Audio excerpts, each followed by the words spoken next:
Here we go, everybody. Love never felt so good. Die if I ever could. What's up, my bronies? So, Kristi Noem has been fired by Donald Trump. I can't believe... Well, I kind of can believe it because she's not very good. Now, I thought Pam Bondi...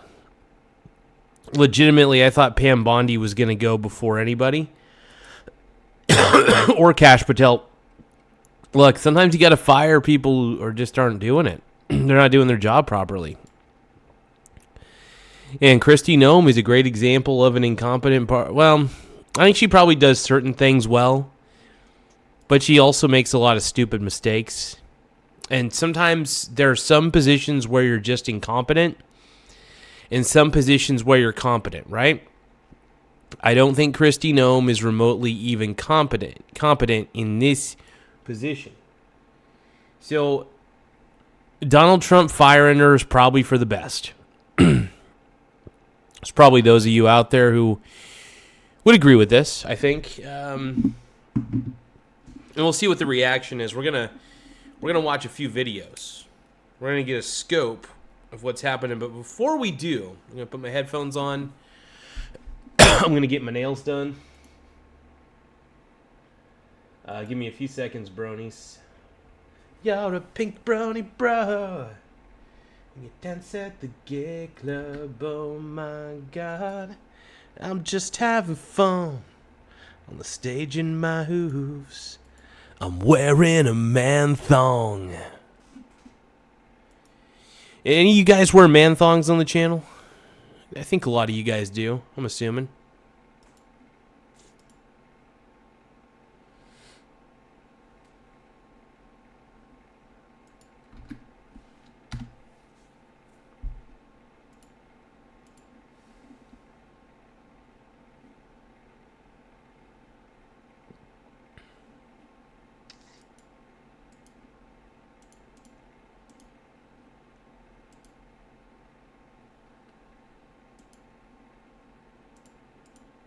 Okay, here we go. Looking so sexy.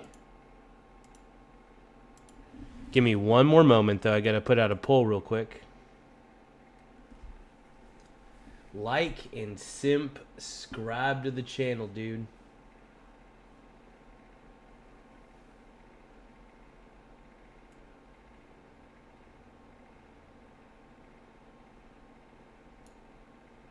Yeah.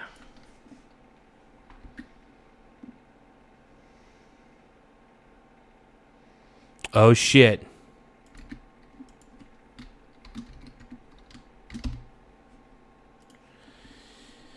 I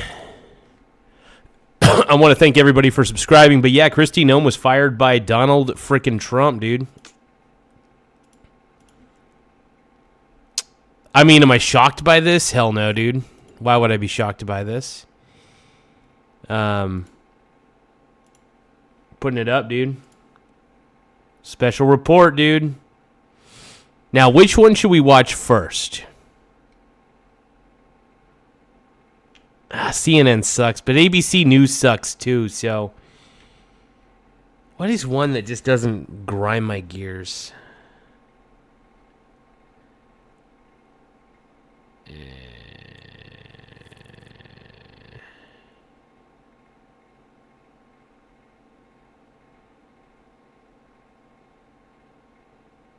I don't know. We'll just go with this top one. This is an ABC News special report. Good afternoon, everyone. I'm Kira Phillips. We're coming on the air because President Trump has just announced that Homeland Security Secretary Kristi Noem is out of a job. This follows reports that the president was frustrated by her recent testimony on Capitol Hill. Noem under fire from both parties over her job performance and her handling of the immigration crackdown, and that includes her response to the deadly shooting by federal agents of two American citizens, Renee Good and Alex Preddy. Just moments ago, the president saying he's naming Oklahoma Senator Markwayne Mullin to become the next Secretary of Homeland Security. Let's get straight to our chief White House correspondent, Mary Bruce. Mary, what do we know? Well, Kira, the president just announcing this in a social media post that Markwayne Mullin is going to become the new Secretary of the Department of Homeland Security as of the end of this month. Yeah, time to shake this shit up, dude. We know E.T., what up, bro? Frustrated with Secretary Noem this following several days of her testimony up on the Hill. The president posting the current Secretary, Kristi Noem, who has served us well and has had numerous and spectacular results, especially on the border, will be moving to be special envoy for the Shield of the Americas, our new security initiative in the Western Hemisphere. It also comes, of course, as you note, that she received a lot of backlash after her response to the killings of 2 American citizens, Renee Good and Alex Preddy in Minneapolis. She, of course, was very... All right. So wait, she's getting fired. She's getting demoted, basically. So everybody's saying that she's getting fired, but really she's getting fired from that position. She's definitely getting demoted. Very quick to come out. Very deserved. Label them domestic terrorists. She falsely said that Preddy was brandishing a gun. It created quite a controversy for the administration. Then, of course, the president moved in Tom Homan, I'm doing pretty good. Pretty good. To take over the situation in Minneapolis. But, Kira, the big picture here, it is important to remember that this is now the first major firing that we have seen in the president's second term. To fire Kristi Noem, move her away from being the DHS secretary to this new post at the end of this month. Unlike in his first term, where there was quite a bit of turnover in the cabinet, she is now the first cabinet secretary to be let go by President Trump. Let's bring in our Chief Justice Correspondent, Pierre Thomas. Pierre, as we get this news now, let's just talk about how DHS changed under Kristi Noem's leadership. And it didn't take long for her to receive a lot of heat from critics once she did take that position. Indeed, Kira. And there was a key moment this week at that Senate hearing. This over $200 million ad campaign came up, and Senator Kennedy, a Republican, was pressing her on why. Oh, yeah, she did like a $200 million ad campaign for some bullshit. I don't know. It was like to make her look better or something like that. No, I'm glad Kristi Noem got fired. Like, straight up. If you guys can, though, don't forget to tap the like button. The more likes we get, the better. It does help the channel grow in more ways than one.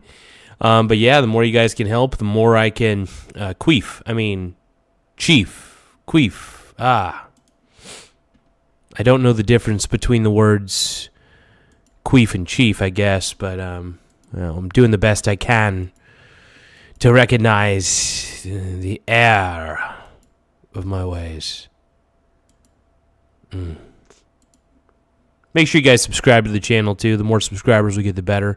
It does help the channel grow. Let's go. Was the funding as high as it was? He expressed deep concern that it was too much money, and he asked the secretary about it, and she claimed that the president was engaged in this. Now, we just saw from our own reporting from Rachel Scott and others that the president is now claiming that that is not true. And again, this ad campaign stars Kristi Noem, and basically the message is to undocumented people leave now or be deported. And again, $200 million, and you could see these ads during. I don't know why you would spend $200 million on these ads. Why would you need to spend $200 million on ads telling illegal immigrants to leave? That makes zero sense to me. Let's keep going. Football games during the NFL, college football playoffs, the NBA, all types of major ad buys for this particular campaign, and that appears to have played a key role. To your first question, the bottom line is under Kristi Noem, there were some positives for the administration in terms of the border being shut down, but the way that the internal campaign to remove people from this country was executed is apparently played a big role in this as well. As Mary said, Tom Homan taking over after the situation in Minneapolis spiraled out of control. And let's take it straight now to senior political correspondent Rachel Scott. I know you're en route to the Hill. You've been talking to your sources, Rachel. What's the word from lawmakers after Pierre just mentioned, of course, the testimony where apparently the president was not happy with how the former secretary performed during testimony? I mean, how can you be? I'm told by multiple sources. How can you be, bro? I don't know. She just wasn't doing the job very well.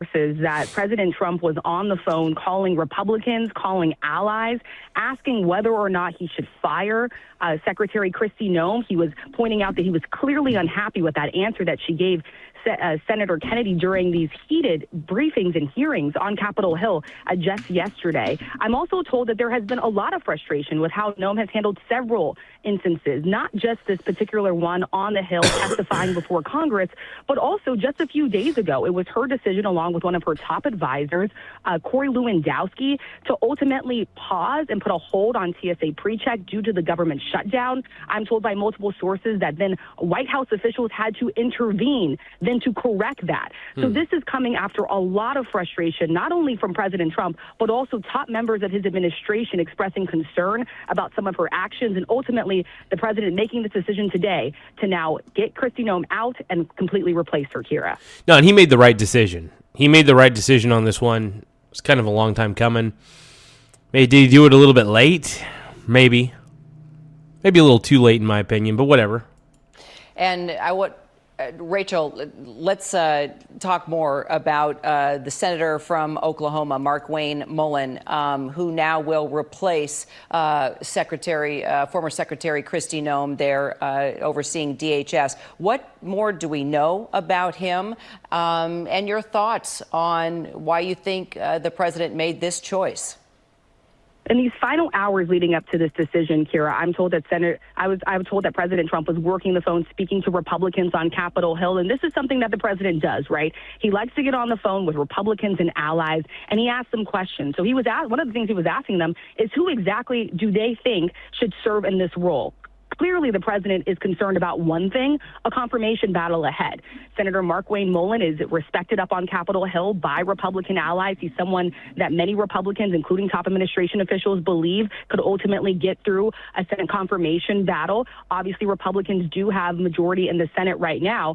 On top of that, Senator Mullin is also a firebrand. He is known for having some of these explosive exchanges, even on hearings on Capitol Hill. He is a fierce defender of the president as well. And top administration officials do believe he's someone that will be able to work more closely with. I mean, this guy sounds like a stud. I think he's a stud replacement.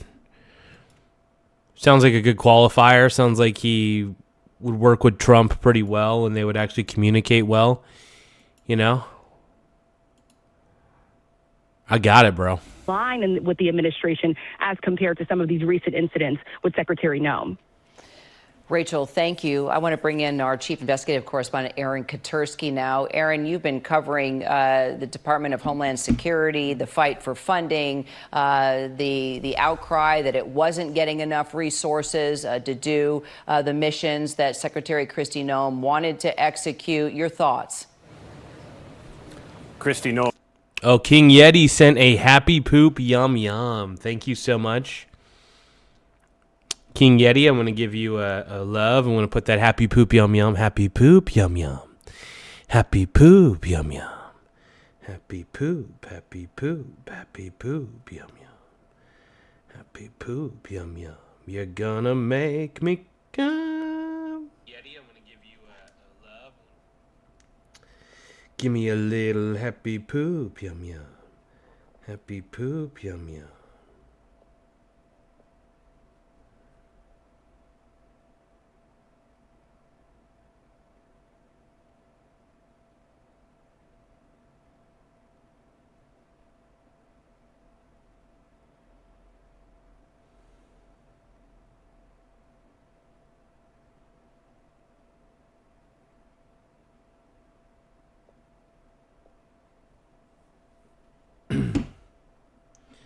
Love never felt so good.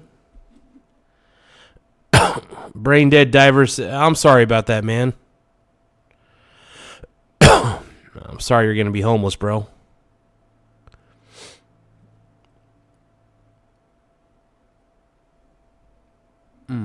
Let's keep going, bronies.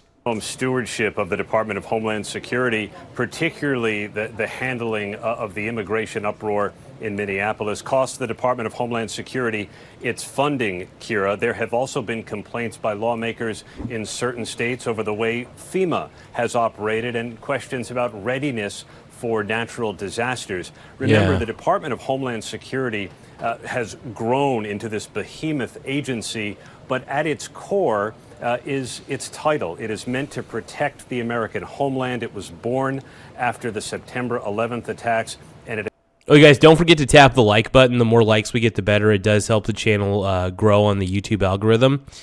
So just double tap the screen to like, or however you guys tap the like button on your device. I appreciate it, though. Any likes we can get, the better. We're currently at 7 likes. We're trying to get to 50 likes in the next 30 minutes. So if you guys can, tap that like button. Makes me feel good. It appeared many critics of Kristi Noem had felt that she had become a distraction in that mission, Kira.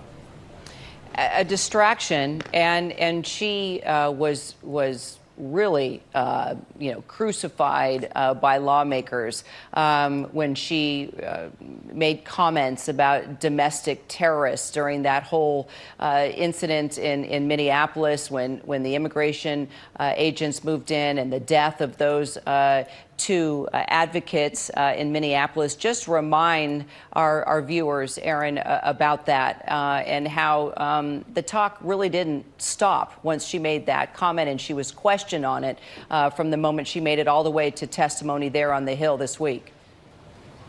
And lawmakers grilled her over her immediate characterization of the 2, Renee Good and Alex Preddy, who were shot as domestic terrorists, and there was no real investigation that has ever been made public anyway about how these shootings occurred, so much so that lawmakers pulled funding for the Department of Homeland Security until ICE can reshape its mission. The department is effectively shut down, and it comes at a time when the nation is at war in Iran, and there are real concerns about the threats that brings to the homeland, and whether Kristi Noem, as the secretary, was up to the job, even though it seemed it's this $220 million ad campaign that really drew the president's ire and became the final straw here. I mean, $220 million ad campaign, that still blows my mind a little bit.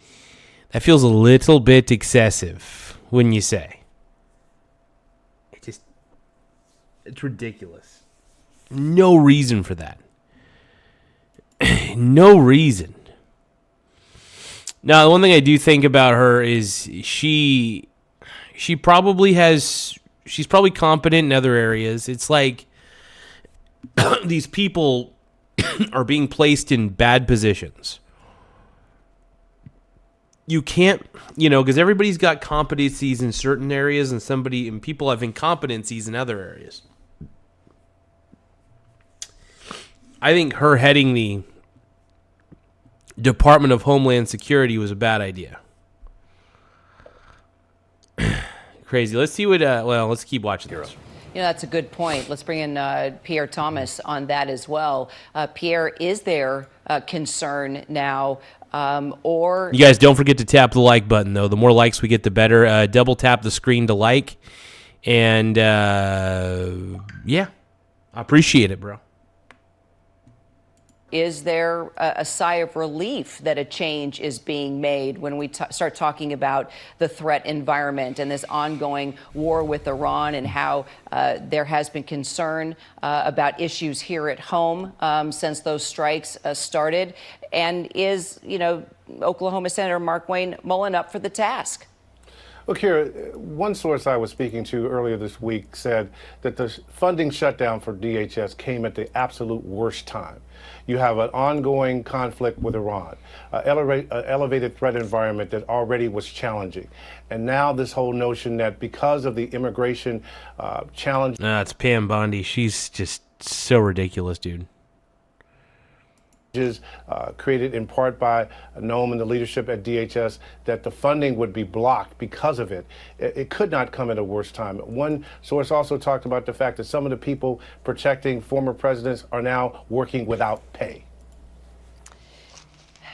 Mary Bruce, when we think about this firing and the level and the position that... Totally necessary firing, by the way. Kristi Noem had. We could look back at Mike. Hey, if you guys love Donald Trump as much as I do, please tap the subscribe button. If you guys love J.D. Vance 2028, tap the like button. Like and subscribe, baby. Waltz, who went from National Security Advisor to ambassador to the UN, and the questions that was being asked, will Kristi Noem somehow remain within the administration? What do you make about the fact that the president has put her into a different position, and what do you think of that position? Yeah, well, the president isn't getting rid of her entirely, but I think it is important to remember just how critical the issue of the border and immigration is to this president politically. It is one of the key issues that propelled him back to the White House and into this second term. He knows this is a priority for voters and his supporters, and it's part of the reason I think the president stood by Kristi Noem for so long. He was very proud of the work that she had done on the border, and in fact, he noted that in his post today. But it is clear that he grew increasingly frustrated just in the last few weeks. He had still been defending her publicly just a month ago, but something changed in the midst of this testimony. Well, $220 million worth of ads is enough to change one's mind, in my opinion.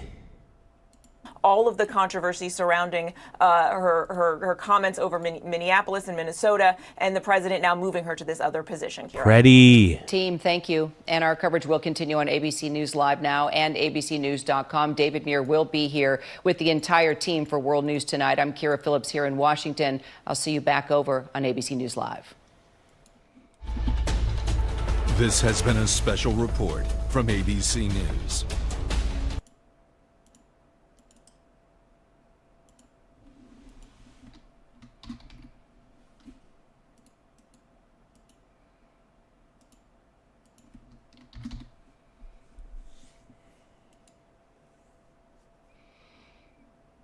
Well, that was interesting. That was very interesting.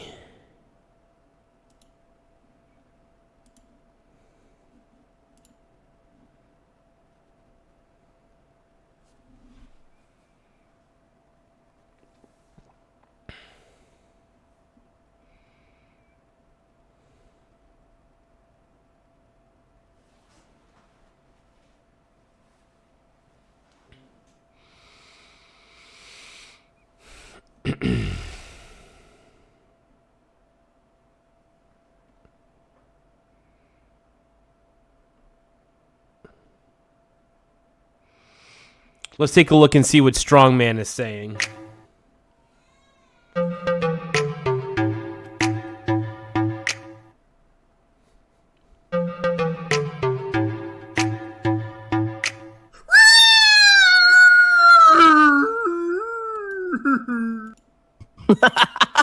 That always makes me laugh. Welcome back to Strongman Personal Finance. We are doing the market close. It is March. This is my home dog, Strongman. He's a total stud.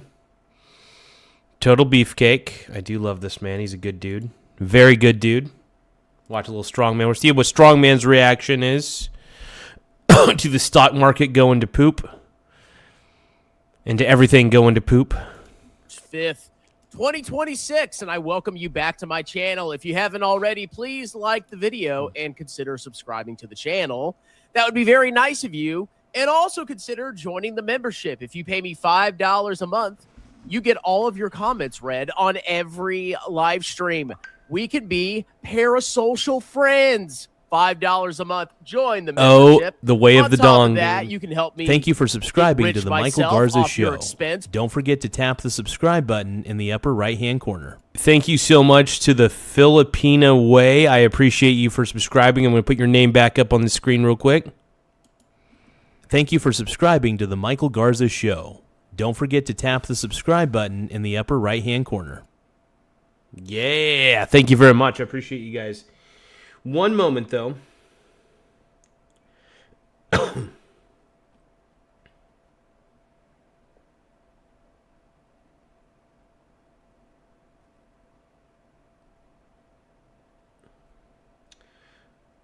Bum bum bum bum bum bum bum bum bum bum.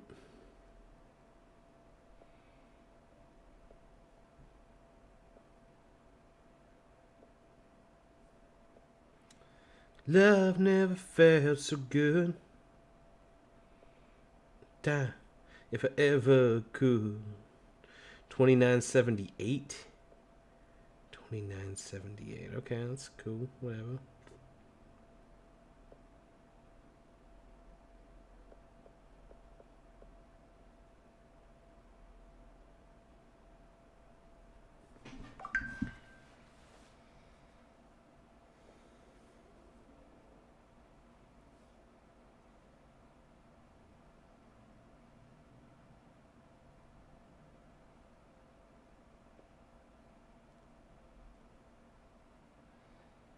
Oh, it doesn't work in the overnight? I'm going to cancel that order then.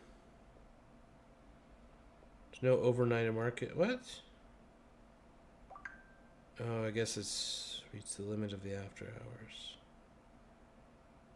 Interesting. That's okay. That's okay. Anyway. Yeah, let's see. Allegedly, yes. Allegedly, she killed a dog, and I'm not a fan of that at all. It's probably another reason why I'm not a big fan of her in general. So, no, I'm pretty glad that Trump did what he needed to do there. By either sending me tips or super chats. The tips link for Venmo is in the pinned comment. Let's go check out what's going on with the stock market, baby. Woo! Whoa, woo. Oh, my Lordy. We got nothing but red. Nothing but red. Yeah. We got QQQ down 0.66%. We got the S&P 500 down 0.8%.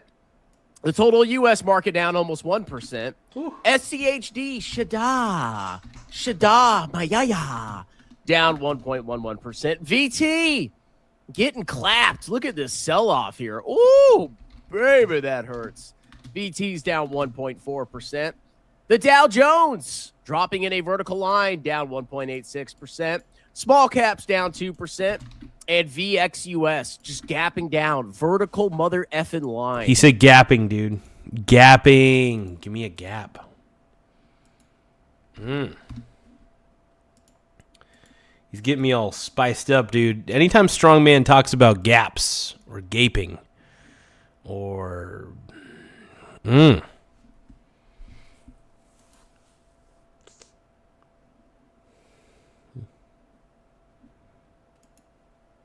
How did Strongman format that, though? Did he say tips? Did he say like something along tips? Okay, that works.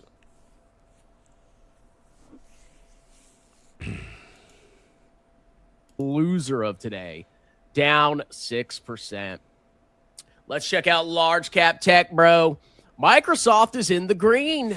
I actually am starting to consider like swing trading small cap ETFs just because of their violent swings. And I was thinking that might be the way to go.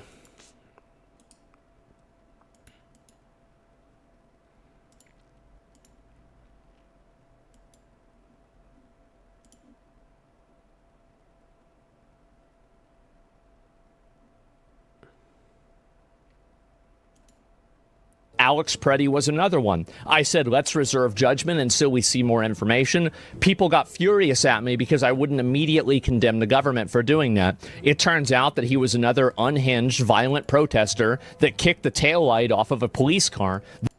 Something that just it's on January. Seeing what else we can look at in here. Oh, removed from the area. False pretense. Situation where they could. There's way because he's violent. Wow. So I'm gonna pull up a couple of people and we'll because Islamic. I don't think that those were their attackers. I don't think so at all. I don't think that the people. We'd have some breaking news, and this comes a day after a difficult couple of days on Capitol Hill in both the House and the Senate for Kristi Noem, the Homeland Security Secretary.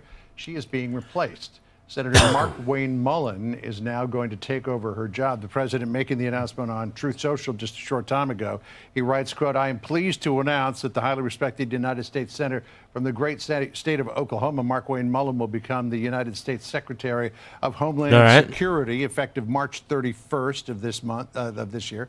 The current Secretary, Kristi Noem, who has served us well and has had numerous and spectacular results, especially on the border, will be moving to be Special Envoy for the Shield of the Americas, which is a new security initiative in the Western Hemisphere that they're announcing on Saturday at Doral in Florida. The president says, "I thank Kristi for her service at Homeland."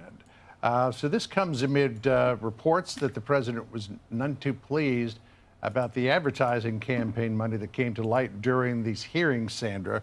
And so just in the last 24 hours, we've heard a lot of rumors that Markwayne Mullin may be tapped for DHS, and now it appears the president has made that decision, and that's going to happen at the end of the month. Yeah, there was some reporting leading up to this that this could be the case. No confirmation had been made by the president himself until now, but there was reports of frustration inside the White House over some of the actions taken on the part of Kristi Noem. Looking at the announcement, though, and looking at the touting President Trump does of Markwayne Mullin's record, 10 years in the U.S. House of Representatives, 3 in the Senate. The president says he's done a tremendous job with the people of Oklahoma. As the president pointed out, somewhere he did very well. So obviously this is breaking news. Just now, President Trump making the formal announcement that that DHS Secretary Kristi Noem will be replaced, John.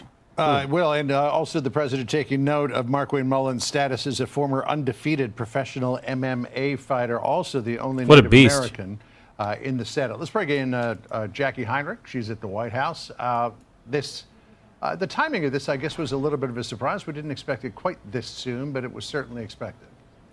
Well, you know, John, this president has been reluctant to shuffle his staff since really early in his second term when he moved National Security Advisor Mike Waltz over to Ambassador of the UN. Since then, he's kept all of his folks sort of in position, weathered whatever criticism comes their way. And Kristi Noem, the DHS Secretary, has faced a turbulent period in the last few weeks amid the fallout, the response to the ICE deportation campaign in Minnesota, some public statements that she made.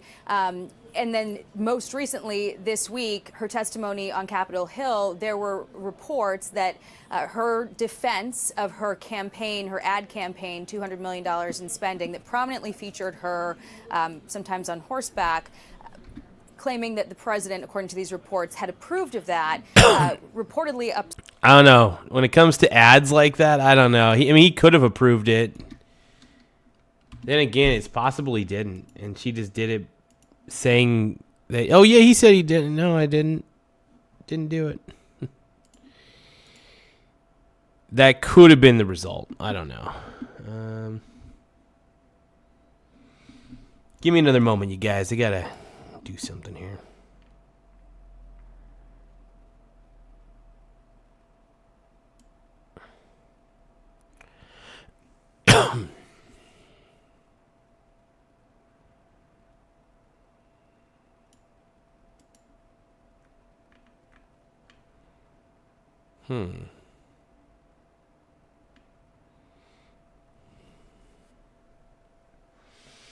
Give me another moment.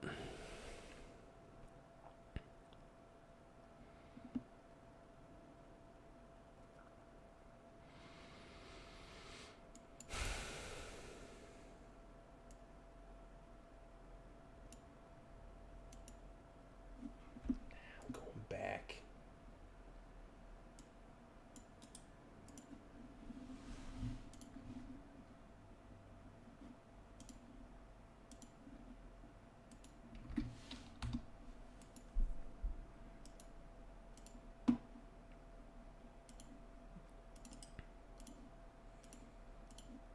Upset him. He wasn't happy about giving the impression that he had sort of authorized that amid this broader administration effort to root out fraud.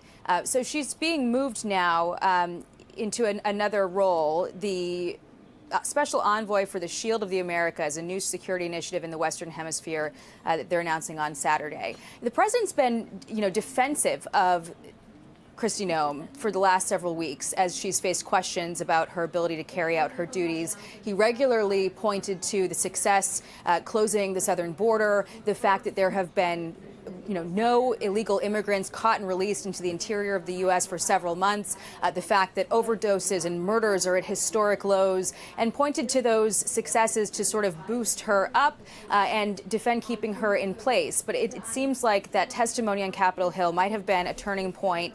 There were also some reports that FEMA funding that was stalled suddenly came through after questioning. And so this is a rapid development, of course, and something we didn't expect until potentially after the midterms. This is a strange time for the president to make that major of a shakeup. But there was, sort of the writing on the wall after I felt like it was necessary, man. Sometimes it's the right time. He elevated Tom Homan, his border czar, to take a more prominent role in the ICE deportation campaign. It's well reported that there's been a long-standing rift between Homan and Noem about how this should be handled, sort of the firmer approach versus the softer touch that Homan went in and sort of cleaned up amid all of that public scrutiny over what transpired in Minnesota. Of course, the policy still stands. The president's policy and the goal of deporting any illegal immigrant in the country and certainly prioritizing those who are guilty of crimes does still stand. But the president faced questioning about how much he wanted to defend her. And it seems in the past few weeks that that patience might have worn out.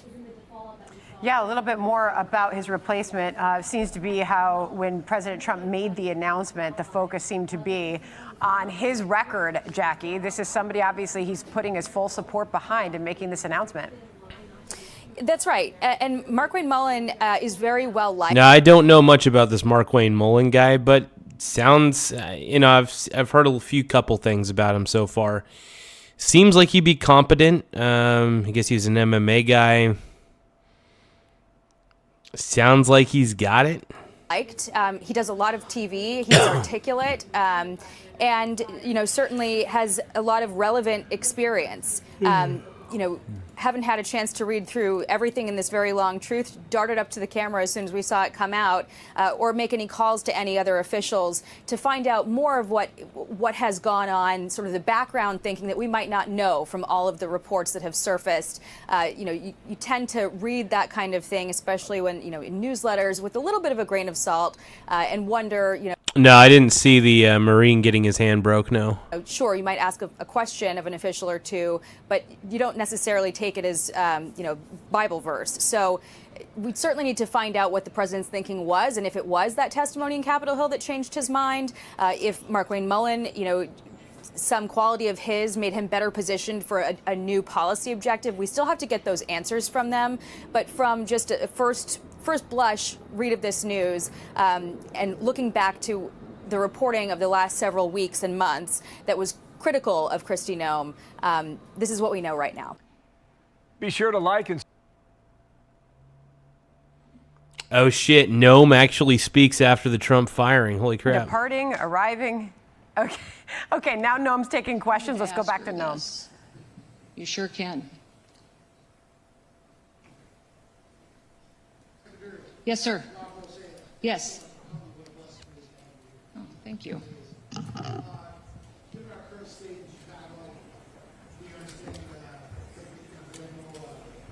I don't know what's going to happen here. We're going to see. Mm-hmm.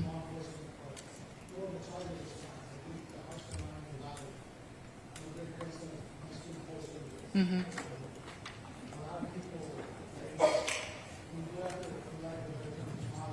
Mm-hmm.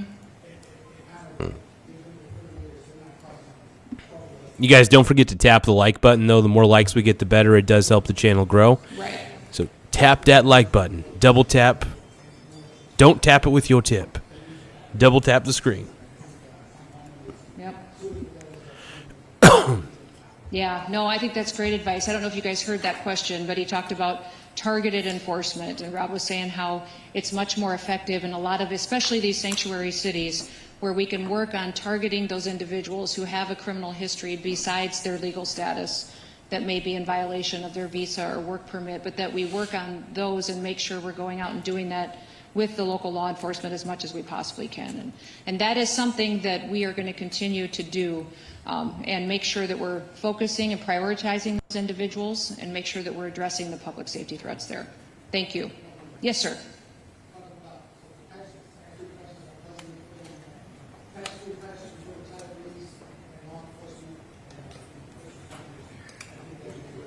Okay, let me visit with him about it. That'd be great. Well, we're talking about doing some other tax benefits for other, so that may be something we could wrap into that conversation. Great idea. Perfect. Yes, sir. Good afternoon, Madam Secretary. My name is Chris Galligan. I'm the Vice President of San Francisco Police Officers Association. First of all, I just want to say thank you for recognizing major cities and all of our police unions here across the nation. It means a great deal for you to be here today, so thank you for that. My question, local officers have increasingly been on the front lines of Homeland Security, yet we are still funded and staffed like a city responsibility, not a national one. How will DHS ensure local agencies aren't carrying federal priorities on local budgets and with local staffing?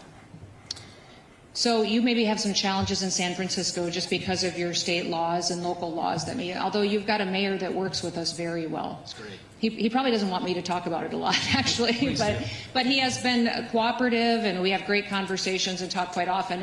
Wow, the mayor of San Francisco actually works well with the Department of Homeland Security. That is shocking. And many times in doing law enforcement in your city, if the federal task force is coming in, you know, it's more preferable for the FBI to lead and the Department of Homeland Security to come in supportive roles, which is what we've done, and that works very well in your city. Thank you for your focus there too. I think the city is seeing some dramatic improvements under this leadership. When you talk about funding, we have tied a lot of our funding that we have for enforcement this year and prioritized over $1.5 billion towards 287G agreements. So we've reimbursed departments that have an agreement, or a county or a sheriff, with funding them on overtime or on benefits, some of the other things that we can do. We've also, on the jail model, obviously reimbursed per beds. If you don't have the opportunity to participate in 287G, I think your best options for funding alternatives would be through some grants that we have at the department. We have specific grants towards terrorism grants that you can do, some security grants, and there's hazard mitigation grants that are in Homeland Security safety grants through FEMA that would be available. So maybe what I'll do is I will forward those grant opportunities to all of you so that you can share them with your departments and have that opportunity. We also have some grants specifically targeted towards special operations. So if you've got some special operations that fit into that category, we could get you some funding that way. Thank you, ma'am. Absolutely. Yes, sir. Yes. Hi, Craig.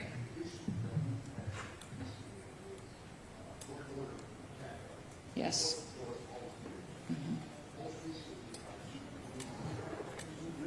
One police officer and one sergeant called Border Patrol for assistance, and then after that happened, he tried to fire them for asking Border Patrol to come assist them. Oh, shoot. Most recently, they just suspended both officers for 30 days without pay. The Border Patrol? No, Detroit those police. officers in Detroit. Yeah, Detroit Okay. police.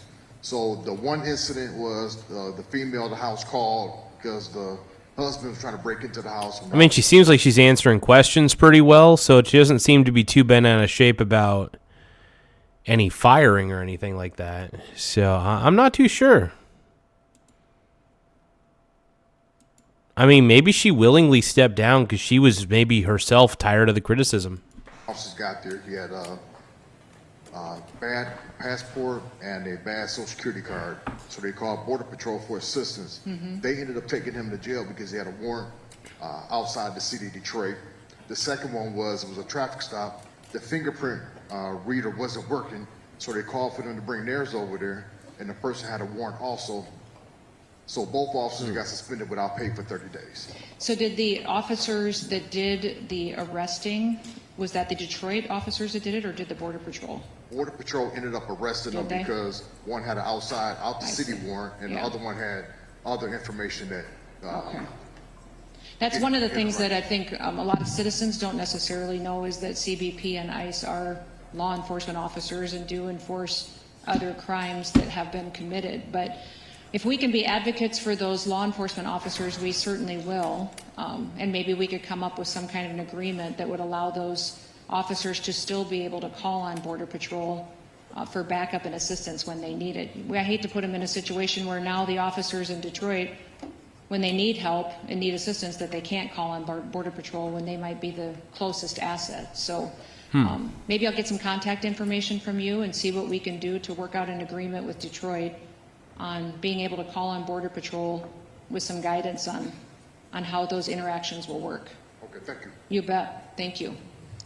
Good afternoon, Madam Secretary. My name is Don Famuina, and I represent the State of Hawaii Organization of Police Officers. First of all, I would like to extend our sincerest aloha and mahalo for all that you and your administration are doing. Given Hawaii's status as a major international city of Hawaii, for us, immigrations, and that we have, we're interacting with them quite often. So we don't, as far as security agreements with other countries, dangerous individual, they share theirs with. Well, she hasn't talked about her being firing yet. Her being fired. Was she talking?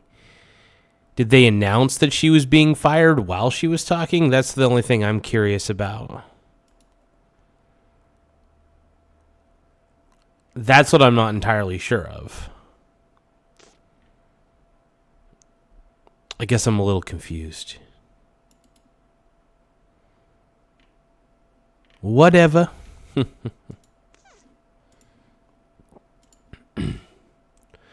It's also very confusing.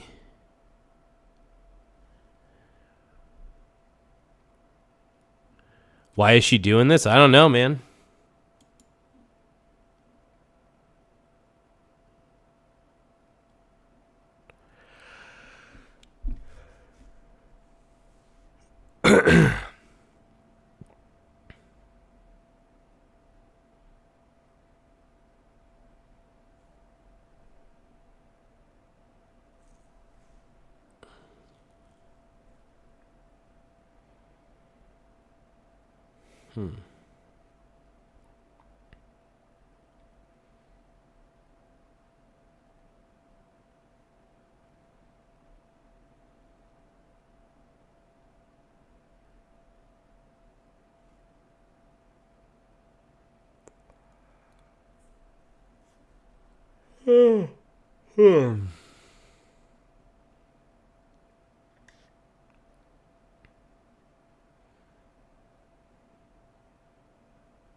Give me one more moment.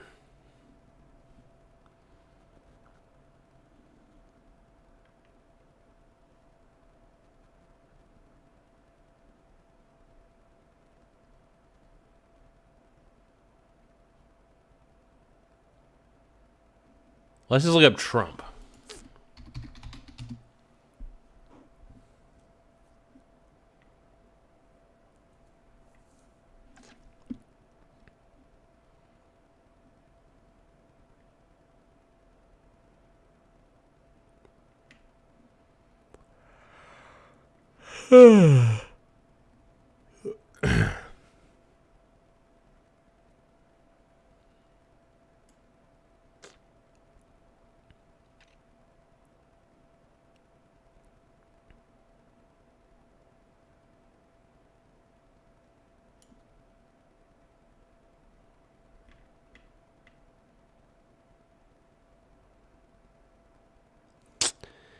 Iran Ayatollah calls. Oh, damn.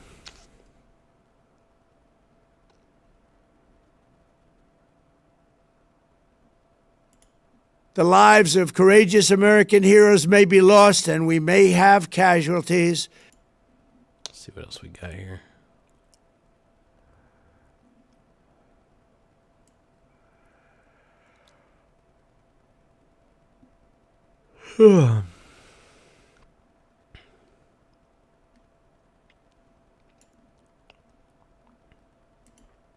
The situation they're spreading. Israel launching those strikes again on Hezbollah in Beirut, Lebanon overnight. You can see the smoke rising once again in that live look on the right-hand side of your screen.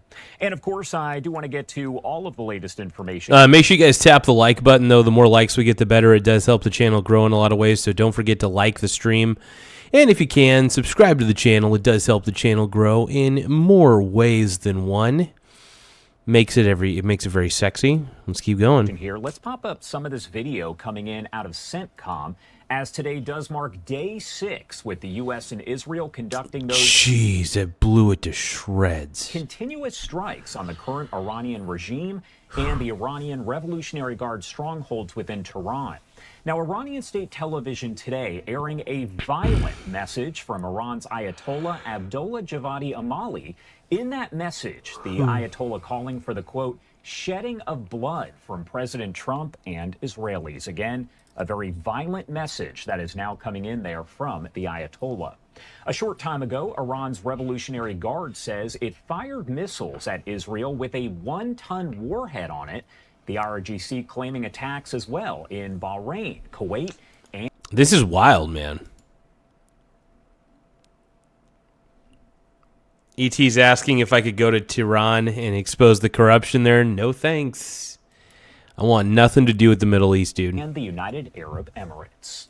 Israel's military also releasing this video here, saying that it carried out a wave of strikes that began overnight, targeting sites in Tehran that are crucial to Iran's ballistic missile deployment and storage. The Israeli military saying it struck Iranian operations who were preparing a missile launcher to be used against Israeli aircraft, preventing any kind of launch. Now, as we take a live look over the White House here in D.C., later today, the House slated to vote on legislation meant to stop the U.S. war on Iran, but House Speaker Mike Johnson has declared this will not pass. The vote comes a day after the War Powers resolution failed in the Senate by a vote of 47 to 53. There is, of course, a lot to discuss as all of this continues to develop, with updates coming in pretty much on an hourly basis. Congressman John McGuire, a Republican representing Virginia. He's a Navy SEAL veteran and is on the House Armed Services Committee, joining us now live ahead of that potential vote later today to discuss all of it. Congressman, thank you so much for taking the time to be here with us today. Hey, thanks for having me this morning, Josh. That's DC looks gloomy. It sure does, bro. It sure does. Get into this discussion. Make sure as we mourn our fallen, that we support our troops and keep praying for our troops. They're on the front line right now. What I would say here on the Hill is this is not a time for politics. We should all be on the same team. When American troops are on the front line, we should all be wearing the same jersey. And that jersey says USA. So we have the best troops with the best training, and they're making the world safer. And what they're doing is important. And the message we need to have is that we're supporting them. And I wanted to ask you Hell yeah. I like that message, bro. About that more in depth here, because what is your message to folks who are planning to vote in favor of a War Powers resolution saying that they want control over this? What is your message to them? Well, you know, I think that I think that the war should only last hopefully only last 4 weeks instead of 4 years. You know what I mean? Like, never-ending wars are not a good thing. It's crazy. Obama had troops on the ground in Syria, I think 14 months, thousands of missiles and bombs dropped or launched. You didn't have this issue. And they're oh, you guys, don't forget to tap the like button. Double tap the screen to like the stream. It does help a lot. So yeah, double tap that screen to like the stream. I appreciate you guys. To control this president no matter what he does, but he has a commander-in-chief. As a commander-in-chief, he has to have the flexibility to make decisions, and they're trying to handcuff him. So I'm hoping that it fails. You know, this is we have a great planning team with General Crane, Pete Hegseth, and everyone else. They're making good decisions. I mean, it's unbelievable. They took out 49 of their leaders in one shot. That could have taken 6 months to a year. So the number one thing you want to do is take out 49 of their leaders so quickly. That is pretty impressive. the leadership. Number two, command and control. And number three, their ability to wage war. You probably know these launchers are the biggest threat. They've built thousands and thousands of ballistic missiles. And during negotiations with Steve Witkoff and Jared Kushner, they said we have enough uranium for 11 nuclear bombs. And as the number one state sponsor of terror, they said if we get a nuclear bomb, we're going to use it. So we. And what's crazy is I see nothing wrong at this point because Iran really is, they fund terrorism 24/7. So making sure that Iran is not powerful is very smart. You don't want a state that continuously funds terrorism to get powerful. In fact, you want to kind of dumb it down as much as you can. You want to dumb down its power as much as possible. That would be the key at a certain point. In my opinion. We need all hands on deck. We need to support this president, support our military, and we need to finish the job. It's also important to note, I was just mentioning here the comments that Iranian state television is carrying this morning, very violent, calling for the shedding of President Trump's blood and the blood of Israelis there. What does that say to you overall as you hear from an Ayatollah kind of preaching that message there?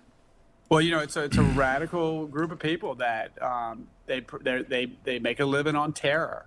You know, and I asked Marco Rubio a couple of days ago, I said, were you surprised to see were you surprised to see so many countries in the Gulf support the U.S.-Israeli effort against Iran? And he basically said, well, what do you expect when they launch missiles into Saudi Arabia, the UAE, and everything else? But it's interesting. Most of the countries in the Gulf are support the U.S.-Israeli effort. And even I've heard that France, England, and maybe even Germany are now supporting the effort. Because for 49 years, we've literally been at war with these folks. They've killed thousands of American citizens and soldiers and terrorized the region and the world. And finally, yeah, and the world just lets Iran get away with all the bullshit that it does. So I think this is kind of the punch in the face because Iran's been a bully. And Iran needed to get socked in. I mean, at least the leadership and the government needed to get socked in the face. we have a president big time that's going to step up and say, no more. So we need to finish the job and free the Iranian people. And I want to pop up just some of the video here on your screen. I was showing it a short time ago, but it's coming in from the IDF. Oh, yeah, if you guys can, please tap the like button. Double tap the screen, technically, to tap the like button. But, yeah, tap the like button in any way you can. Liking the stream does help us out a lot. We're a smaller channel, so the more likes we gather, the better. It does help us out on the YouTube algorithm quite a bit. And so the more likes we can rack up, the better. I appreciate it, you guys. This morning, as, of course, at this point, they're working to get rid of all the missile launchers, things of that nature, you know, that are taking place there. And you can see some of those attacks from overnight, the smoke rising there over in Tehran. Now, the IRGC is claiming that they have fired missiles there at Israel that have 1-ton warheads on them. What do you make of that? Because that has to be 1-ton warheads? That is wild. Something that could cause extensive damage, and that's probably a huge understatement. I mean, I'm learning a lot from this little broadcast. This is crazy. You know, it doesn't surprise me. And by the way, when these guys go into negotiation with the U.S., who all we say is like, look, you cannot have, it's a red line. You cannot have a nuclear weapon. And they push back and push back. I mean, we tried so hard to solve this problem diplomatically. And they're like, we've got enough uranium to launch to build 11 nuclear bombs. You know, and they were building this ballistic missile capability to deliver those weapons to kill people. Now, we're not talking hundreds of people. If they got that nuclear weapon, we're talking millions of people.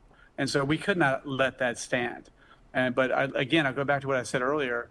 This is a chance for the Iranian people to have self-government and to have freedom. If you remember, back in the early 70s, they had the same right. Their little girls had the same rights a little girl would have in America. In fact, they had more women in elected office in the early 70s in Iran than they did in the U.S. They had more women in the workforce in Iran than the U.S. and many. Yeah, other what the hell freedoms that happened were to taken Iran away then? Under this tyrannical regime that's just all about terror. And even now, So in the when they're on 70s, ropes, Iran was totally it's all about fine, and then bloodshed and terror. now it's And you're looking at a post here sucks. from the IDF, the Israel Defense Forces, as they're talking about that overnight activity, saying the Israeli Air Force aircraft struck and dismantled an armed ballistic missile launcher, as we mentioned there, over in the area of Tehran. Congressman, I know that we mentioned here that you are a Navy SEAL veteran. So how does your experience there shape your understanding of this situation as a whole and what's going on there in the Middle East? You know, one thing we learned in the military and in the Navy SEALs is there's a bully on every corner. And if you don't stand up to them, it just gets worse. The only thing these people understand is, sadly, is power. So we have to stop them. They will not stop until we eliminate their ability. And you talked about launchers. Those missile launchers are one of the biggest threat, and they are hard to find. They bury them underground. They put them in bunkers. They put them in warehouses and garages, and they pull them out and shoot. And they're really dangerous. We estimate they have like 300 to 650 of these launchers. I think we've taken out half of them, but that's the biggest thing. We've got to take out these launchers. How closely would you say that Congress as a whole is being briefed on all of this? I know there's a lot of closed-door briefings. There's only so much that can be spoken because we're talking about class. I mean, how much can really Congress do at this point? I mean, we got to get in, the U.S. has to get in, finish the job, be as swift as possible. If the military was able to take out that much of the leadership in a short amount of time, I mean, this thing should be over in weeks. The restructuring of Iran's government should be over in a week. Guys, by the way, if you can, tap the like button. It really does help the channel in a lot of ways. We're really trying to rack up as many likes and as many subscribes as possible. And it really does help the channel grow. So just tap the like button and double tap the screen to like, I think, is how it typically works. And but let's keep going. Let's keep going. Classified information, but how closely is Congress, lawmakers there, yourself included, being kind of updated on everything? Well, like you said, updates every hour. There are things going on every hour. We've had classified briefings. I think Marco Rubio and Pete Hegseth and the different intelligence agencies, they're keeping us briefed, but we can't give every detail for operational security purposes. Which definitely makes sense. All right, Congressman, thank you so much for taking the time to be here. My last question before I let you go, what is your message to Americans right now? What do you want to make sure that folks there who you represent, but also Americans as a whole, know about the situation right now? Yeah, well, the biggest thing is I think we ought to have a message to the troops. And the message to the troops needs to be that we're all behind you. You have the best training, you have the best spirit, you have the best leadership, and what you're doing matters. And we love you, and we've got your back. That should be the only message. Can you imagine you're downrange and you're next to your brothers, and they may or may not make it in a dangerous situation, and you've got politicians talking trash about what you're doing? That just destroys morale and is the wrong way to go. So we need to be... Yeah, politicians who are dissing the military at this time, that's terrible. That's awful, man.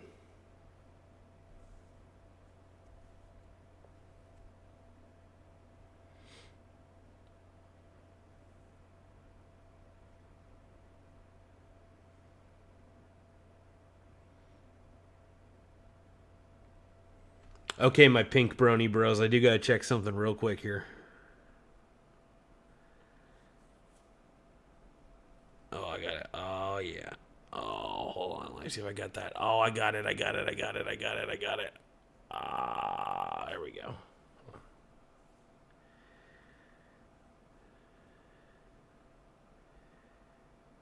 Oh, yeah.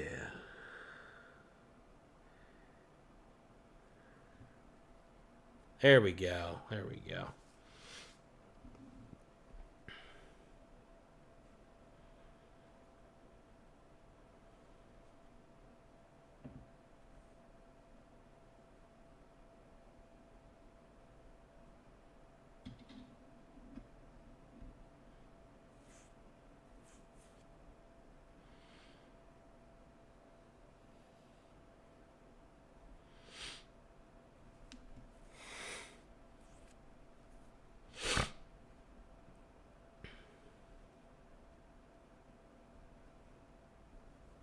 All right, here we go. Be all on board. We love our troops. We support our troops. For Americans, these folks have committed terror and killed thousands of Americans and people around the world for 49 years. And this is a chance for there's a lot of Iranian immigrants in the United States that are cheering and dancing in the streets, and even Iran.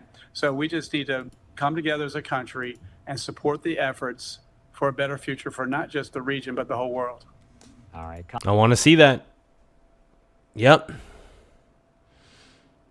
Oh, Mike Pence is former Vice President Mike Pence says we have an opportunity to reset Following President Trump's bombing of Iran, balance his former across the Vice Arab President world. Okay. Mike Pence came out in support of the president, writing an opinion piece in the Washington Examiner declaring that justice is finally being served in Tehran. Former Vice President Mike Pence joins us this morning, and it's good to see you, Mr. Vice President. Yeah, good to see you both. Thanks for having me You on. certainly have not been a rubber stamp for a lot of the things that Mike frickin' Pence, dude. Mike frickin' Pence. Let's watch this, man. That President Trump has done. But in this, and I was interested when I saw you were going to be on, in where you were going to stand on this. And I think your viewpoint is, and if you were a complete absolutist, you would say 47 years, how can you call this a rush to taking action, and that you need some type of tipping point to get? I think it's good that Trump and the military decided to rush in on this one. Faster the better. Take out their leadership ASAP. That was perfect, man. What Trump did was perfect. So I love what he did, man. Get you to this point. We theoretically had cause and reason many different times over to maybe say, look, enough is enough here. Well, we did, and people talk about starting a war. I think what President Trump has done, what our armed forces are doing with he's basically clocking a terrible country. Trump basically is given a right hook to Iran, which is ran by terrible people. The country itself, it's a beautiful place, but the people running it suck. The government running Iran sucks. brilliant execution as we speak is trying to finish a war that started 47 years ago, literally the claiming of American hostages, the 79 revolution, the attack on the Marine Corps barracks that claimed the lives of 220 Marines and 20 more service members. And all through those decades, I think it's accurate to say that the United States has been taking the fight to the tentacles of Iran. We fought against the insurgency during the Iraq War, which was fully sponsored and underwritten and provisioned by the mullahs in Tehran, the Houthis, Hamas, Hezbollah. But as the president did last year with Operation Midnight Hammer, we've at last taken the fight directly to the heart of terrorism in the world, and I think it bodes well. I think it seems to me we've got an opportunity here, in a very real sense, to reset the balance across the Arab world, an Arab world that has long recognized that Iran is the greatest threat to peace and security for all of them, for their neighbors in the world. And so I'm incredibly proud of our armed forces for the extraordinary planning that was done. But I give President Trump all the credit in the world for having the guts to pull the trigger on this and finally take the fight to the leading. No, I'm glad Pence has given Trump his flowers on this one. You know, it was a pretty tough decision because he knew he would probably get lots of flack from it from the liberal media. E.T. says Mike Pence definitely misses Daddy Trump. Absolutely, dude. Probably thinks about him every night. How could you not, dude? State sponsor of terrorism in the world.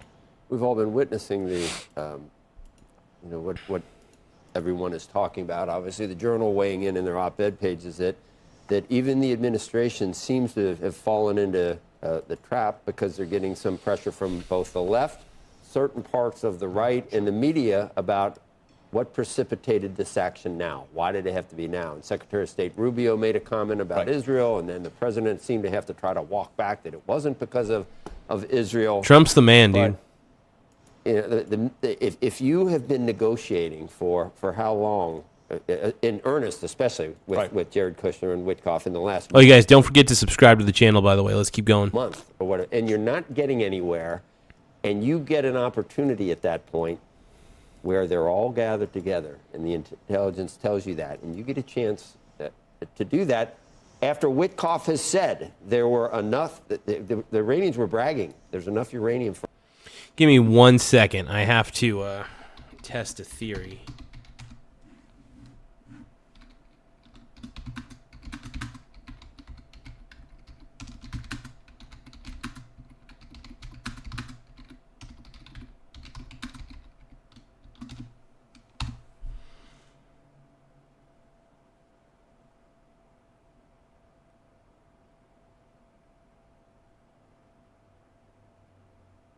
Thank you for subscribing to The Michael Garza Show. Don't forget to tap the subscribe button in the upper right-hand corner. Thank you very much. Let's give a shout-out to Ruben Abayo. Thank you so much. Ababayo. Thank you. So everybody give a round of applause to Ruben Ababayo, everybody. Let's go. Let's put your name back up on the board here real quick.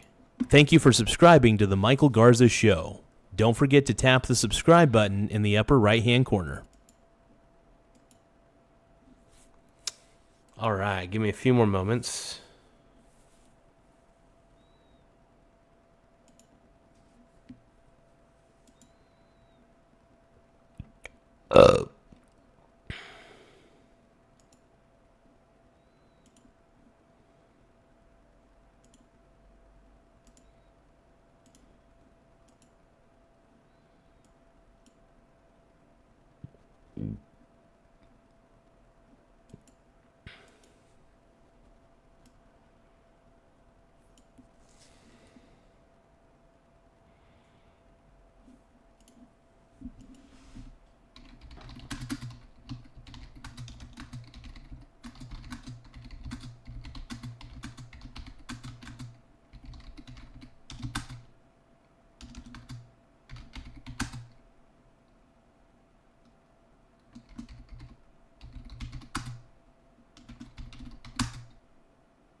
Very interesting.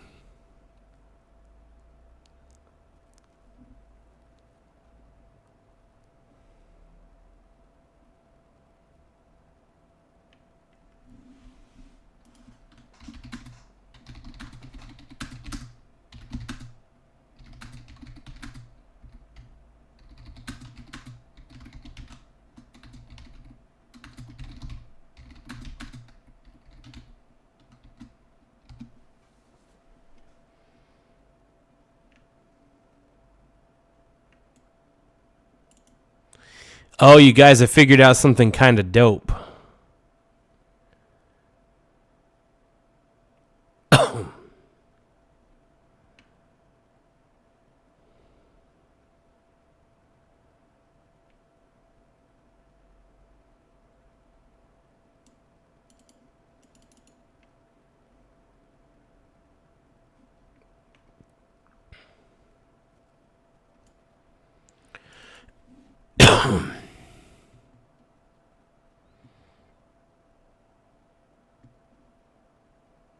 Okay, let's see.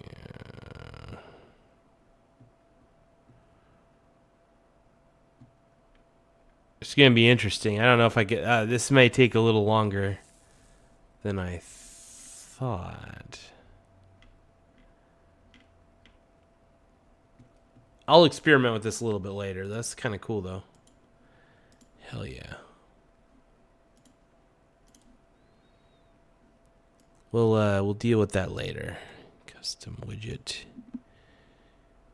Yeah, okay, here we go. Sorry about that, you guys. I was trying to figure some stuff out. My bad. But everybody, thanks for subscribing. Though we're currently at 8,613 subscribers. We're trying to hit 8,700 subscribers before the end of the stream. So if you guys can, please subscribe to the channel. It really does help my channel grow. And you guys are amazing. Thank you. For 11 bombs enriched that they still have. So people immediately say, what happened to Midnight Hammer obliterating their so you can't win one way or the other. They're going to say, you said it was obliterated, so it wasn't obliterated. It would have never been, we didn't know where that uranium was, did we, at the time? Well, you really gave a great summary there. And I just have to go back to, I was at the president's side when he made the decision to take out the head of the Iranian Revolutionary Guard. And one thing I can tell you, having served alongside President Trump, is he's not afraid of making a decision, but he's somebody that believes that decisions ought to come at the right time. And I think, as I've observed from the outside of this Trump administration, Joe, what it seemed to me is after 4 years of the Biden administration that had emboldened our enemies with that disastrous withdrawal from Afghanistan, that resulted in Russia's latest invasion of Ukraine 4 years ago, the horrific events of October 7th, sponsored by Iran with Hamas in Israel. And all the while, the Biden administration was literally begging the Iranians to come back to the table in an Iran nuclear deal, all the while that they're literally building thousands upon thousands of rockets and ballistic missiles, developing a nuclear program. And when the new Trump administration came in, they engaged diplomatically. But when that failed, the president took the historic action of sending U.S. forces directly against nuclear forces. Then a year of diplomacy again to say, number one, you can never possess a nuclear weapon. You need to dial down and respond to. Yeah, Iran should not have nuclear weapons, period, end of story. If there's even a chance that they do, say no. Because the problem with Iran is they love terrorism. They love trying to dominate other countries, but they can't. They shouldn't. They shouldn't even be allowed to. They're not a good country. Period, end of story. Concerns about your ballistic missile program, and also I have read on the table properly was you can no longer continue to sow violence across the region through all these various surrogate organizations. When they refused to do that, and the opportunity presented itself to move, I just fully support the decision the president made in this case, and not just that he made the decision, but I compare this military action to the way that George Herbert Walker Bush moved in the Persian Gulf War, putting mass on point, overwhelming force, and I think it's the reason why we have seen the extraordinary level of success, not without cost. And we grieve for the loss of 6 American service members. A son and a son-in-law, both fighter pilots in the military. Well, we are. We're just among many families that have family members in the service. My heart goes out to the families of those 6 service members today. But at the end of the day, I think we have an opportunity here to restore deterrence in the wider world. But also, I sense that the president's objective here is in a very essentially to degrade the ability of the Iranian regime to project force against its people, and Odin, what are you talking about now? Create the conditions where the people of we got Odin just going crazy. Iran can reclaim their freedom. The New York Times is reporting this morning that Iranian operatives have reached out to the CIA to discuss potential terms for a ceasefire, for what it would take to reach some sort of agreement. It's a very strange way to see any sort of offering come about. But when 40 to 50 of the top leaders have been wiped out, I guess you're going to see some strange things come about. What do you think of that? What would you think? Wouldn't it be funny, those because there's people behind the glass, right? I'm assuming it's bulletproof. But wouldn't it be crazy if like somebody like dropped trow behind the glass? It's had to have happened at some point. Thank you for subscribing to the Michael Garza Show.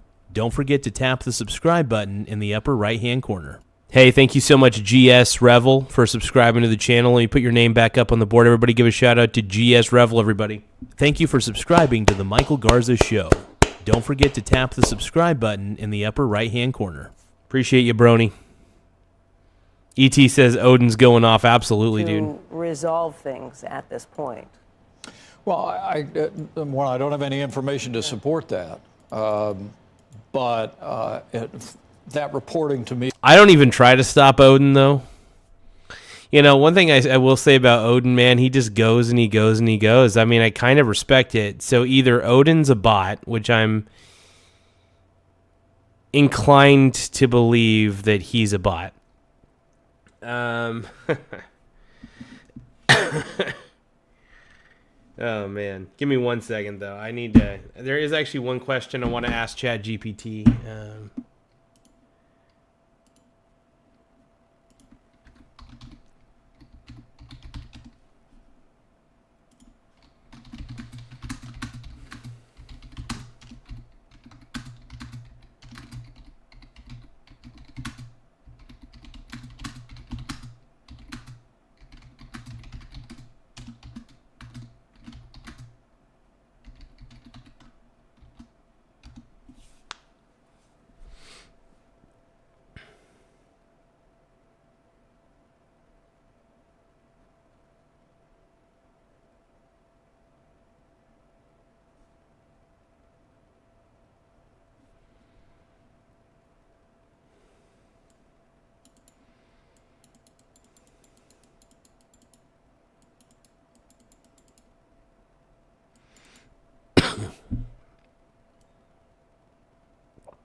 Give me one moment.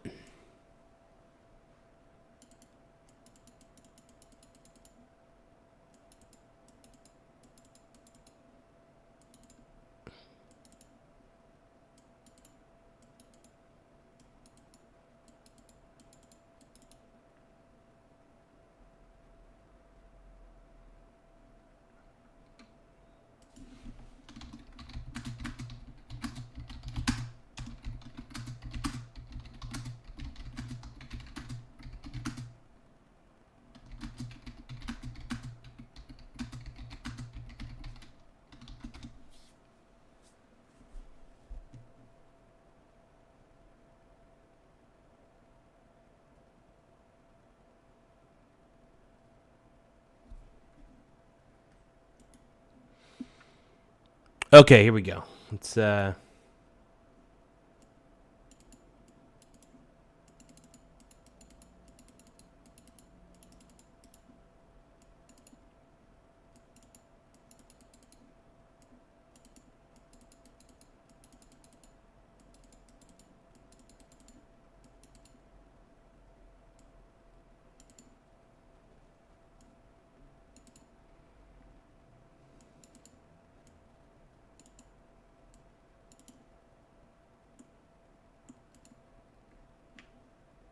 interesting.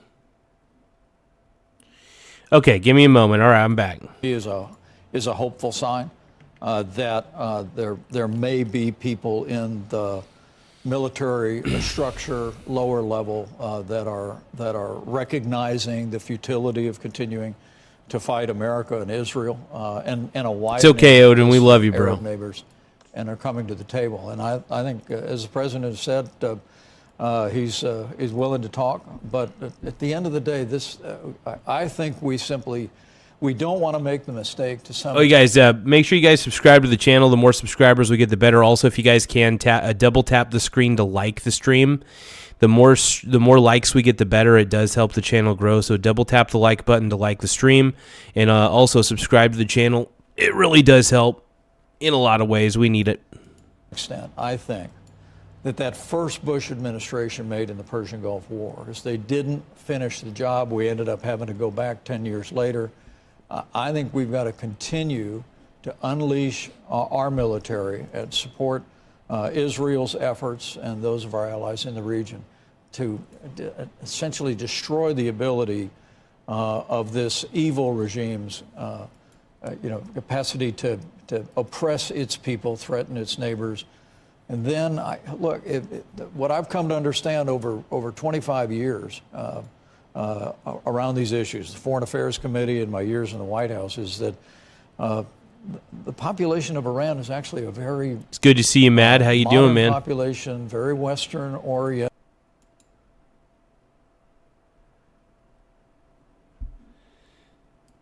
Stocks Family Farms asking, my boy TJ's asking what was in the envelope he got at George Bush's funeral.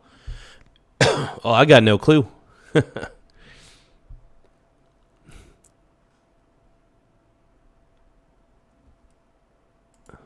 They love sports. I think 50% of the population is under the age of 30.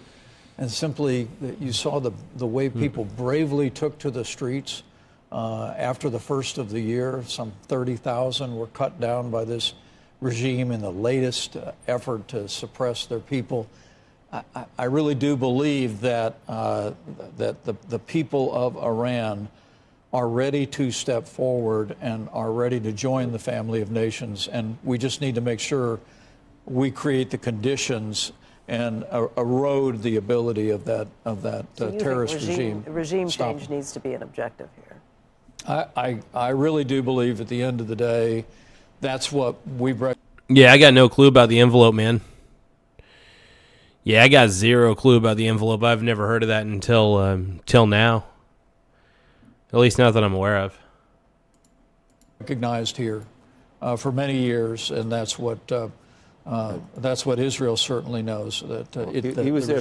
Oh, you guys, thanks for tapping the subscribe button, though. The more subscribers we get, the better. We're currently sitting at 8,618 subs. Once again, 8,618 subscribers. We're trying to get to 8,700 before this particular stream ends, so let's keep the momentum going. The team itself has been... He was there 30 years, this guy. And all the if you add up both Iraq-Iran wars and everything else, I mean, we're talking millions of people probably that indirectly could be tied to this evil person that was in charge. And how long can you talk and listen to the other side of the negotiations and just know, basically, if their lips are moving, they're probably lying, right? I mean, or dissembling or distorting or hiding or somehow, trying to achieve their goals without being, honest about it. And sooner or later, I don't know. Well, we hope that it's not long lasting and that the objectives are, because no one wants to get bogged down. We're all still we have that muscle memory of the dead enders in Iraq and the IEDs and everything else. And hopefully that's on it. But Mr. Vice President, it was great having you on this morning. Yeah, thank you both. Thank you. You're welcome.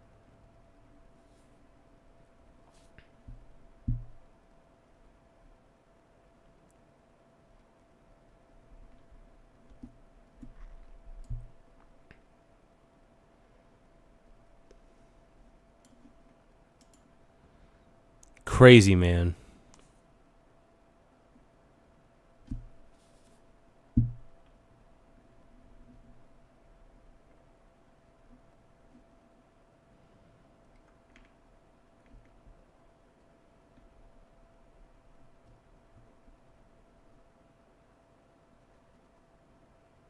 Well, here's an update. And before we begin, I think I will say a few words about what's going on with respect to our operation in the country of Iran. The United States military, together with the wonderful Israeli partners, continues to totally demolish the enemy far ahead of schedule and at levels that people have never seen before, actually. We're destroying more of Iran's missiles and drone capability every single hour, knocking them out like quick work, man. Nobody thought was possible. as soon as they set off. I mean, this thing could be done in a week. Like, we can't underestimate how good the U.S. military is, and also just how determined Trump is. Missile within 4 minutes, the launcher gets hit. They don't know what's happening. But we have the greatest military anywhere in the world. Their Navy is gone. 24 ships in 3 days. That's a lot of ships. Their anti-aircraft weapons are gone. So they have no air force. They have no air defense. All of their airplanes are gone. Their communications are gone. Missiles are gone. Launches are gone. About 60% and 64% respectively. Other than that, they're doing quite well. I said, what's left? But they're tough, and they want to fight. And they're calling, they're saying, how do we make a deal? I said, you're being a little bit late. And we want to fight now more than they do.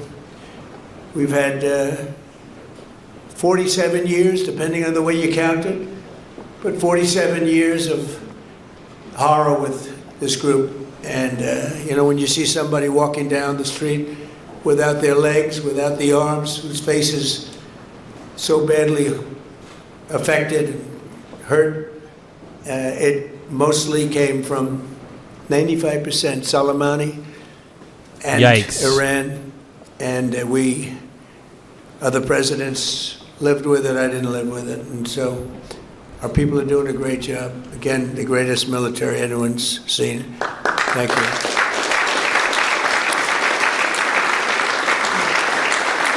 Thank you very much. And yesterday, my administration announced decisive action to help keep down the oil prices, including offering political risk insurance for tankers transiting into the Gulf, as you know, pretty dangerous territory. Further action to reduce pressure on oil is imminent, and the oil seems to have pretty much stabilized. We had it very low, but I had to take this little detour, if it's okay with everybody. Scott, it's okay with you? Scott's the one who has to put up with it. He said, you have to do this now? I said, I have to do it, Scott, right? But it's been very strong, and everybody, including Scott, everybody feels we had really no choice. They were gonna hit us if we didn't hit them, because they. I mean, it did have to happen. Iran's been. Iran's been messing with everyone and everything so much that it kind of needed to happen at some point. Crazy.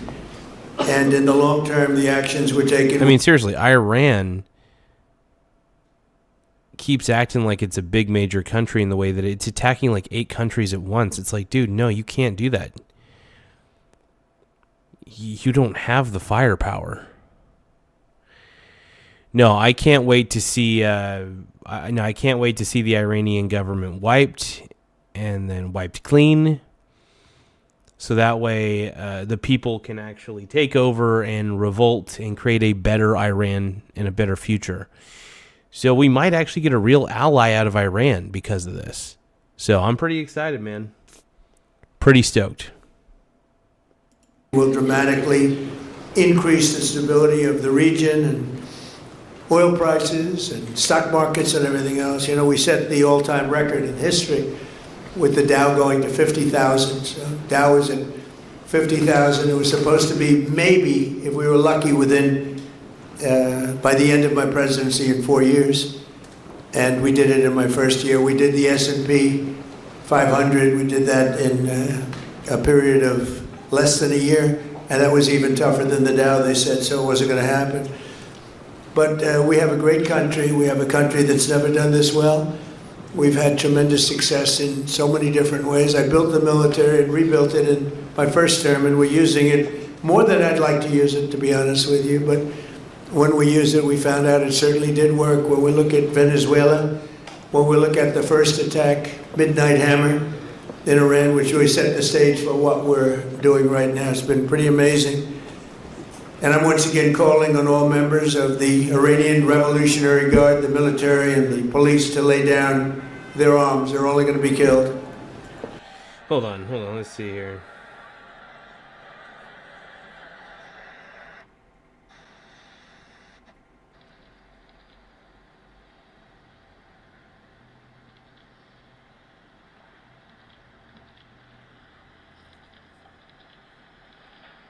What am I watching?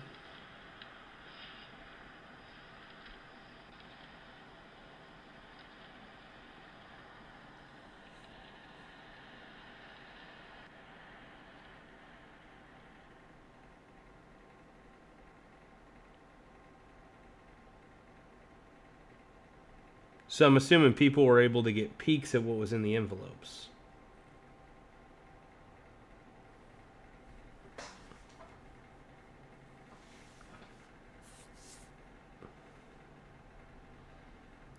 So what was so big? I don't know what was so big about those envelopes. I don't understand. Like, did they just like carry basic instructions or? And now is the time to stand up for the Iranian people and help take back your country. You're going to have a chance after all these years to take back your country. Accept immunity. We'll give you immunity. And we'll be giving you really the right side of history, because that's what it is. So you'll be perfectly safe with total immunity, or you'll face absolutely guaranteed death. And I don't want to see that. They don't want to see it either. We also urge Iranian diplomats around the world to request asylum and to help us shape a new and better Iran with great potential. It's a country with great potential. There's much better future for Iran. It's now beginning. It's going to be, I think, a great future. And Yeah, as long as it's not ran by stupid assholes. You know, as long as Iran's not ran by a bunch of dummies. the United States will ensure that whoever leads the country next, And we'll just to be back there 10 years later. Iran will not threaten America or its neighbors, Israel, anybody. If you look at what happened, they had missiles aimed at all of these other countries, Qatar, Saudi Arabia, UAE, many others, and that weren't really involved very much, and they had missiles aimed. Well, they were aimed there long before this ever started. They were going after the entire Middle East, and then we came along. We blew up their party. So we have phenomenal people. I want to thank all of the people that have been involved. Marco, you've been doing a fantastic job. And you've been doing a fantastic job on a place called Cuba.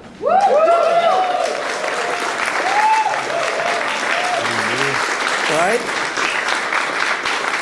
Right.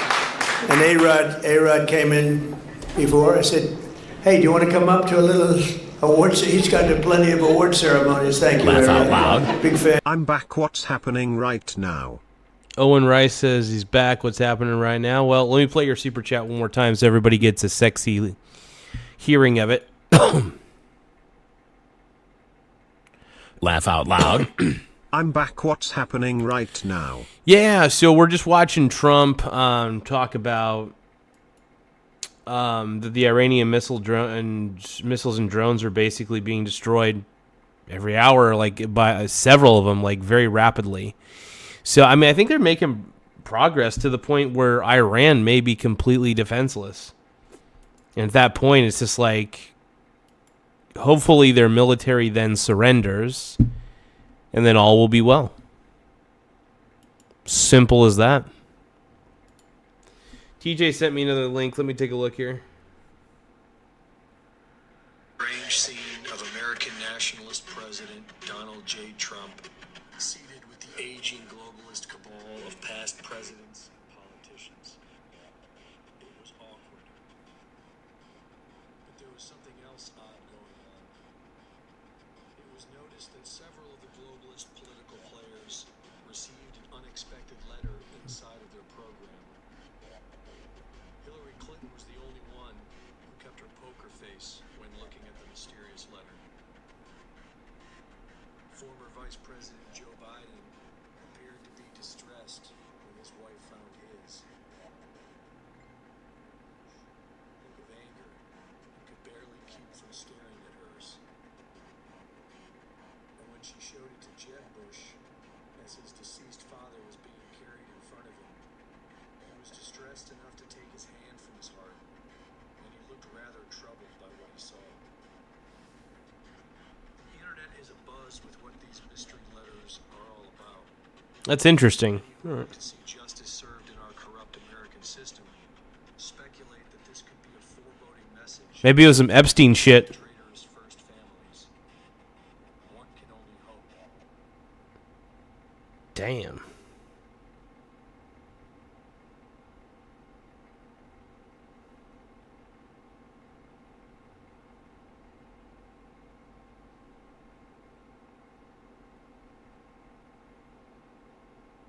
Thank you for subscribing to the Michael Garza Show. Don't forget to tap the subscribe button in the upper right-hand corner. Sorry, I was texting my boy TJ real quick. Thank you, George Hayes, for subscribing to the channel. I'm going to put your name back up on the board real quick. Thank you for subscribing to the Michael Garza Show. Don't forget to tap the subscribe button in the upper right-hand corner. TJ says only a few people got the envelopes. Pence got one, too. That's wild, man. That is freaking wild. I don't know. It seems like some deep state crap, you know? But what's happening with Cuba is amazing, and we think that we want to finish this one first, but that will be just a question of time before you and a lot of unbelievable people are going to be going back to Cuba. Hopefully not to stay. We want you back, and we don't want to lose you. We don't want to make it so nice that they stay. But some people probably do want to stay. They love Cuba so much. I hear it all the time. That was another one that wasn't supposed to happen. Venezuela is going great. It's been stabilized. We have a wonderful person as your president-elect, Delcy Rodriguez, and she and her staff have been doing a fantastic job working with us. We're taking out hundreds of millions of barrels of oil, and it's going to Houston and various other places where it's being refined, and we're sending them back far more money than they've made in many years, and actually very shortly it'll be more money than they've ever made. And Venezuela is working. So we've had a lot of countries in places that truly love. You would say football, I would say soccer, but these are all countries that love football/soccer, and so I think the group likes it. And if you'd like, you could say, I know I'm a very exciting speaker, but you can sit down if you'd like, okay? I'm looking at everybody standing. I'm saying, let's sit down. What a stud, dude. What a stud. You know, Trump's the man, dude. I'm not like a Trump super loyalist or anything. Nothing like that. But, like, Trump's the man, dude. Thank you for subscribing to the Michael Garza Show. Don't forget to tap the subscribe button in the upper right-hand corner. Hey, let's give a shout-out to Ben Hampton. Thank you so much for subscribing, man. I appreciate you, brony. Thank you very much for subscribing to the channel. Let's show Ben Hampton on the board one more time here. Thank you for subscribing to the Michael Garza Show. Don't forget to tap the subscribe button in the upper right-hand corner. You're the man, dog. I appreciate you. You're the man now, dog. Let's keep watching, man. See what else we got here.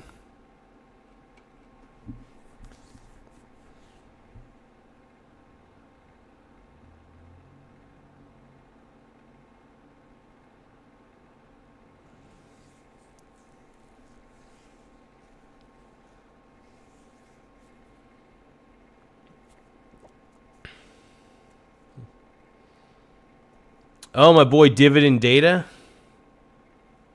I'm trying to think if we should.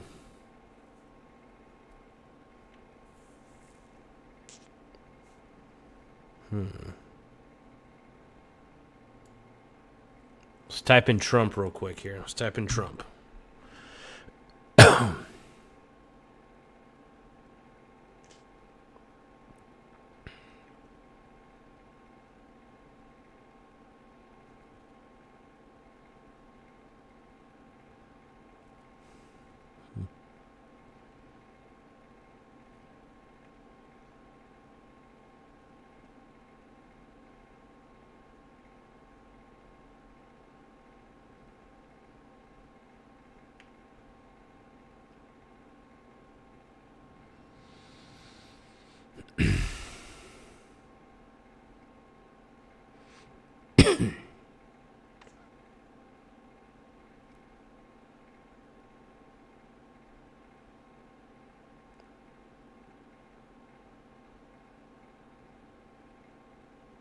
Thank you for subscribing to the Michael Garza Show.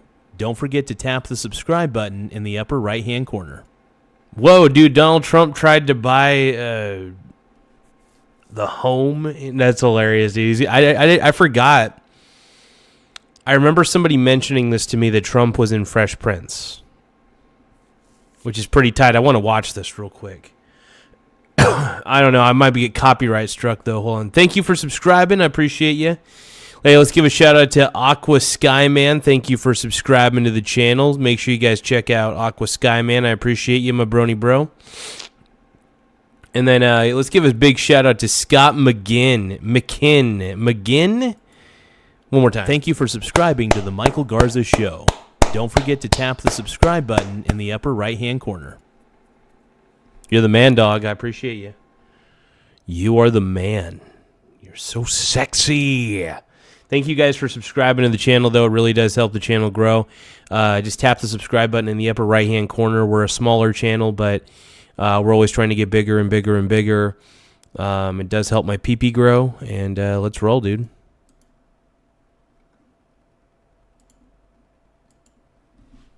Sir, it is my esteemed pleasure to introduce Mr. and Mrs. Donald Trump. It's the Donald! Oh my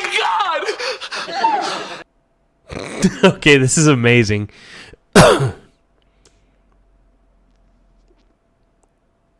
Oh my God, this is amazing.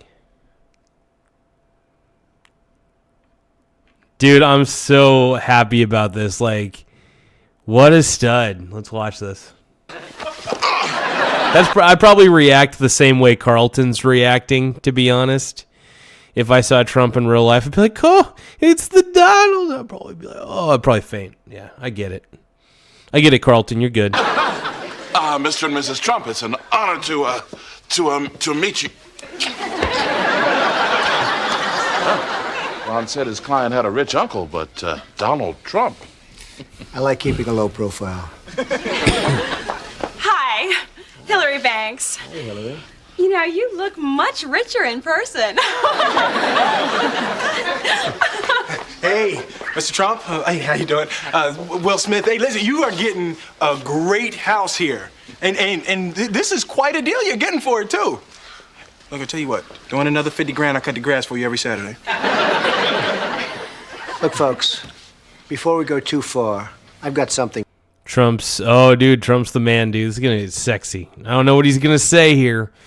I don't know. I've never actually seen this clip before, but I'm pretty corked right now. You know, I'm pretty. My pants are tight. My pants are tight right now. Okay. If you guys love Donald Trump and Will Smith as much as I do, please tap the subscribe button. If you guys would have fainted just like Carlton would have, please subscribe to the channel. Because I would have fainted too if I would have saw the Donald. What a stud, dude. What a stud. Thing to tell you. Excuse me, but I've got something to tell you first. Thank you for ruining my life. Ashley! What did you do? Everybody's always blaming me for everything. Oh my God, yes. Everybody's always blaming me for everything. Poor Trump, man. Oh, wait, you know, I think I have seen this clip. I'm pretty sure my buddy Nathan sent this to me. Either way, it's good to revisit this. It's good to revisit this. This is an amazing clip. I can't, yeah, I'm just going to rewatch it just in case. Come on, let's sit down, sign some papers. Mr. Banks, there's been a little mistake. Mr. Trump's nephew grew up at 508 St. Cloud Road. And all this time, I thought our address was 805 St. Cloud Road. It is, Hillary. It's very embarrassing. Apparently, I inverted the numbers. I don't know what to say except I'm sorry. Thank you for subscribing to the Michael Garza Show.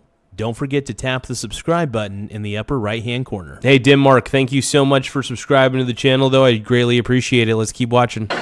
Well, that's business. Let's go down the street. I brought cash. It's quicker. Nice meeting you all. It's just as well. It's too much of a fixer-upper. That was a pretty good clip. I like that. That was pretty good. That was pretty funny, man. Let's see what else we got here. Oh, man.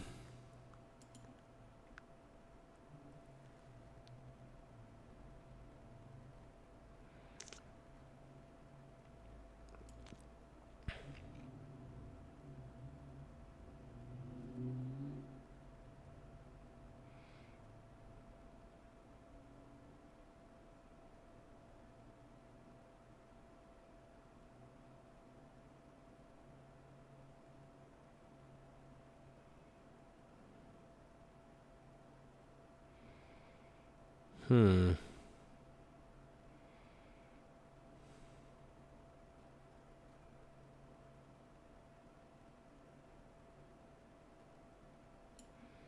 Trump hosts Messi. Today we're thrilled to host the 2025 MLS Cup champions, Inter Miami. Great job.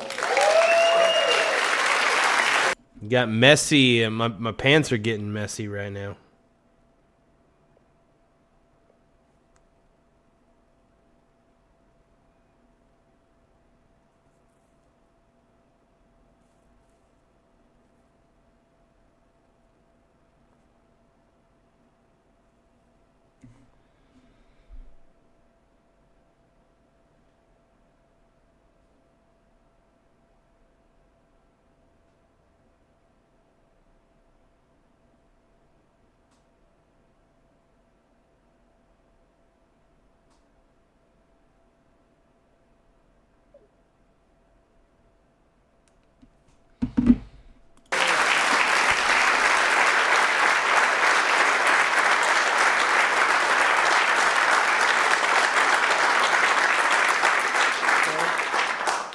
And it's my distinct privilege to say what no American president has ever had the chance to say before. Welcome to the White House, Lionel Messi. Lionel Messi is, my son said, Dad, you know who's going to be there today? And I said, no, I got a lot of things going on. He said, Messi. I said, really? He's a big fan.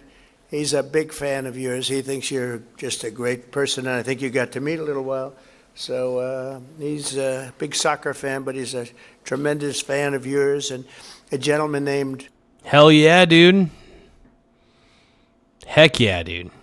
What a stud. Messi's giving Donald those sexy eyes. Hell yeah. Ronaldo. We have Cristiano is great.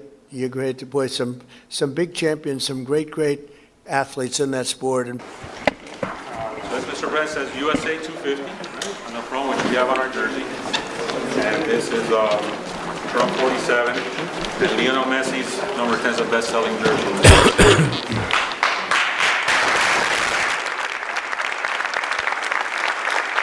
Hell yeah, dude. That's an honor right there, dude. That's a pimp freaking jersey. Made, which hopefully will have a rightful place in the Oval Office in dedication of you, dedicated for our championship. That's for you, Mr. President. Thank you. Today we're thrilled to host the... That's pretty pimp, dude. I like that.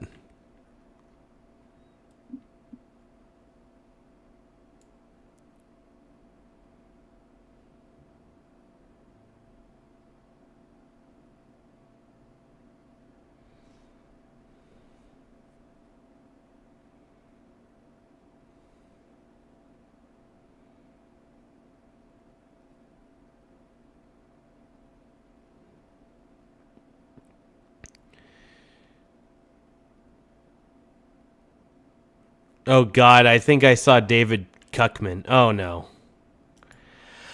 Donald Trump. So this guy sucks.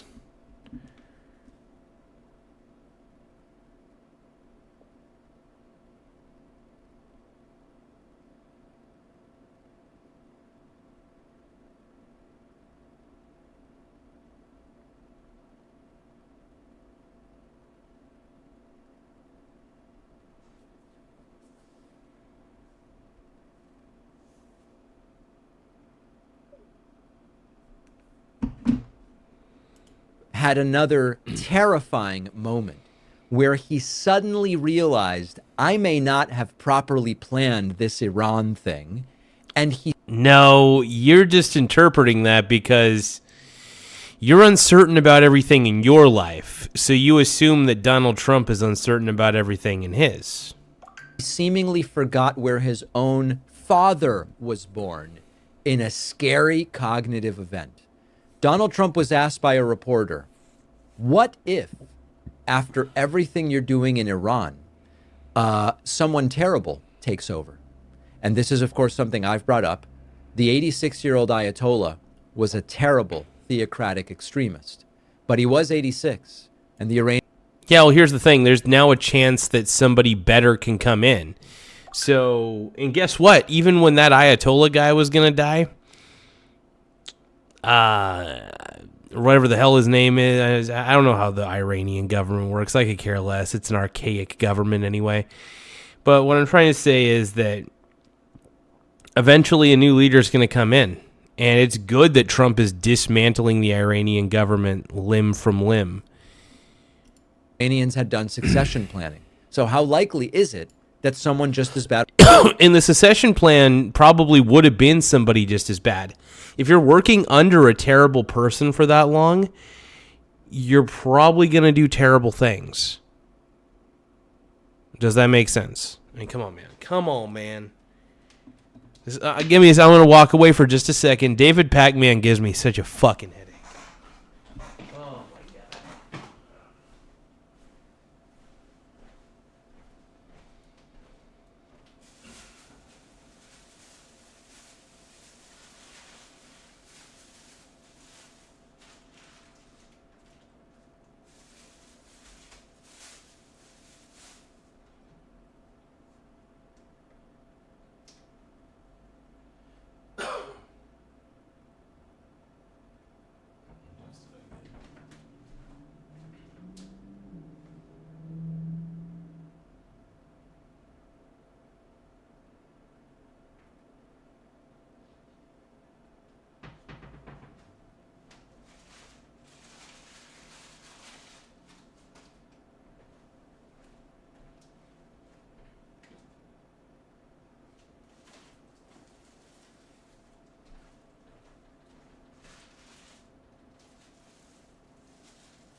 All right. I'm eating some sandwiches right now. Since I can't stand David Pac-Man, I gotta eat something.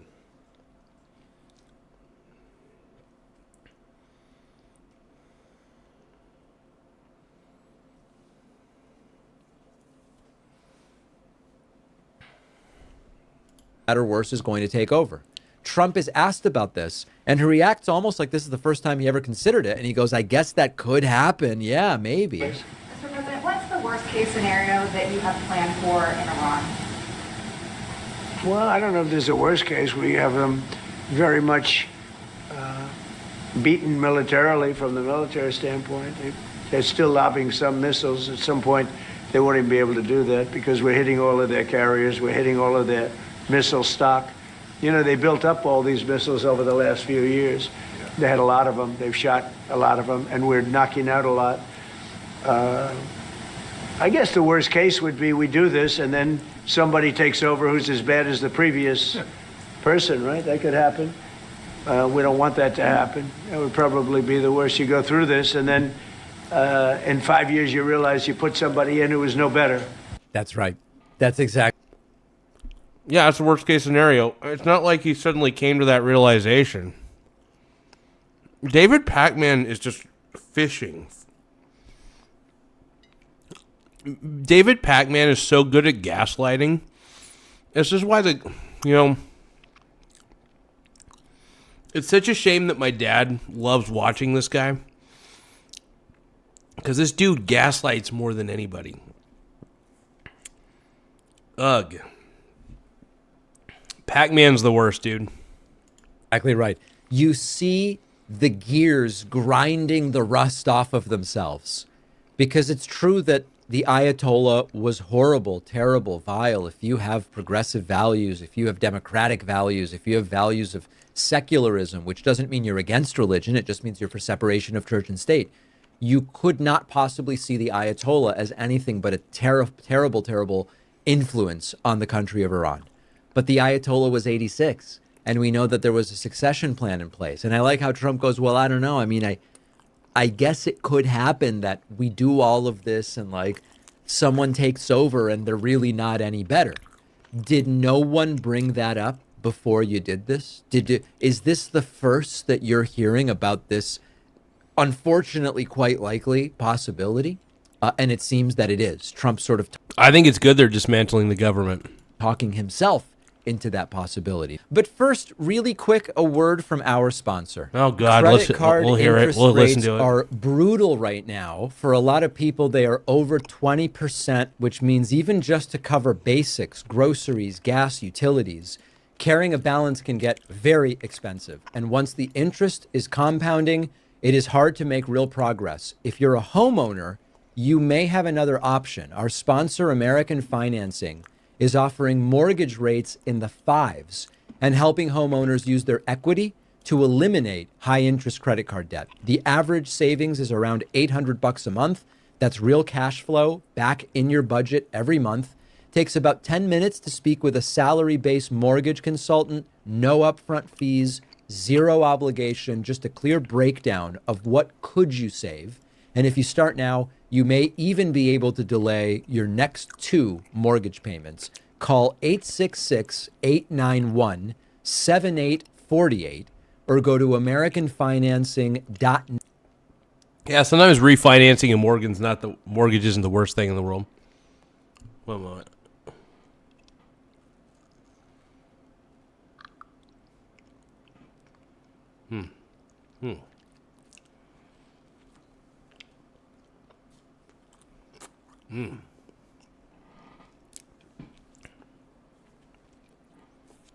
Let's keep going, man. .net/Pacman. The link is in the description. Now back to the video. Now here is an unbelievable moment. Donald Trump appeared to forget where his own father was born. Trump is sitting next to German Chancellor Merz, and Trump starts going, my father was born there.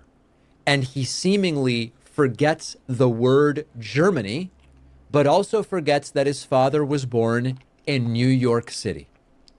This is a terrifying cognitive fail. It's a shame. It's and that country, UK, and I love that country. I love it. My mother was born there. I love it. My mother was born there. My father was born. Right? He knows all about my father. My father was born there, so very places. My father was born there, and he points to the German chancellor. Clearly, Trump seems not to know, or remember, or care, that his father was not born in Germany. He was born in the United States. Yet another little peg in the Trump really isn't doing well cognitively. I think you're overreacting, man. I think the dude's tired. The dude is overworked. He's older, he's overworked. I think he's doing well. He still has the ability, for the most part, to speak. So yeah, is he losing a little bit of it cognitively? Probably, sure. Who wouldn't be? Being president's a tough job, dude. Are you kidding me? Dude, David Pac-Man's such a cuck.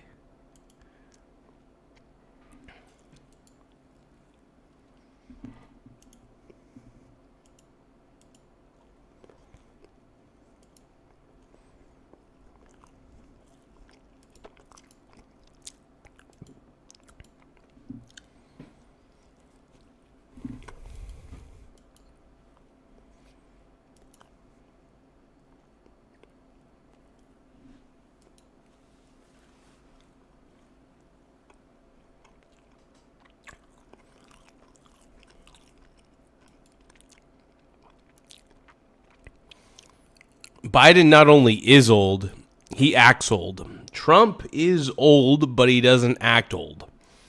That's a big difference. Trump is still cognitive. But David Pac-Man's an idiot. Category.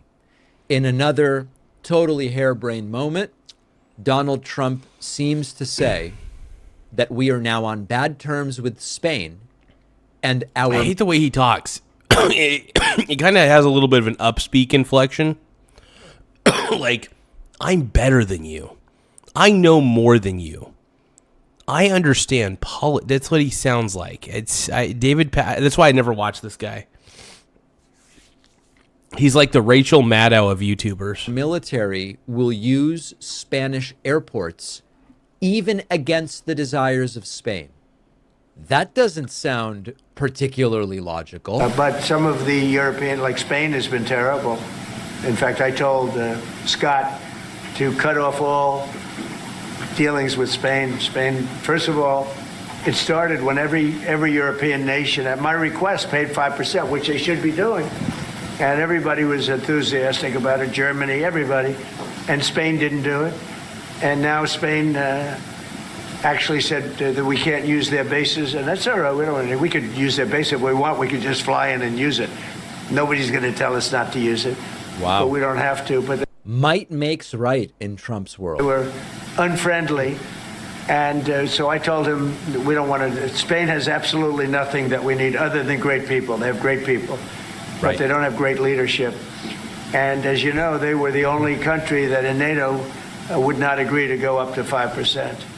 I don't think they would have agreed to go up to anything. They wanted to keep it at 2%, and they don't pay the 2%. So we're going to cut off all trade with Spain. We don't want anything to do with Spain. Look at that. On a whim, because Spain goes, yeah, we don't really want you launching attacks on Iran off of our soil. Like, we're not stopping you from doing it, but we just don't want to be involved in that. And Trump goes, that's it. Cut off all trade, cut off diplomatic relations, and by the way, we will use your bases to launch attacks if we want to, and you're going to do nothing about it. This is, of course, not diplomacy. What a stud, dude. That's just like, hey, coming in, dude. Coming in hot. This is not sensible foreign policy, but there are people, we look at this and we're horrified and embarrassed by it. There are a lot of MAGA people who go, yeah, I'm thinking this is badass, dude. Makes right. We'll do whatever we want. We don't give a damn what the Spanish think. We will just do it.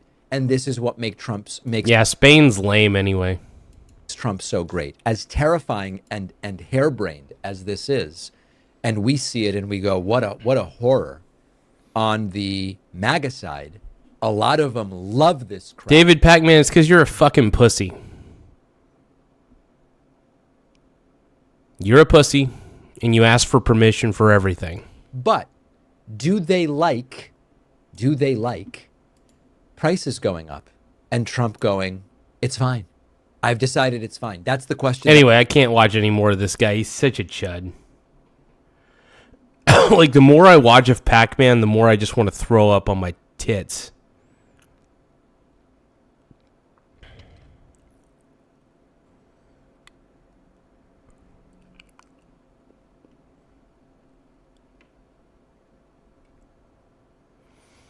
I love Tim Walz. I really do. I love Tim Walz, it's true. I love Tim Walz. So there have been quite a few observers that have said that these actions that we see from this administration internationally and certainly domestically really have all been aimed. If you guys can, though, please subscribe to the channel. The more subscribers we get, the better. We're currently sitting at sorry about that. We're currently sitting at 8,623 subscribers. Once again, 8,623. We're trying to get to 8,700 by the end of the stream, so make sure you guys tap the subscribe button in the upper right-hand corner. It really does help the channel grow. Now, back to the show.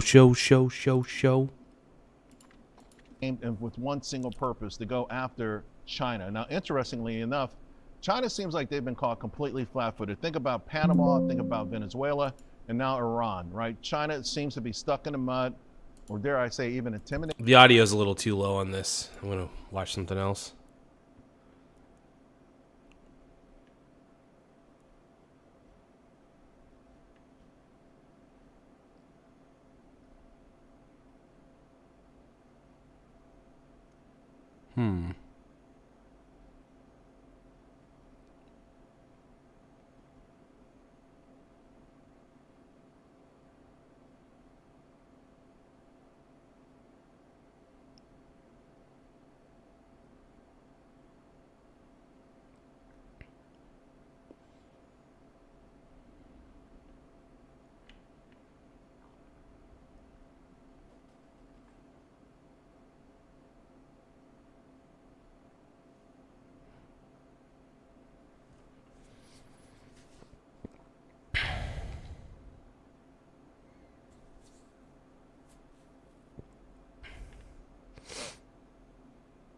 Oh, Terrence Howard. Last time we were together.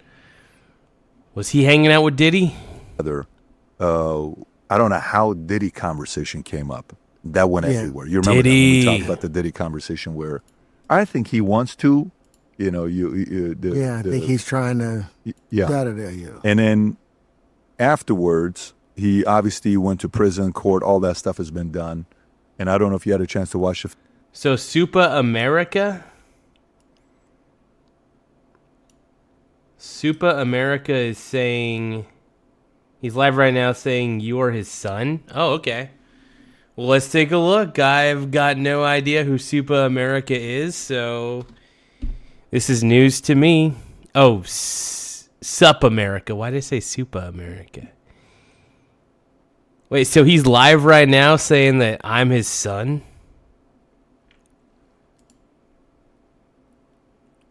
Oh, he is live. Okay. Let's subscribe to my daddy.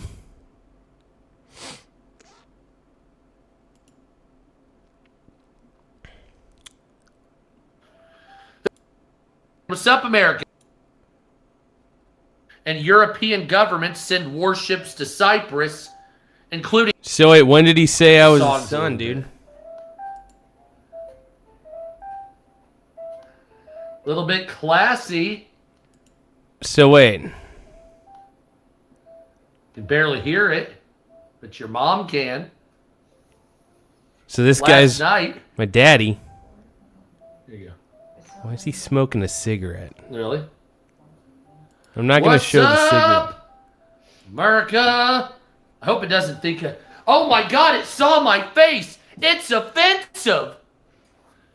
The algorithm didn't like my face. It was offensive. What's up, Ice Cream? Ice Cream Dream.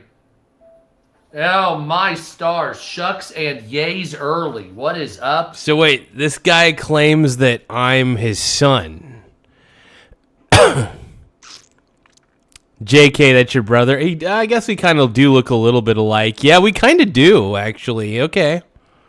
We got some similar features. Yeah, I'm going to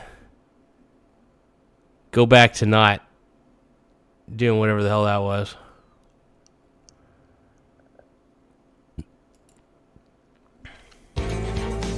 See what the 5 has to say. Hello, everybody. I'm Jesse Waters along with Kayleigh McEnany, Harold Ford Jr., Dana Perino, and Greg Gutfeld. It's 5 o'clock in New York City, and this is The 5. Now, the 5, I don't know, Fox News is a little gay. Kind of gay.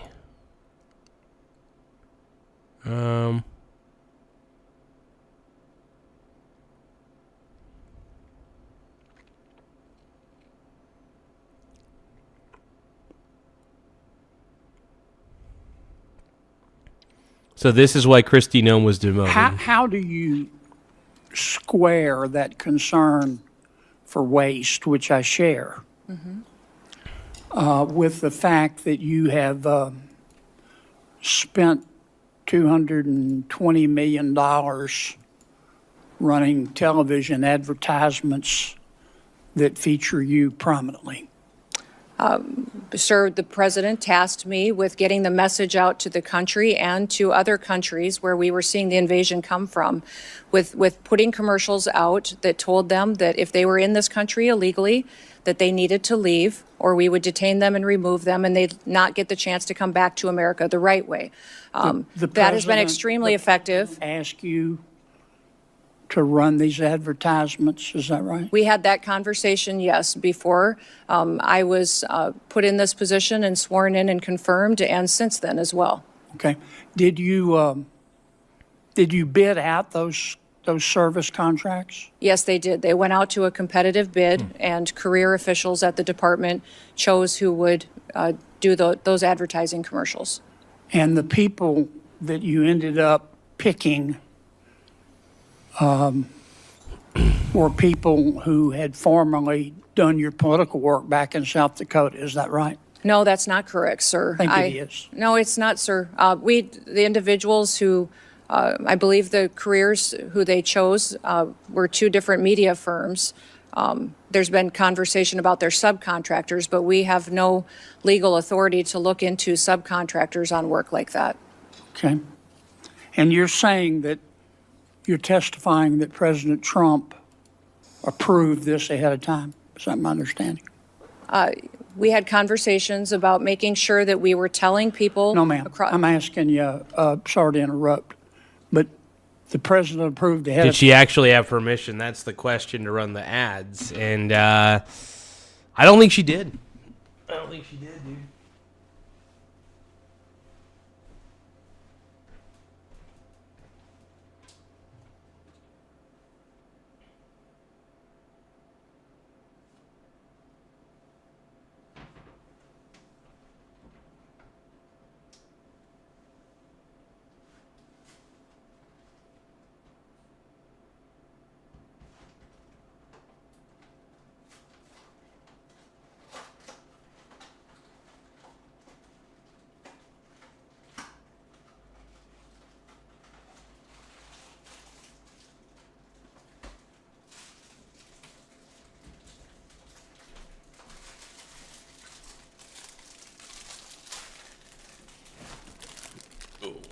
Oh, yeah.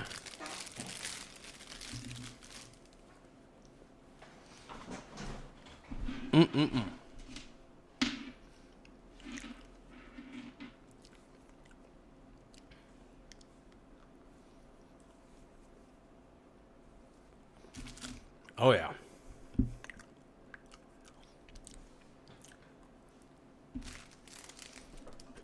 Time you spending $220 million running TV ads across the country in which you are featured prominently. Yes, sir. We went through the legal processes, did it correctly. Did the president know you were going to do OMB. this? Yes. He did? Yes. Okay. Trump was like, yeah. And one thing, Senator, I think would be helpful to know is how effective that communications has been. That Well, they were overwhelmingly effective in your name recognition. I mean, I personally just, I mean, to me, it puts the president in a terribly awkward spot. And and I'm not saying you're not telling the truth. It's just hard for me to believe, knowing the president, as I do, that you said, Mr. President, here's some ads I've cut, and I'm going to spend $220 million running them. that he would have agreed to that. I don't think Russ Vogt at OMB would have agreed to that. It's something we have to defend. I'm on the Appropriations Committee. My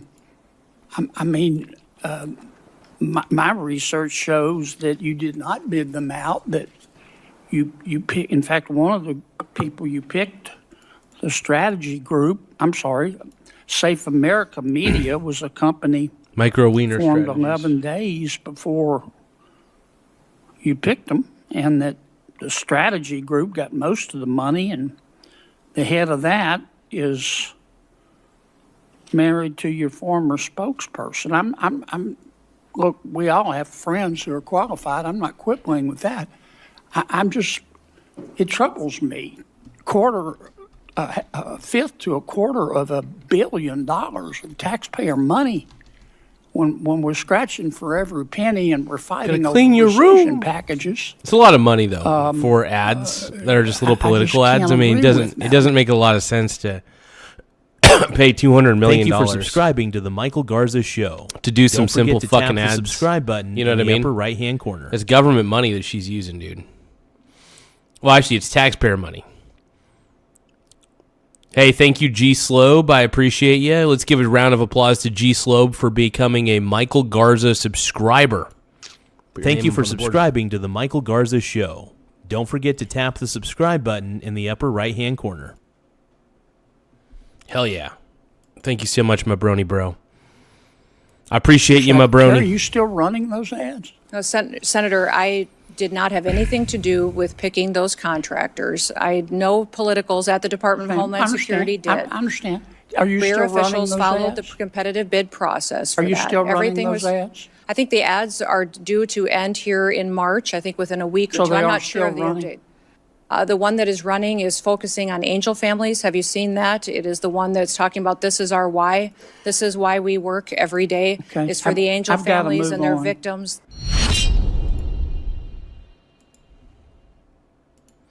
So how Israel tracked down the Ayatollah Khamenei's secret compound. Here we go. Let's watch it. How did the CIA people that are in the street? Let's see if Asman's got any new stuff real quick.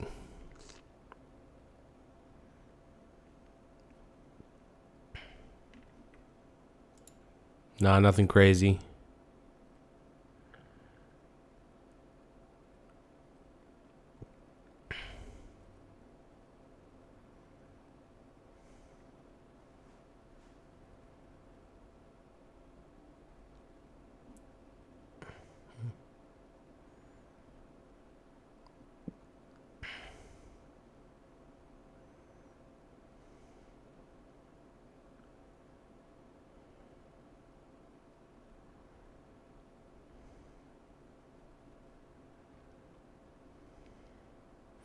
Oh, Jordan Peterson. Hi, all.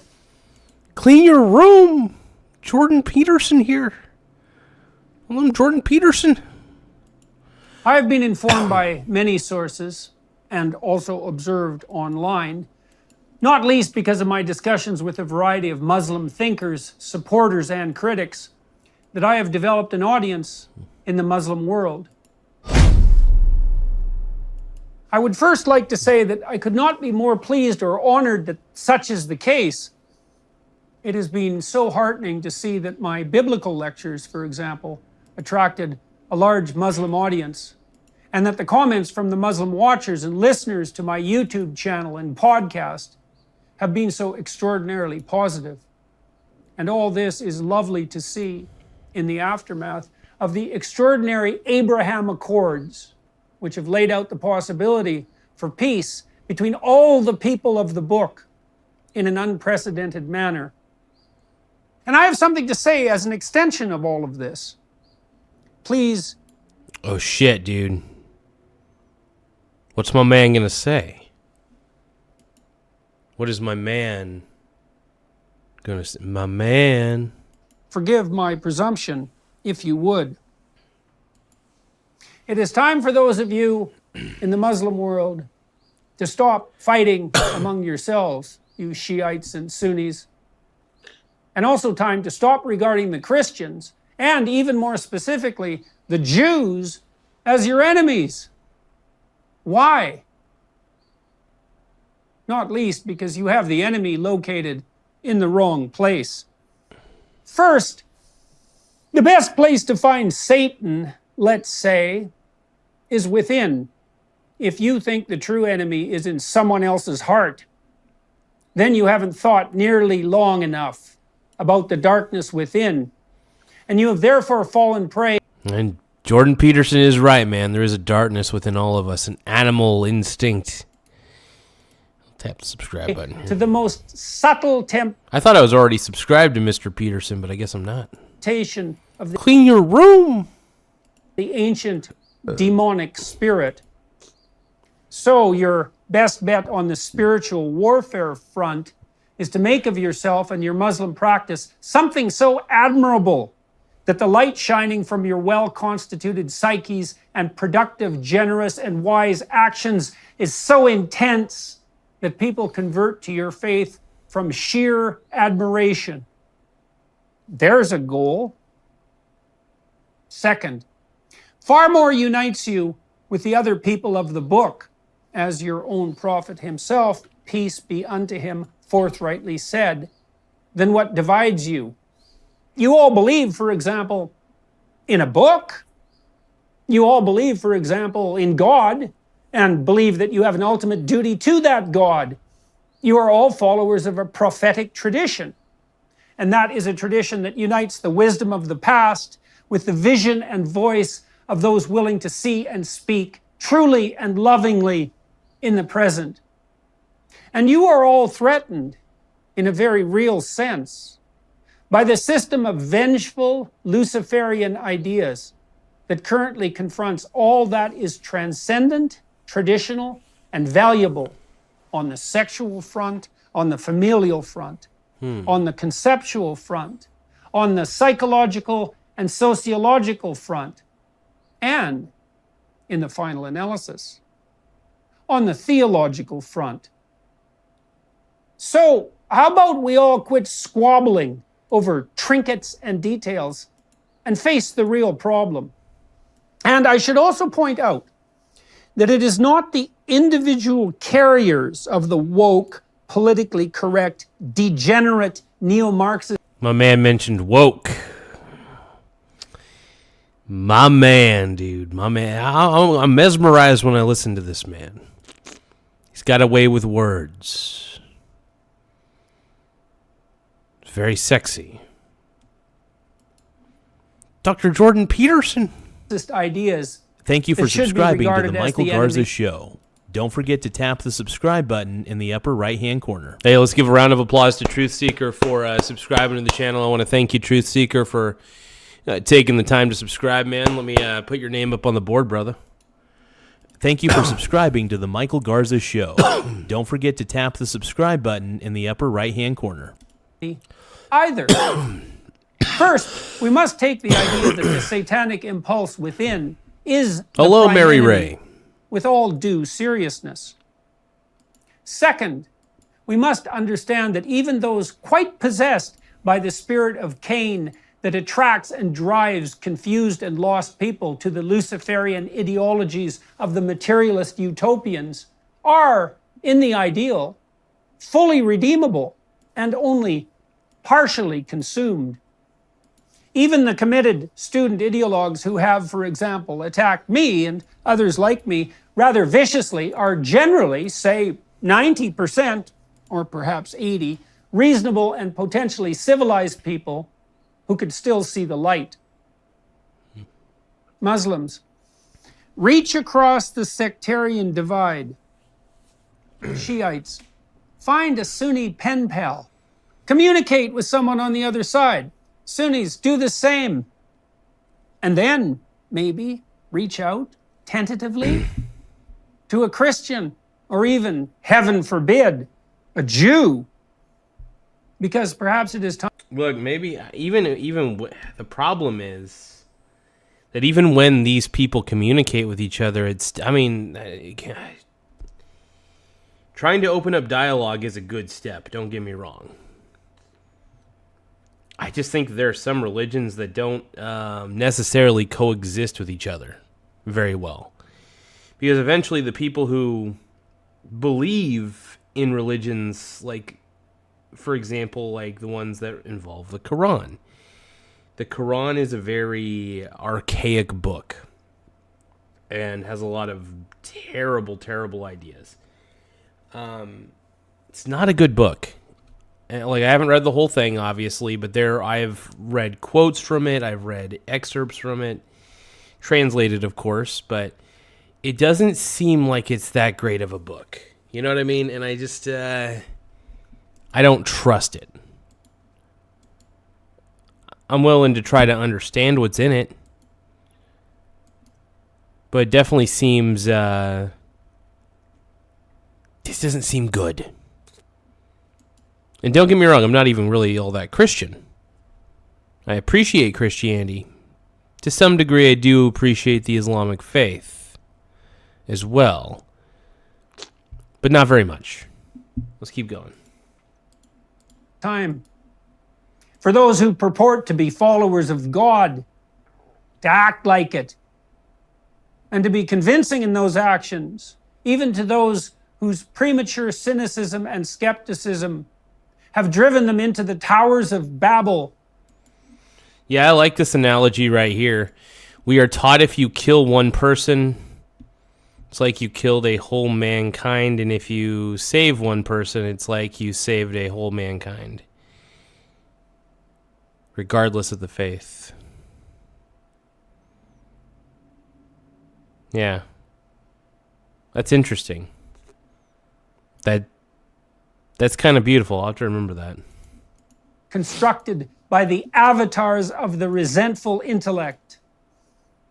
Is there someone in the Muslim world willing to build an electronic system to bring people from the Sunni and Shiite community together? A place where people of goodwill could reach electronically across the divide, person to person, and to formulate the kinds of personal, trusting friendships upon which a lasting peace truly might be founded? A place where Jews and Christians, willing and eager to open communication with their Muslim brothers, might do just that? There's a task for someone looking for a purpose, and it's an open invitation to do just that. If you build it, they will come. If you build it, get in touch with me. You'll figure out how to do it, and I'll publicize it. Thank you, all my Muslim listeners, watchers, and readers, for your kind attention and patience. I wish you well as you strive to become the light in the world that your faith truly demands. Let's see if we can unite as people of the book and negotiate our way toward the paradise that we might truly and jointly attain. And maybe that was always the goal. You know, maybe the goal was to have people of different religions eventually really unite. And when I say unite, I mean be willing to at least coexist, to be willing to just allow other people to believe in something that they don't believe. My problem with the Muslim religions is that a lot of them, they have weird rules. So, like, for you ever heard of the term infidel or whatever? Like, and correct me if I'm wrong, but if you don't believe in Muhammad or whatever Muslim faith, the Muslim faith is, if you don't believe in the Prophet Muhammad, you're like an infidel or something, and you're supposed to be killed or something. I if I'm wrong on that, let me know, but that's what I've heard.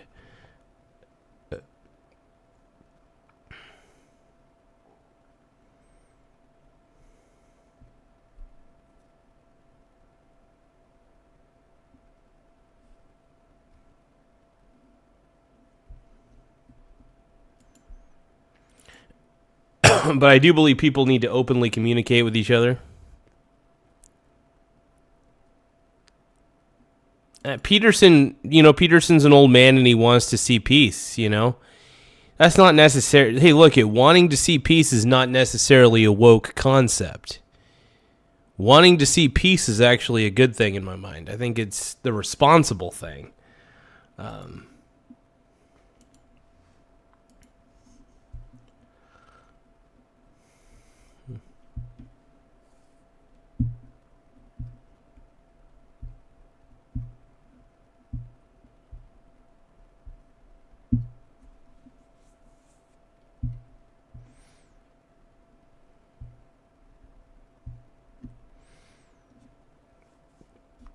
Windows 12?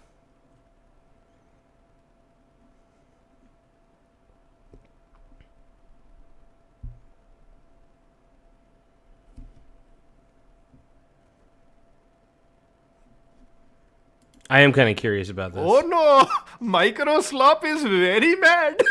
They shut down their Discord. You know, ladies and gentlemen, nothing brings joy to my heart than seeing the actual big corpo mad, because we're not dealing with their nonsense anymore. So again, this is just a goofy thing to start off with, but actually today's video is a little bit about defending Microsoft. I know, coming from my channel, that's probably going to blow your mind. It's like, wait a minute, the fat Indian guy has to defend them? Well, it turns out that, ladies and gentlemen, yesterday I got a whole bunch of messages aimed towards me the last few days where everybody's like, Muda, did you hear about Windows 12? And I was like, whoa, wait a minute, Windows 12? What are you fucking talking about? They actually, wait, whoa. We have degraded Windows 11 so bad, you're telling me they're coming out with another Windows 12? So I decided to put on the research goggles and I looked down the rabbit hole so you don't have to, ladies and gentlemen. Is Microsoft bringing... It makes me wonder if I'm going to get a free Windows 12 upgrade on this desktop computer that I have. I'm okay with Windows 11. It's not my favorite, but I think people give Microsoft... Look, all you have to do if you don't want the news feed, there are settings that you could go into in Windows to minimize those settings, to get rid of all the bloat. It takes a little bit, but overall, Windows 11 is actually a fabulous operating system. You just got to take a little bit of time to get rid of all the bloat crap that they put in there. The next evolution of slop towards you, or is this just bullshit and lies? Now, obviously, look, I think this video is going to be debunking some of the lies that we see from the big media talking about, shit. I think it's really easy to shit on Windows, okay? But I also don't think that what we're about to read is entirely wrong anyways. So anyways, for anybody that doesn't know, there is a site called PC World, and they talked about Windows 12. Now, obviously, as of now, they said the article they made is a translation of some German article by PC Welt, and it does not meet their standards and shouldn't have been published. Basically, these guys rely on auto-translators in their network, and for some reason, they just didn't even, do basic fact-checking into seeing if Microsoft was announcing Windows 12, who was the fucking source for this. Remember, things get leaked in the technology game all the time. As much as I want to watch something on Windows, let's get back to what we're really going on about.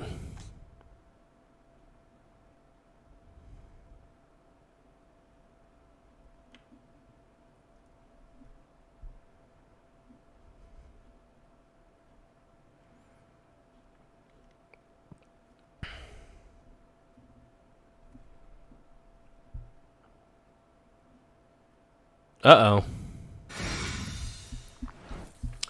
Welcome back. I'm here now with Gordon Chang. We just spoke with House Majority Leader Steve Scalise, and China says it is sending a special envoy on Middle Eastern affairs to the region to conduct mediation efforts, they claim. Beijing condemning the attacks earlier this week, now having to rely more on Russian oil due to massive supply disruptions in the Strait of Hormuz. China buys up to 80% of Iranian oil. Meanwhile, the Wall Street Journal is reporting that China is now accelerating production of submarines to attack the United States.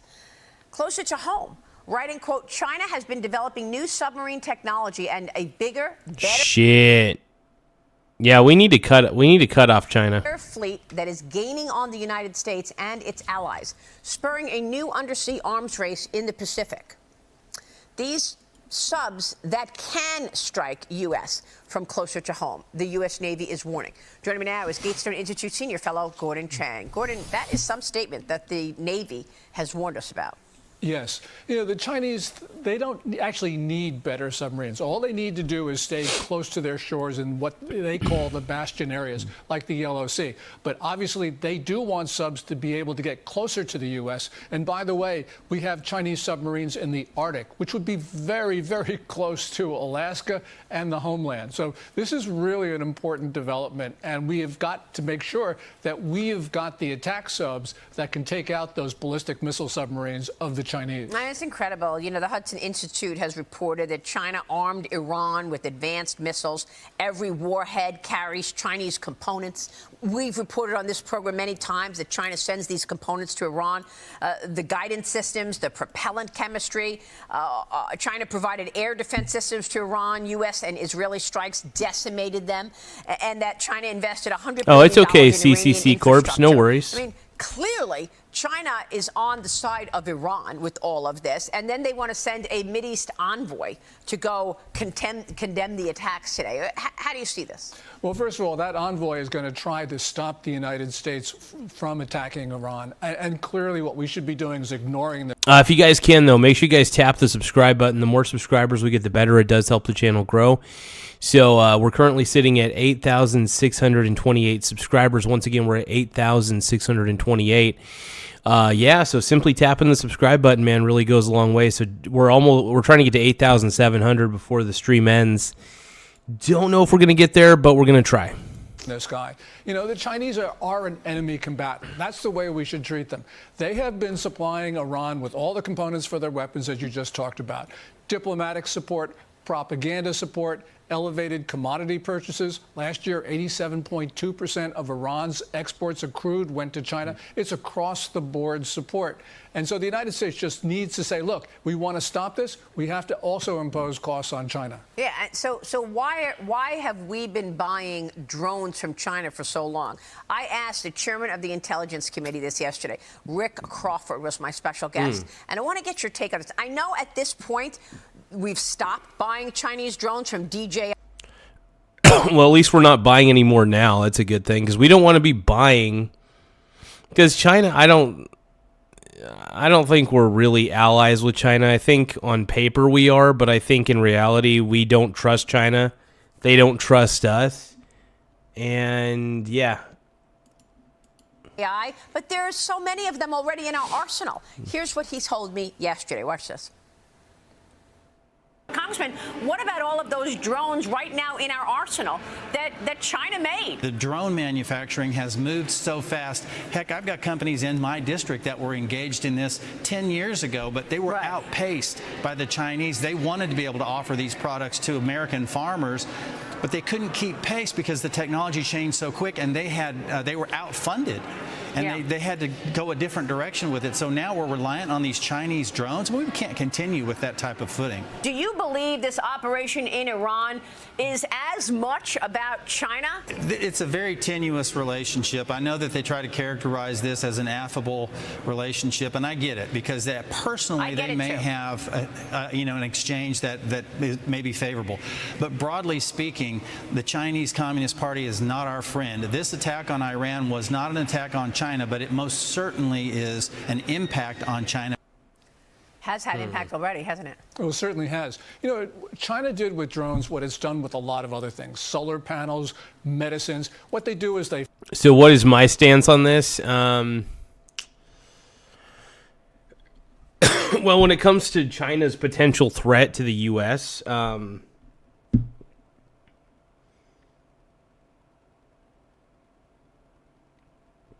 it would be better not to make China an enemy, because as long as we don't make China an enemy, China's going to implode on itself, and I'm going to tell you why. They live under communist rule for the most part. It is an authoritarian / communist sort of thing. So it's a dictatorship. They call it the People's Republic of China, but really, in all reality, it's a dictatorship. It's no different than Russia, in my opinion. I think Russia and China are very, very similar in government, more than they care to admit it. Yeah, that's the way I see it, at least. They flood the market because they give subsidies to domestic producers. Yeah. That prevents us from developing our manufacturers. So, of course, DJI had 70, 85% of the international drone market because this was predatory policies. We need those tariffs that President Trump has been putting in place because that is an emergency. And I think the Supreme Court got that one wrong. Yeah, okay. So, and you know, to stop a president from using tariffs in an emergency when we've got emergencies all over the place, like 100,000 people dying of fentanyl every year. But let's talk about what's going on in China this week, because China's annual parliament meeting is beginning today in Beijing. Leaders there are expected to discuss and approve policies which they say will expand China's economy. They've got growth targets on the economy of between 4.5% and 5%. Gordon, is there any way in hell that China's economy is growing 5% right now, in your view? No, and that's what they reported for last year, 5.0. It was maybe 2.5. I think that China lies to make themselves appear stronger. It's like Iran. Iran appears to be tough, but truth be told, they're really not. They don't have the arsenal. They don't have the manpower. And honestly, Trump's probably going to have this mini war done in 2 weeks. So I think China's on the wrong track, dude. China's on the wrong track, and you know, you don't underestimate China. Don't underestimate them, but I think they're on the wrong track. If they were lucky, maybe there was no growth at all. You know, there was a Harvard Kennedy scholar who came back from a tour of China at the end of last year. He reported that the overall unemployment rate in China now is 20%. If you look at unemployment, 20% unemployment in China. Oh my God. 20% overall. Well, here's the problem that I have with China is they're so controlling over their private sector. I mean, that's a huge problem. You don't want to try to be so controlling that you make it to where businesses don't want to be there. I mean, that just doesn't work in the long run. Means that youth unemployment is probably double that. That's inconsistent with the notion of 5.0% growth. Yeah. You know, they can say 4.5, 5.0 for this year, but it's probably going to be negative, and especially because China's in a deflationary period. By the way, with all of the problems in the Strait of Hormuz, gas prices in China up 11.0%, diesel up 13.5%, and the National Development and Reform Commission is telling refiners, don't export anything and cancel contracts if you can. Well, it's this indirect message, which Wild, man. Wild. Crazy. I love what President Trump is doing here, because he's always telling us what great friends they are. And at the same time, he's saying, okay, well, you want to, you know, in so many words, you want to hold back critical minerals? Well, maybe you won't get the oil that you need, given the situation at hand. Axios sounding the alarm over the Pentagon's ban on Anthropic, saying that it could hurt America's AI advantage over China.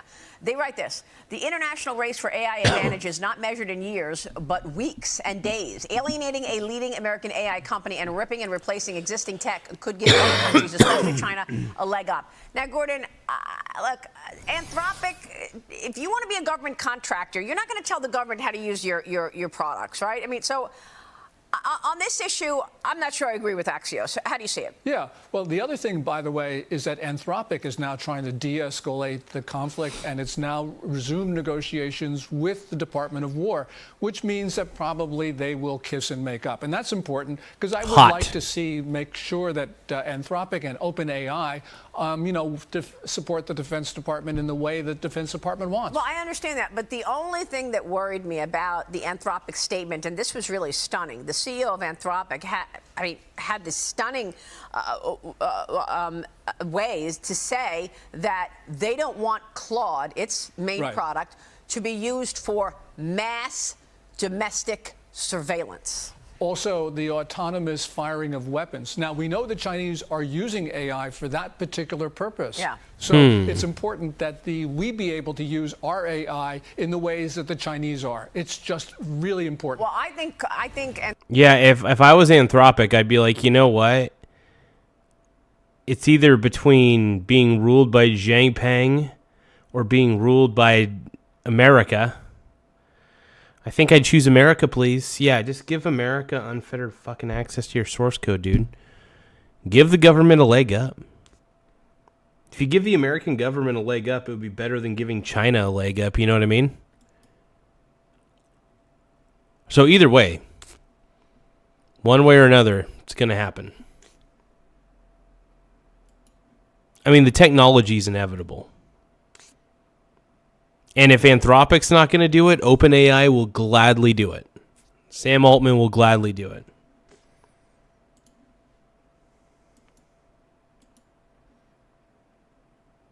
That's the way I see it, you know. That's the way it is. Anthropic needs to explain itself. You can't just say and suggest that the Actually, U.S. is doing mass domestic. See what else we got, man.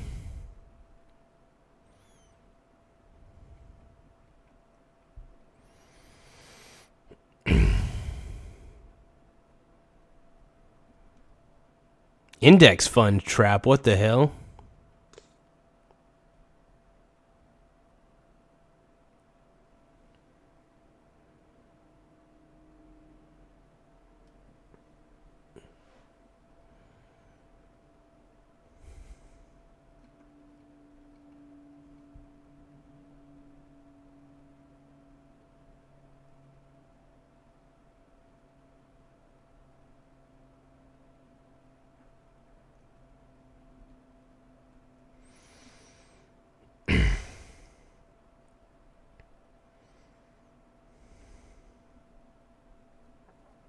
So the markets are falling, huh? Let's see. Well, how about this? Let's just look up stock market. I'm curious what the after hours are saying. Overnight markets.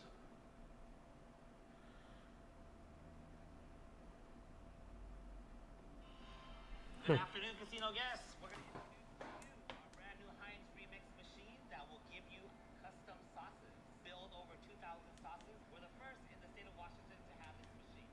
To demo how this works, you're going to click the start button and then you can choose from the recipes or build your own.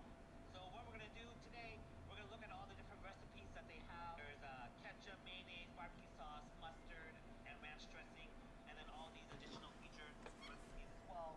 Honey mustard, jalapeno ketchup.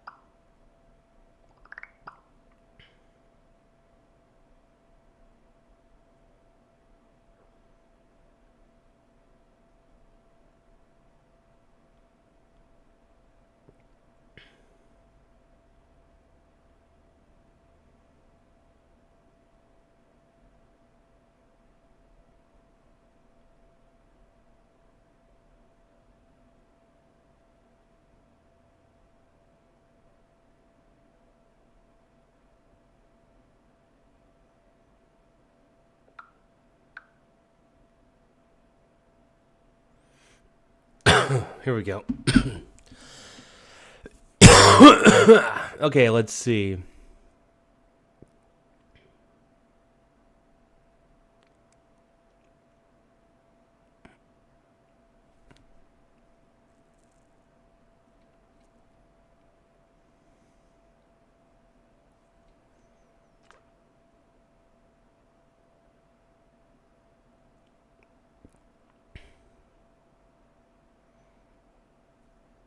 I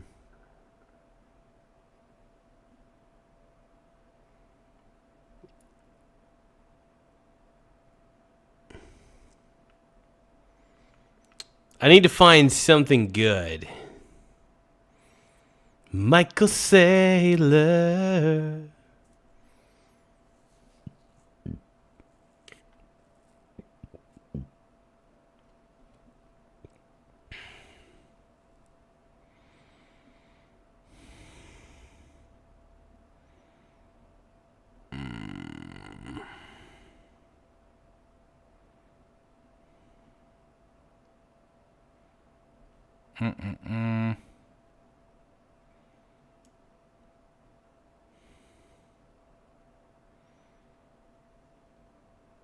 Well,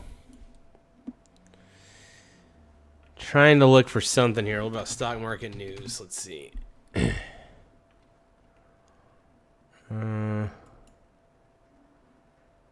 What's the most recent?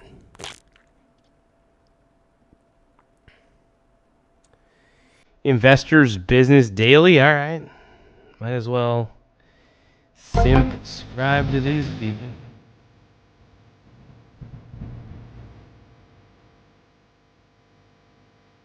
Give it a try, man.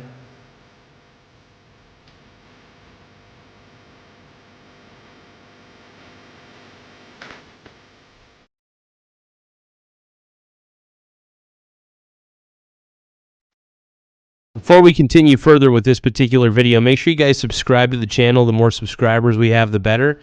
So tap the subscribe button in the upper right-hand corner. And everything else, man. But thank you, CC Corpse, for all the chats. I appreciate you, bro.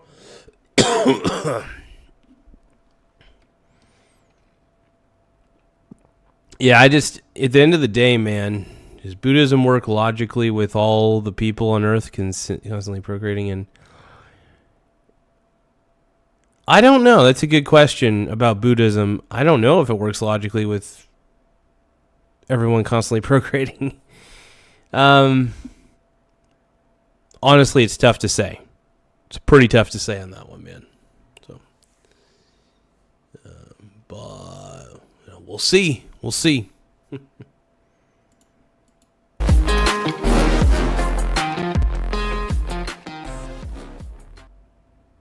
Good afternoon, everyone, and welcome to Stock Market Today. It's Alyssa Corum here. And once again, the action in the major index is not quite telling the full story, with major groups getting slammed in today's session. We will discuss that and more on today's episode. Joining me now is Ken Shreve with the details. Hey there, Ken. Hey, Allie, yeah, just looking at a lot of leading industry groups in the market getting taken to the woodshed today, but wanted to take a look at a couple of important earnings reports in the market today. Take a look at Broadcom AVGO, which had a great earnings report and not a bad close for the stock today. Also in the fiber optic group of Ciena had a great earnings report, but fiber optic stock sold off pretty hard today. And also a real estate investment trust that came down, retested a buy point today. CTRE Care Trust looking pretty good here. All right. I could tell this we'll is take a look gonna at be those boring. stocks, but first, let's analyze the major indexes. This is making my pee-pee go down. Hold on, you guys. That made my pee-pee go down. Let's see what else we got here.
Okay.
Well, we got Andre Deek. So about 2 months ago, I guess we'll watch Andre Deek.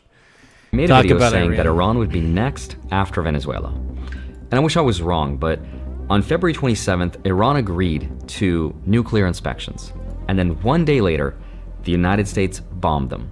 Over the past 36 hours, the United States and its partners have launched Operation Epic Fury. Hold on.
One of the largest, most complex, most overwhelming military offensives. That means the US is now at war with a country of 92 million people. And that's what's happening right now. The question that I think we're all trying to understand is why? Because official explanation doesn't make any sense. The official explanation is, this was not a regime change war, but their regime is gone. And that the nuclear program was the threat, but we already destroyed it 8 months ago with Operation Midnight Hammer. That Iran was about to attack the US because they had the capability to make nuclear weapons, but the Senate Intelligence Committee says... Here's the thing, though. Iran has been bombing their neighbors 24/7. And Iran's been a real piece of crap in the region for a while. So this was kind of bound to happen. They saw no evidence of any threat. There was no imminent threat to the United States of America by the Iranians. That's why all of this is so confusing, because nothing makes any logical sense. And that's why I wanted to make this video. Because the truth is that all of this is very logical, because it has been planned for the last 30 years. And I'm going to show you the 4 different power players that all wanted this to happen and what their interests... Andre Deek is going to school us on this one. Andre Deek. Kind of curious to see how he does it.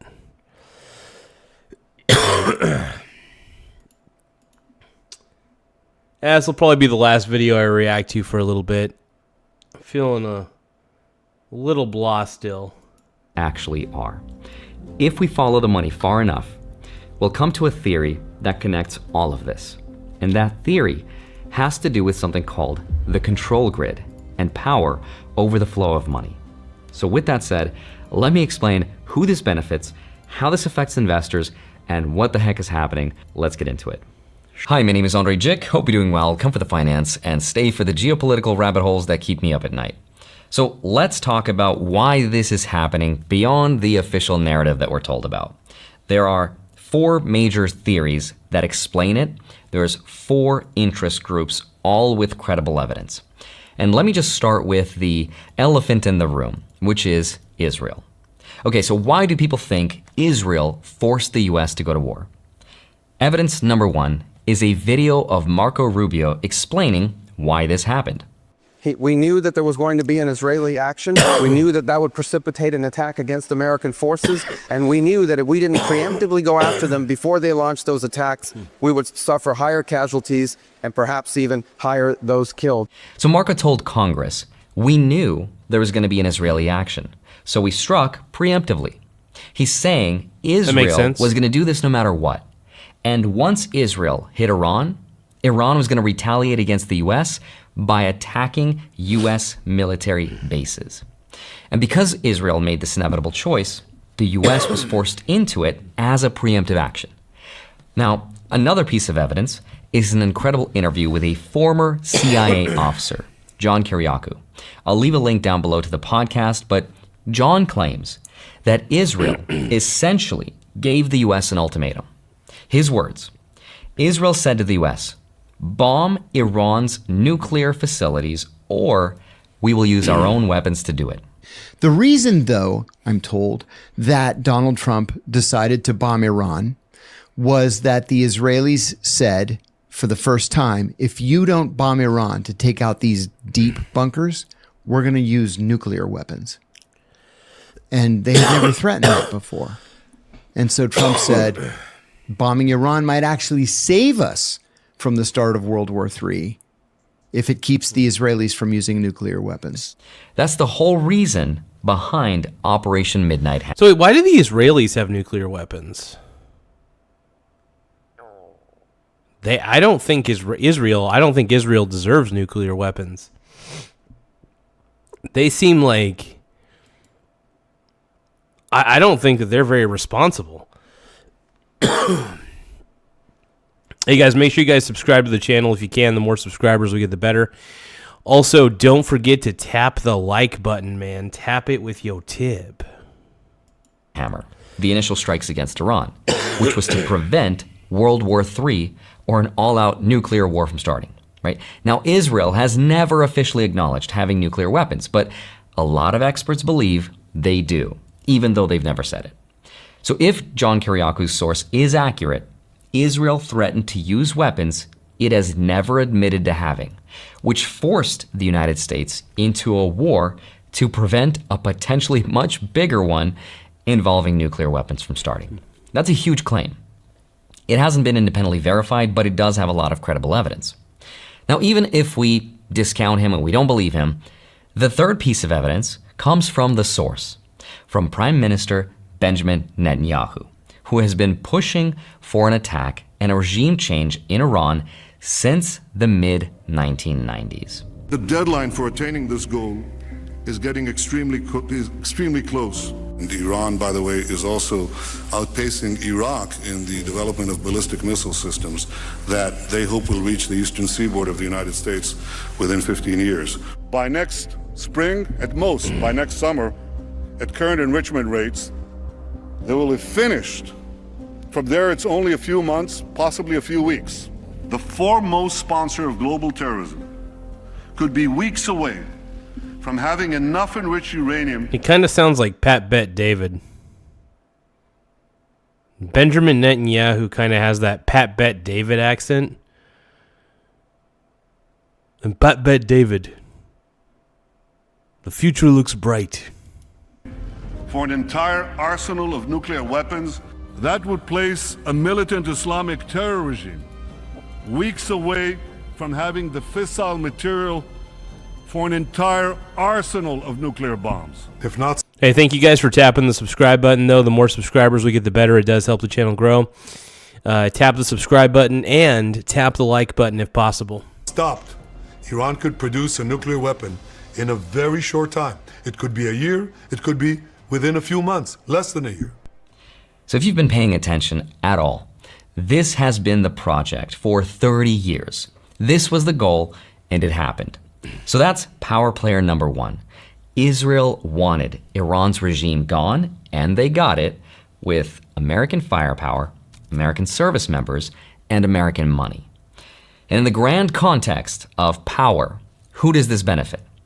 It benefits the military-industrial complex, which some people call the neocons. Right, that's power player number one. The second theory is even more interesting. But before we continue, this video is... I don't understand why we even want to help Israel. Like, what is the point? I'm trying to understand this. So why are we allied with Israel again? Israel just seems so... I don't trust him. Look, I don't trust Iran either. I'm not a big fan of Iran. But I don't think we should just be, like, doing everything that Israel wants us to do.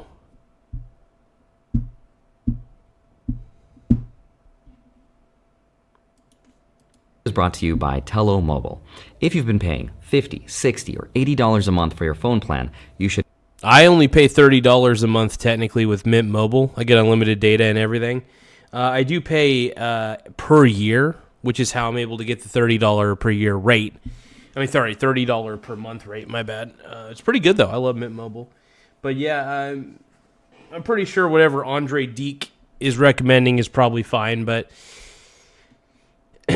yeah, I've loved Mint Mobile. It's been one of the best ones, man. Should hear this.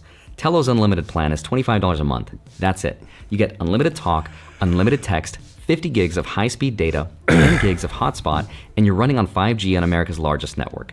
There's no... I need to see that price table. Hold on. $19 a month? 50 gigs of high-speed data, 10 gigs... Okay, so unlimited data. $19 a month for the first 12 months, and then $25 a month going forward.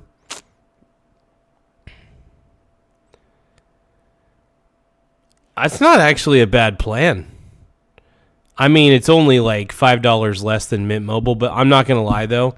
Mint Mobile has the best cell phone service out there. Like, I go places, like I used to have Straight Talk, which bad mistake, by the way, I'll never go back.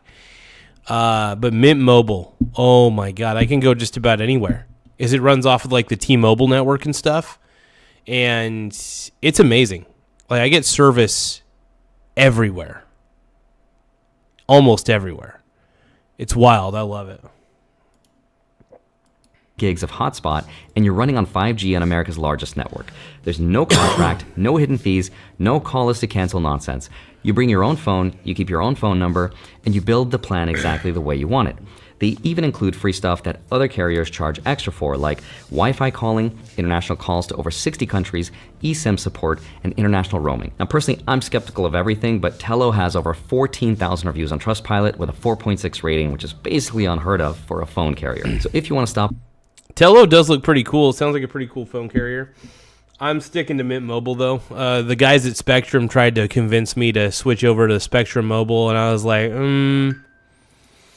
no, I'm good. Like, I really love Mint Mobile quite a bit. I got my Pixel 8 Pro. I got good service, and yeah, I mean, it's very affordable.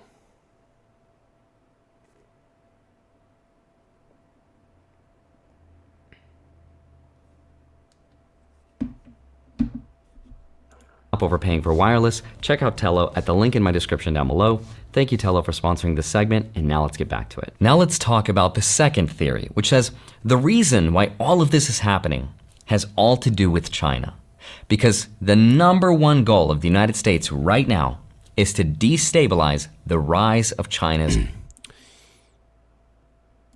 SPR 6577 says he promoted the Yada bank savings account gambling scam and generally goes with the wind regarding all his positions. Yeah, I will say this about Andre Deek. He is very much a go with the flow kind of guy. I'm not a fan of that, but there are times like I feel like he's more informed than I am on certain things, only at times. But yeah, dude, Andre Deek, my problem with him is he's too agreeable to where he doesn't push back at anything. Like, he promoted FTX. He's even a Bitcoin shill. I forgot about that. The fact that he's a crypto shill is proof positive that the dude doesn't understand finance one lick. So, like, really, the key to understanding finance is just, or at least when it comes to investing, just understand what the hell's actually valuable. Figure out what its intrinsic worth is, you know? Crazy. Economy. How do we know this? We know this because this was documented in the Monroe Doctrine, like the Monroe Doctrine, but Donald Trump's version. The way to disrupt China's economy and get leverage is, for example, cutting China off the cheap oil they were getting from Venezuela and the cheap silver they were getting from Latin America, and now the cheap oil they were getting from Iran. This is where something called the Strait of Hormuz comes in. There's this body of water between Iran and the Arabian Peninsula called the Strait of Hormuz. It's very narrow, but about a quarter of the world's supply of oil passes through this tiny little point. And as of right now, it's shut down. Traffic has dropped 70%. There's over 150 ships just sitting there waiting. And insurance companies have suspended their coverage, which is basically a financial kill switch. Because if you can't get insurance, they can't ship their oil to places like China. So as a result, oil has gone up in price. And analysts are saying if this close lasts more than a couple weeks, we could see $100 or higher for a barrel of oil. Gas. That would be wild, man. Oh my God, you know, maybe I should look into oil futures. Hold on.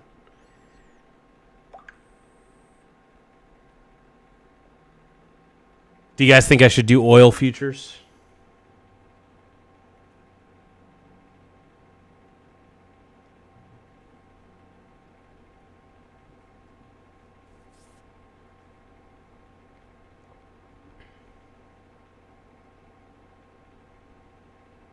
Oh, silver's climbing. Hold on.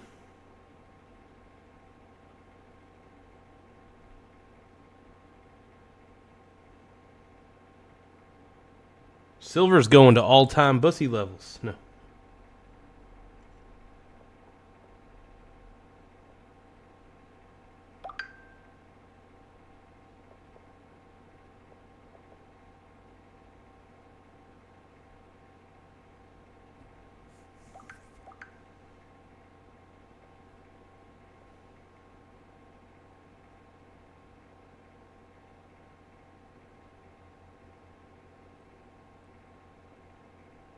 Give me one moment, man.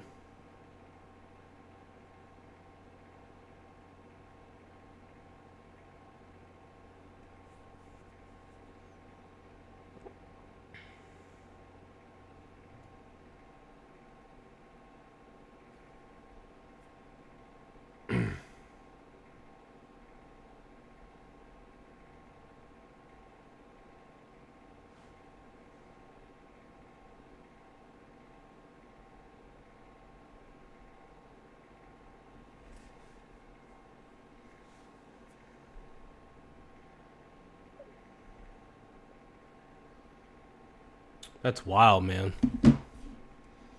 Holy smokes.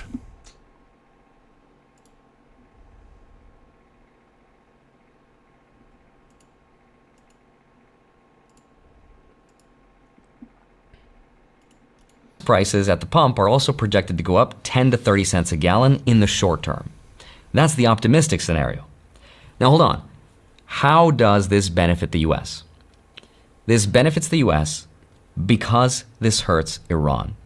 What hurts Iran hurts China because China buys a lot of Iranian oil. So from a sovereign powers perspective, right? So from the perspective of the United States, this is a strategic win because it makes China more dependent on U.S. oil. Oh. So we're kind of crippling China in a lot of ways by doing this. Okay. That may be our end goal. And if the U.S. can control the supplies of oil around the world, that is leverage. Now, obviously, U.S. oil companies will also benefit. ExxonMobil, Chevron, ConocoPhillips. Their costs will stay the same, but the price of what they're selling is going up. Every dollar increase in crude oil translates to higher profit margins for them, aka those companies make more money.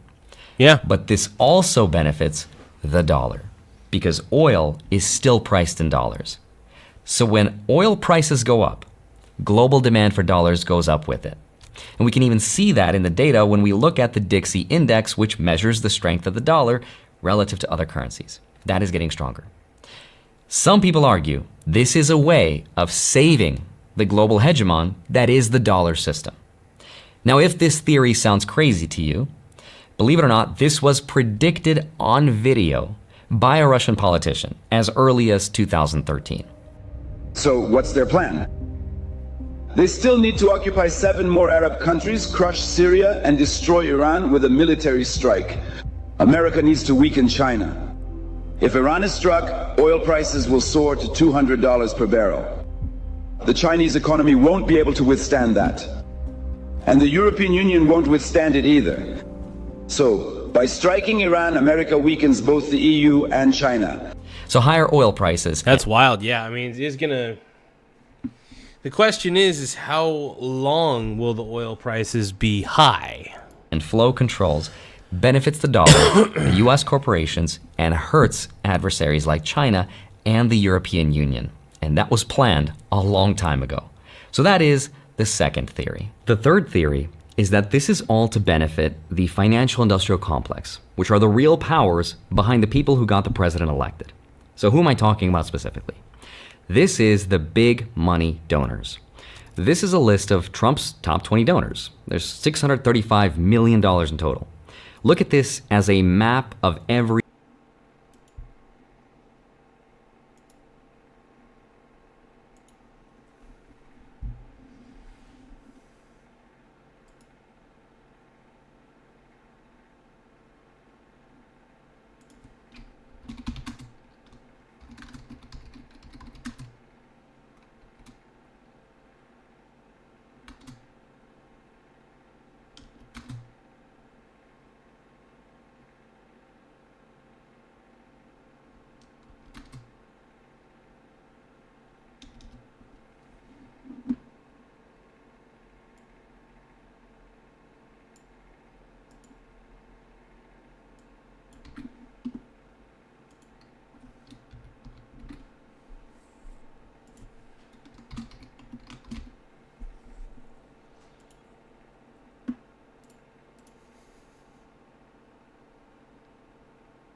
Okay, guys, make sure you guys tap the like button, and if you can, subscribe to the channel. The more subscribers we get, the better. We're currently sitting at 8,629 subscribers. Once again, we're at 8,629 subs. So please make sure you hit the subscribe button. It really does help in a lot of ways. Just whatever you guys can do, man. I really appreciate you. Free interest we just talked about. For example, number 1, Timothy Mellon, old banking and transportation dynasty, financial industrial complex. Number 2, Elon Musk, Tesla, SpaceX, Starlink, XAI. His companies hold billions and billions in Pentagon contracts, and his AI company just entered a program to build autonomous drone swarms for the military. That's the technological industrial complex and the military industrial complex in one person. There's number 3, Miriam Adelson. She has spent decades as the single biggest pro-Israel donor in American politics. She's been pushing for a regime change in Iran.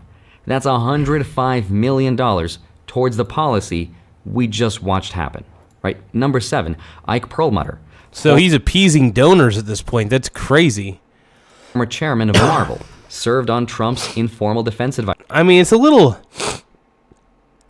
far-fetched. It's also possible that the donors and Trump just see eye to eye. I think this may have been the plan all along anyway. You know what I mean?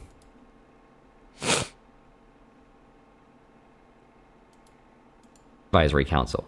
Is number 9, Robert Bigelow. Bigelow Aerospace, Defense and Space. Right? These are military industrial complex adjacent donors.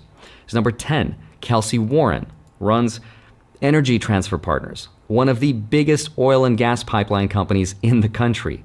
Higher oil prices from a Hormuz shutdown go straight to his bottom line. That's the oil interest, right? Number 15, Howard Lutnick, indirect ties to Cantor Fitzgerald. has huge interests in Tether and whose company allegedly bet against the tariff policy while advising the president on the same policies. Right? He's now the Commerce Secretary. So number 16, Paul Singer, runs one of the most Howard Lutnick, the Epstein wonder. Oh, Lutnick, you were... Oh, God. Howard frickin' Lutnick, dude. Oh, boy. That guy. What a guy. What a piece of work. Powerful hedge funds on Earth. His fund's most recent public filings show hundreds of millions of dollars in defense and energy index funds, which all went up the moment the strikes started. So here we have tech, defense, right? Oil, finance, Israel, every interest group that is represented here. This is their return on investment, and this is only what we know publicly. Now, some people also believe this has all been prearranged, right? Like the deal was made a while ago, and what we're watching on TV and social media is all just theater. Now, if you assume for a moment that this is true, maybe it is, maybe it isn't, I don't know. But if it's true, then why bomb a whole country? If this was pre-negotiated, why just not do it peacefully? And the answer, from the military-industrial complex perspective, is that this... No, maybe. Let's take a look at this, though. Okay, welcome back. That's a transition. So Putin threatens to cut off Russian energy to Europe. Let's see what's going on Vladimir here. Putin threatening to cut off Europe's Russian oil and gas supply for supporting the U.S. on Iran. And Putin even ridiculing Europe's costly green energy boondoggles, causing their utility prices to soar. Joining us now, Forbes Media Chair, Editor-in-Chief, Steve. Hold on. Europe's Russian oil and gas supply for supporting the U.S. on Iran. And Putin even ridiculing Europe's costly green energy boondoggles, causing their utility prices to soar. Joining us now, Forbes Media Chair, Editor-in-Chief, Steve Forbes. Steve, it's great to see you again. What's your take on this? Trump says he will make new moves to keep U.S. oil and gas down. He's getting U.S. oil majors to get Venezuela's oil fields back online, too. Reserves are bigger than Saudi Arabia. What do you Wait, make I of what thought Putin just said? the UK wasn't on board with Putin's this. trying to now show that he hasn't totally abandoned Iran. But the fact of the matter is, he likes that war against Iran because it takes weapons that might go to Ukraine, diverting them to the Middle East. So a little bit of a hypocrisy there. But in terms of what President Trump is doing, you mentioned the Venezuelan oil, but also be willing to provide insurance to shippers in the Strait of Hormuz is absolutely crucial. Put flesh on that so you don't have the spike. It's now $80 some odd. But in the past, we've had spikes in the Strait because of oil crisis to $100, $120 a barrel. So taking those steps, having naval patrols in the Strait, and also providing that insurance will make sure we don't get a devastating spike. And this war is not going to last forever. In a few weeks, as things start to settle down, then oil prices will start to settle down and gas prices will come down as well. What we're seeing now is temporary, not permanent.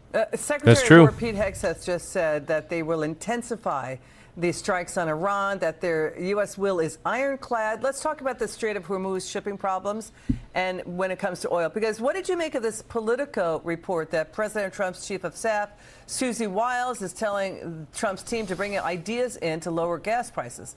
The White House is looking under every rock for ideas. Now, Press Secretary Caroline Leavitt dismissed the reporting as sensationalist. But what more can the president do to really open the spigots in case energy prices do ricochet around for what's going on with Iran? What more can he do besides ensuring and getting the Navy to escort ships in the Strait of Hormuz? The answer is no more. I mean, you got the Venezuelan oil company coming in. You got the ships doing in the Strait of Hormuz. Providing that insurance is absolutely critical. So he's doing everything he can. And also, he and the Israelis are doing everything they can to bring this war to a quick conclusion. What is stunning about what this war has revealed, is the massive armament program the Iranians have had for 20 years to commit aggression in the Middle East. Good thing. Yeah, the fact they've been able to do all this right now is actually kind of insane. I think we've depleted. I think the U.S. has depleted everything, though, man.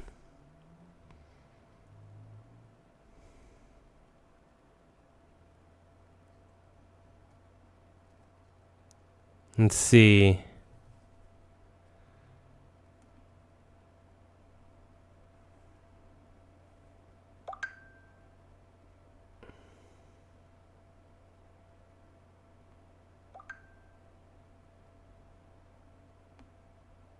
God, dividend.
All right, let's take a look here.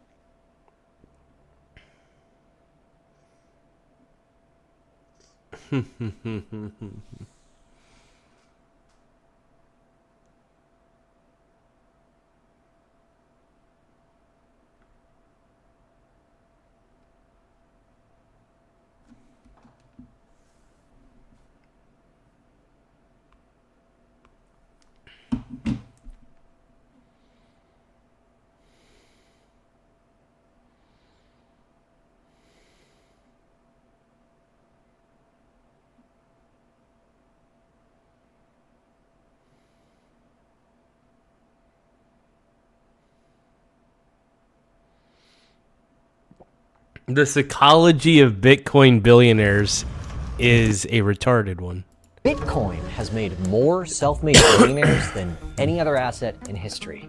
But when you study these people for long enough, a pattern shows up that... Yeah, they're all morons. They're all lucky. They just got lucky. They're dumb and they stayed into a Ponzi scheme. Hey, you know what? Maybe they're smart in the end, but they think that because they became billionaires through Bitcoin that everybody can. The truth is, only a very small amount of can, because it's basically the whole thing participates in greater fool theory. Nobody talks about. Most of these people were not rich or uniquely smart. However, each of them passed 3 psychological tests in public, and most of them probably didn't even know it while it was happening. Michael Saylor failed the first test only to pass it 7 years later. And if you own Bitcoin today, you should probably know what these 3 tests are. Oh God, this is a Bitcoin shill channel. Oh no.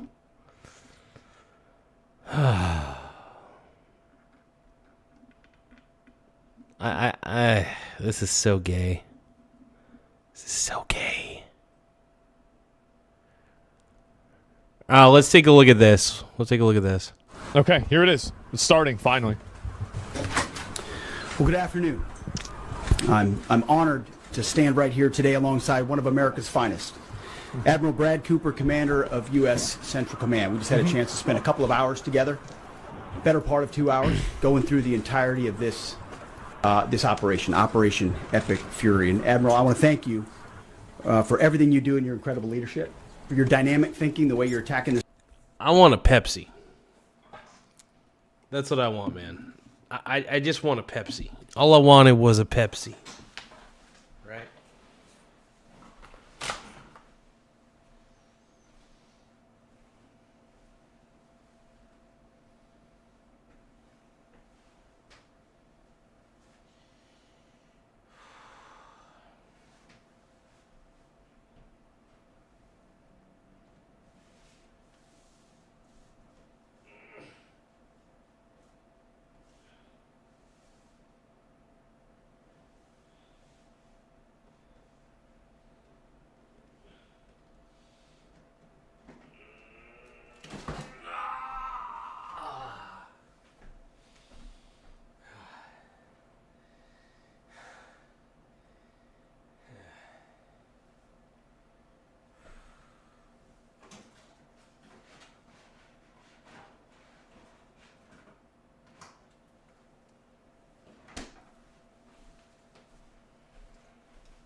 this problem set on every level.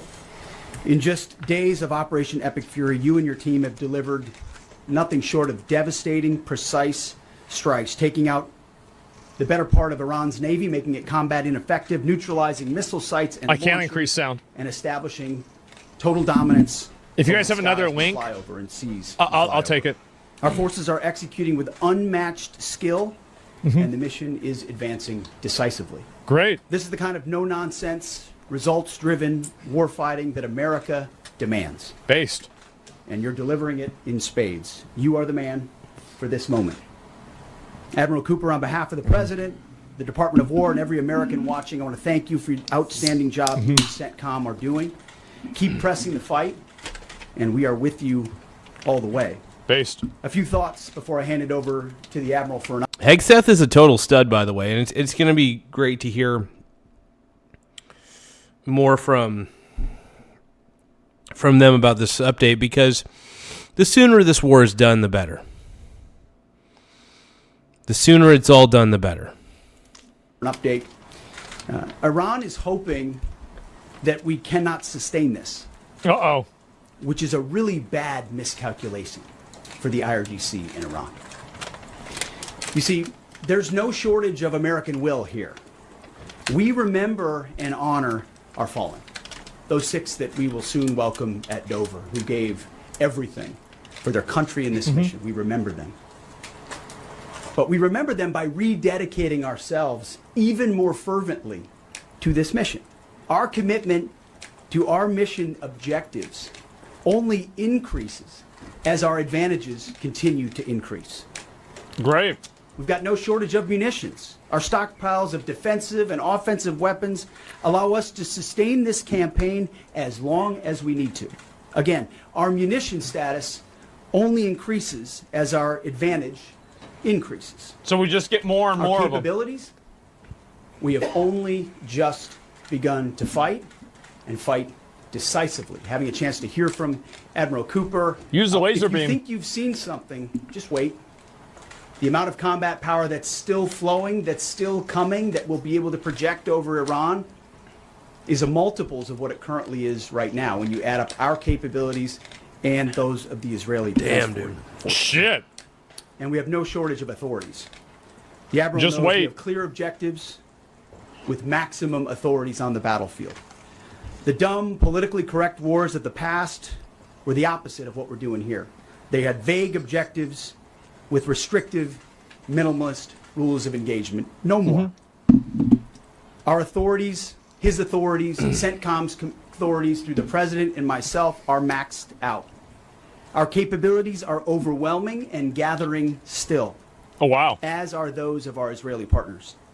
Our munitions are full up, and our will Hell is yeah. ironclad, which means our That's beautiful, man. That's beautiful. Amazing. Great. Their Thank you for War Max subscribing to the ours Michael and ours Garza alone Show. to control. Don't forget to tap the subscribe as button long in the as upper it takes right-hand to corner. ensure the United States of America achieves these objectives. And as we flow more forces, Hey, let's give a shout out.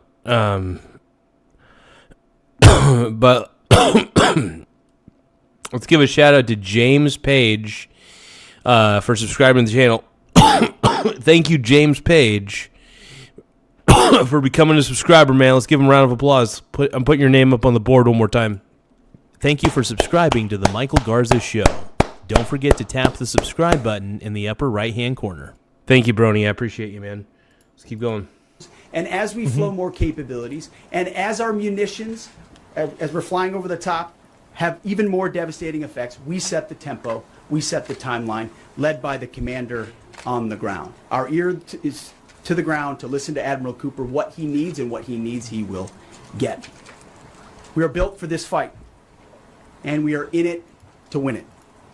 And we have the right commander in the lead. So I'll now hand it over to Admiral Brad Cooper to give you an update right here from CENTCOM. Admiral. All right, let's see how it's going. Thank you very much, and good afternoon, and welcome to U.S. Central Command Headquarters, America's War Fighting Headquarters.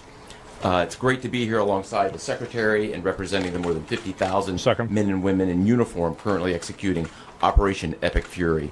So, Mr. Secretary, first, thank you very much for your leadership and support and the very clear Seeing if the vision and audio is gonna be objectives that better. you've given us to allow Thank you very us much to for your use leadership and overwhelming support force and the very against the clear vision and objectives that you've given us to allow us to use overwhelming force against the Iranian terrorist regime. And thanks to all of you for attending today and welcome. Sounds like to better Tampa. audio, yeah. We are now starting our 6th day of a historic mission to eliminate Iran's ability to threaten Americans. We are, if I could channel my inner Navy officer, we are at full speed ahead in executing orders given by leadership in Washington. Big deal. The President and Secretary Hegseth have been crystal clear in their expectations, and we are at a high level of execution. As described by the Secretary and earlier this week by me, U.S. combat power is building as Iranian combat power declines. Our air dominance allows us to hit Iran's center of gravity with overwhelming power and reach. Gravity? A couple of examples. Damn. Like what? In just the last 72 hours, America's bomber force has struck nearly 200 targets deep inside of Iran, including around Tehran. Great. And in just the last hour, U.S. B-2 bombers dropped dozens of 2,000-pound penetrator bombs, targeting deeply buried 2,000-pound penetrator bombs? It's about the size of a small car. That's amazing. And scary. I mean, that is scary, by the way.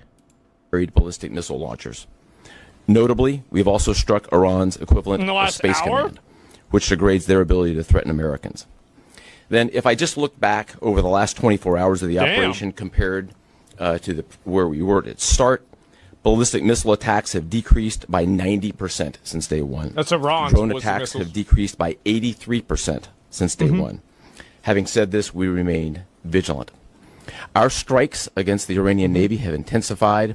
You may have heard the president say just a little while ago that we have sunk or destroyed 24 ships. That was true at the moment. We're now up over 30 ships. They sunk over 30 of the ships in the Iran Navy. Holy smokes, man. You pretty much just decimated that entire country's Navy. I mean, because it's Iran, I don't feel bad about it at all. I can't stand Iran. This is amazing. It does suck, though, because, like, the thing is that scares me is that there were people on those boats. I mean, obviously they were, Iranian soldiers, and technically at the moment they're the enemy, but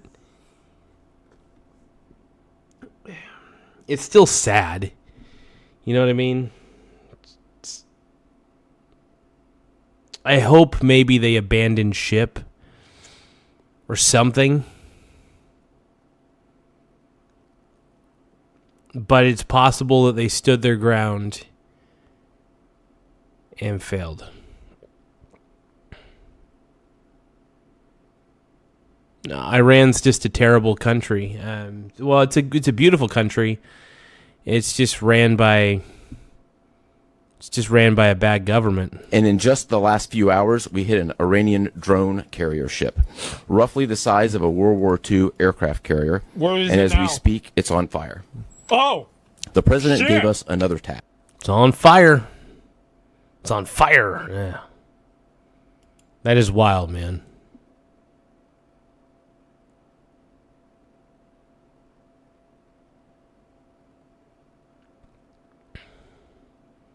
Yeah, they are technically the enemy. Iran is. Even then, I mean, there's still lives on those ships. It just sucks. I understand it was necessary, but it still sucks. It's It's to on raise fire. or level Iran's ballistic missile industrial base. So Raise we're not the- just hitting what what? they have, we're destroying their ability to rebuild. Oh my And God. so as we transition to the next phase of this operation, we will systemically dismantle Iran's missile production capability for the future, and that's absolutely in progress. This is going to take some time, but our forces are well supplied, as the Secretary said, and we are absolutely ready to prosecute this mission decisively. Our combined joint forces have relentlessly destroyed Iran's air defenses over the past few days, and they've continued hunting for more systems to kill. Our air defenders are operating at the very top of their game. I couldn't be prouder, shoulder to shoulder with our partners in the region, in many cases, providing the most integrated air defense network in Middle East history. We are fighting to win. Through combined U.S. and Israeli combat power, we will continue decimating Iran's ability to project power outside its borders. Fucking And if I can just Let's go. conclude by saying a strong salute to the brave men and women who are out on the pointy edge of this, really doing exceptional work. I just couldn't be prouder, and I know the American people share in that same pride. So thank you very much. Absolutely. And with that, we'll take a few questions. Yeah. Uh-oh, here we go. Appreciate it. Admiral, I wanted to ask, or Mr. Secretary, the Ukrainian president said today that the U.S. has asked for specific capabilities to deal with shutting drones. Can you guys talk about what you asked for, and has there been any surprise? If we asked the Ukraine military for something. That you guys have seen in the past 6 days? Go ahead. So we're very familiar with Iranian's capabilities, and as you might imagine, we planned for it right from the outset, and I feel good about what the plan was. Like any good organization, we adjust as necessary to meet the environment, and we've made those appropriate adjustments. Absolutely. Right here. Thanks, Secretary. I had two for both of you. One, was an American pilot shot down today in Iraq? And two, I've heard reports that there's enriched uranium stored in Isfahan. I've also heard reports that there's not a lot of bombing there. Is that on purpose? Do we believe there's enriched uranium there? And would we ever send special forces to secure it? As CENTCOM pointed out, that those reports of an F-15 being shot down are false. As you can imagine, Iran is doing everything it can to peddle in lies, deception, and inflation of numbers in reality, mostly to propagandize to their own people. Right? They've shut down the internet. They're hoping they can convince their own population that they're having success. One thing one of their leaders said. Yeah, that makes sense. I mean, look, Iran is a crappy country, and they want to.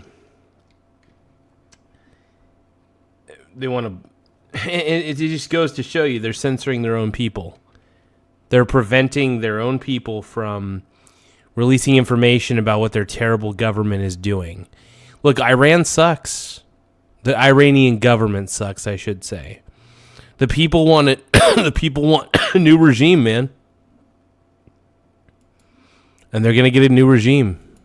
Recently is that 500 Americans have been killed, they claim. These are lies. The lies will continue. CENTCOM will continue to debunk those lies. So, and as often is the case in conflict, first reports are often wrong. As it pertains to nuclear material and things like that, one of the objectives the president has always said is that Iran will not have a nuclear bomb, nuclear capabilities, but we would never disclose what we will or will not do inside operational plans. So Admiral Cooper's got a plan. We're working that plan, and targets will be struck or not struck according to what we want to achieve.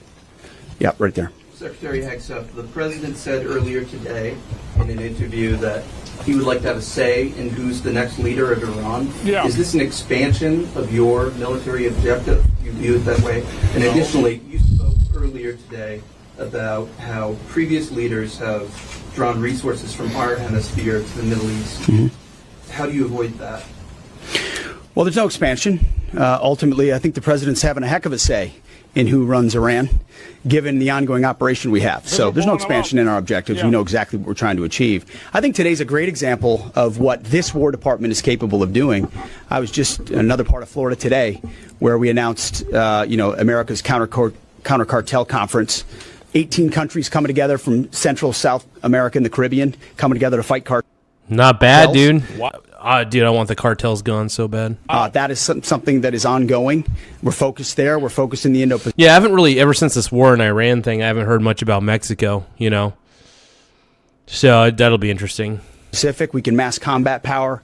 In CENTCOM, EUCOM is able to support that as well. So we know we're laser focused on our hemisphere and our homeland. That's why we locked down the border. That's why we're working with partners to take on cartels. That's why we're sinking drug boats. That's why we're on the offense there. But the beautiful things about combatant commands is that, Brad Cooper's laser focused on Central Command, just like Frank Donovan is laser focused on Southern Command. We can do both. That's what a global power can do. Ultimately, this issue of Iran's nuclear pursuit and their unwillingness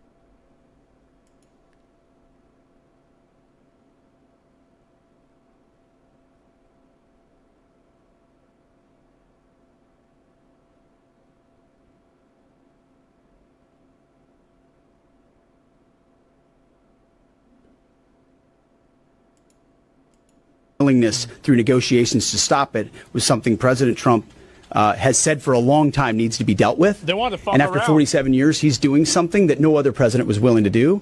And we're doing it overwhelmingly, and we're doing it decisively, while also in other parts of the globe having the desired effects. I mean, take, for example, what we displayed yesterday, the Iranian ship in the Indian Ocean, sunk by Indo-PACOM, another combatant command, who coordinated with us in order to make that happen. So America's reach is global. Our focus here, though, these missions are narrow, they're scoped, and Admiral Cooper is well on his way to ensuring that we reach those objectives. Right here, yes, sir. How relevant? What condolences the troops killed? The Ukrainians are talking about providing low-cost interceptors, given their experience. Well, that'd be That's something good. that the Pentagon is looking for. And Admiral Cooper, can you walk us through a little bit about how effective the Lucas drones have been, what kind of targets they've hit, and how much that's helped, given that they're low-cost alternative to the more expensive helium? Go ahead. Sure. I'm not familiar with the particular offer, but the interceptors in general. We've had a number of new capabilities being fielded. Obviously, I'm not going to talk about it from an operational perspective of what those are.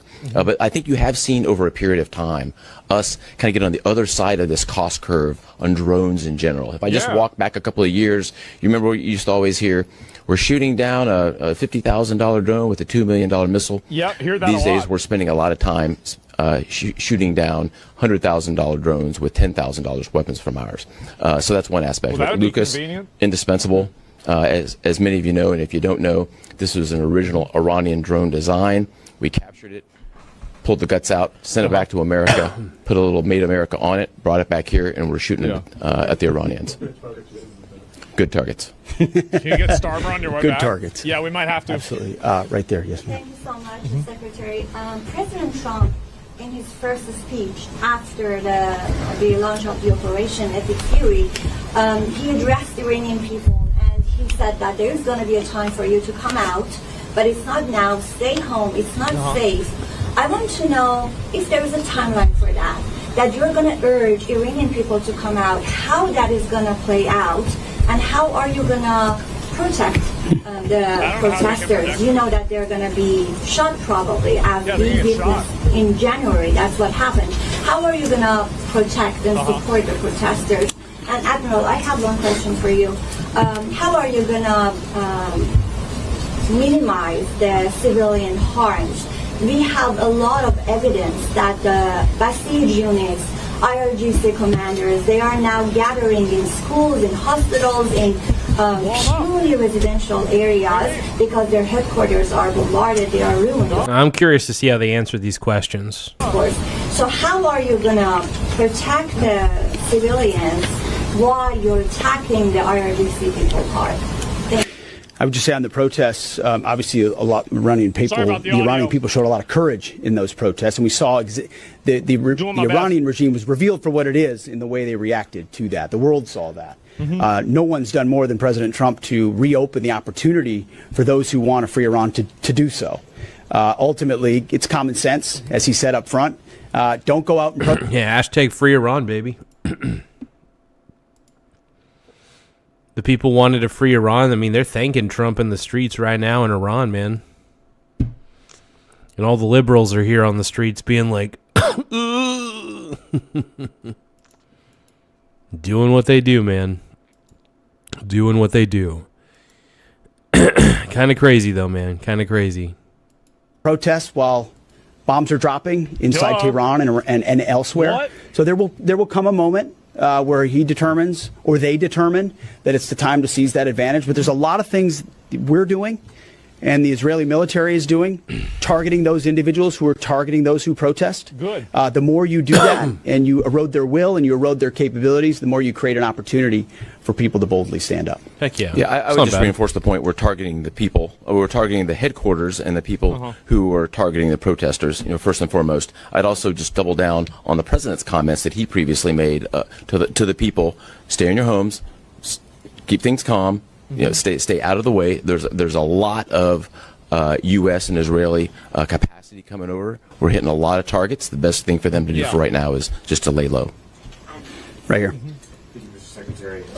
One common outcome of American military action in the past has been taking in thousands of refugees into the American homeland, and I'm wondering if there's any safeguards put in place to make sure that the American people aren't having to have another wave of refugees from the Middle East or anywhere else come and stay here. I think it's safe to say there's no plan for a wave of new Middle Eastern refugees to the United States of America. I think, as the president has pointed out for a long time, there are a lot of countries in the region who would be capable of providing that kind of support if need be, but that's certainly not something we're planning on. We let the hot girls in. That's all right. Watch the time. I wanted to ask, I know, semper gumby is always a truism in the military. Did the British decision to refuse Diego Garcia have any impact on the mission itself? Did you have to adjust, or were you able to just completely, go with the mission without any worries? Well, as the president stated, it was unfortunate that that the Brits didn't, from day one, say, "Hey, go ahead and have access," but we got there. Yeah. We got there, and that's now part of the way that we're operationalizing bomber runs. And that's part of when we say more to come, it's more fighter squadrons, it's more capabilities, it's more defensive capabilities, and it's more bomber pulses more frequently. The amount of firepower over Iran and over Tehran is about to surge dramatically. And part of it is that we're going to have even more basing. And it's not just the UK. We've had other friends step up, and we're grateful for that. Maybe one more right here. Yeah, the Azeri president earlier today basically authorized his Minister of Defense to begin preparing troops for some type of retaliatory action after the airport strike. As the Department of War and CENTCOM is working on deconflicting with the Azeri if they were to move in or attempt something in retaliation. I'm sure there are plans, and I'll let the Admiral speak to that. But that does allow me to kind of address this idea that the war might be expanding, or there's chaos, and nothing could be further from the truth. If anything, what Iran is doing by targeting allied countries that would otherwise want to stay out of this, they've actually pulled them into the American orbit. Yeah, exactly. So now you've got UAE and Qatar. And now all these countries, they're like, screw Iran. They're freaking bombing us for no reason. And they're just like, let's just gang up on Iran with U.S. because Iran's being a real piece of shit. And also, by the way, fun fact about Iran, they are the number one country basically to fund terror. They fund it. It's insane. So I don't know. I think what we're doing and all the other Middle Eastern countries are doing to Iran right now is extremely justified to their government. Bahrain and Saudi and Kuwait and others saying, "Hey, we're with you. Yeah. We'll shoot with you. We'll fly with you. We'll defend with you. Thank God. We'll allow you more basing and other opportunities, a lot of which we can't talk about and won't talk about. But it's actually firming up the unity of the resistance in order to focus exactly where we need to. So this idea that it's expanding or going, it's actually simplifying in a number of ways exactly what we need to achieve and how we'll achieve it. I don't know if anyone want to add to that. I won't get ahead of policy in terms of what we might do. What I will point out is this is now the 12th country that Iran has attacked. 12 countries, and it goes right back to the Secretary's point. It's already attacked 12 countries?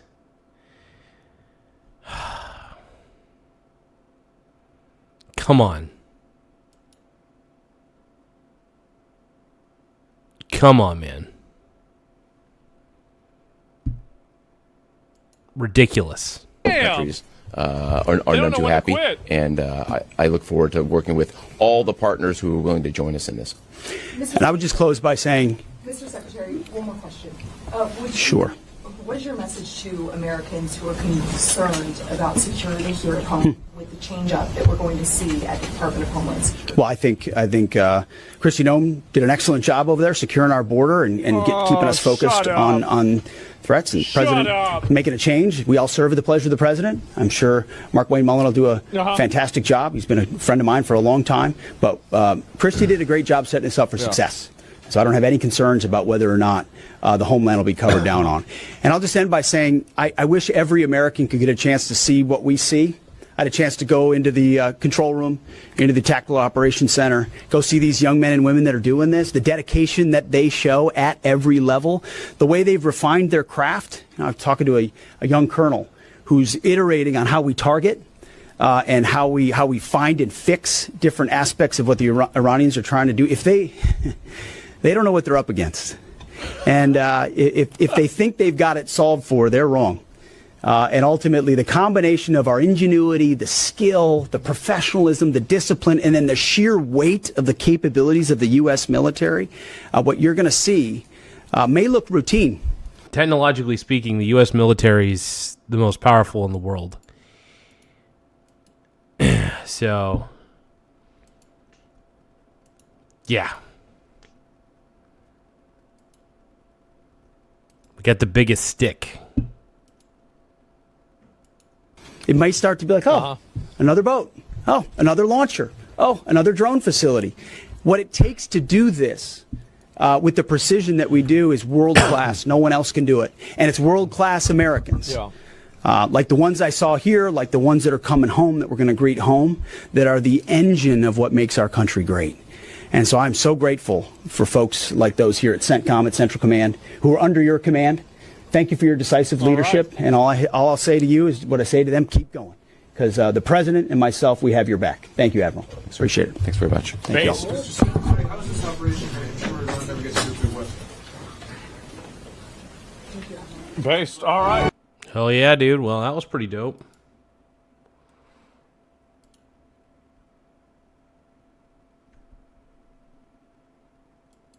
So I thought about ending the stream, and then I thought, well, I could just end the stream playing some video games and stuff, and I could kind of respond to the chat a little bit. You know, I could just look for chats that come in and just kind of respond accordingly. Let me see here.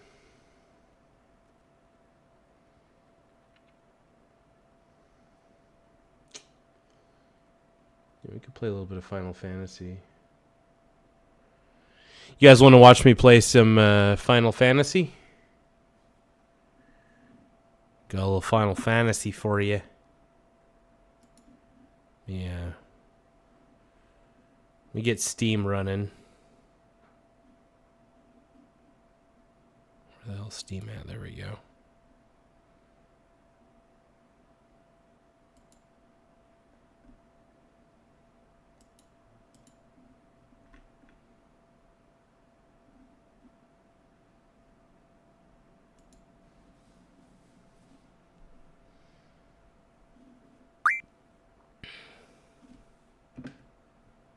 I think I got my controller on. Let me make sure it's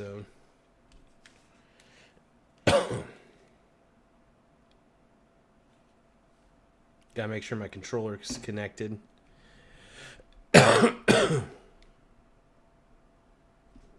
Share it.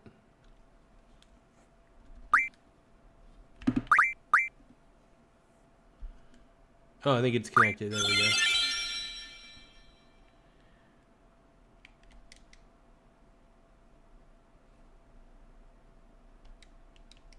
Cool.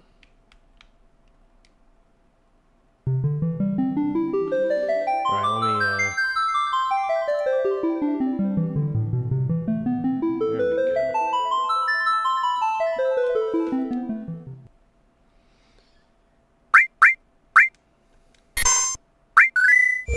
there we go. There we go. Alright, here we are.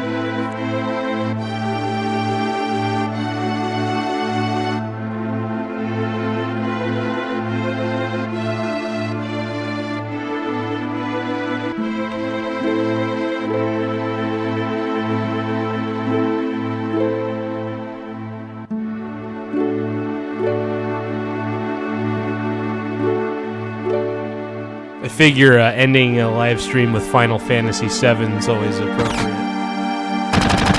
And keep kind of some tabs on some of the statistics of the stream. Grab some of the stats at least.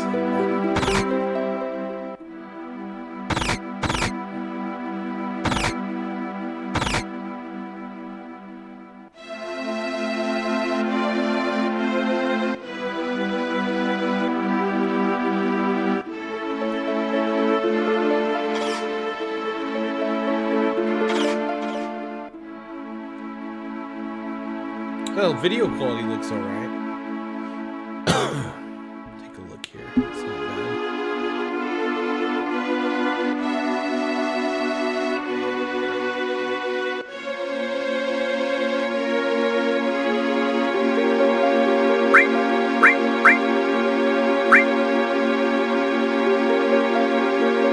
Terrorist explosion.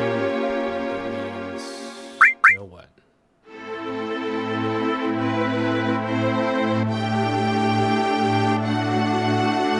All right. Cool.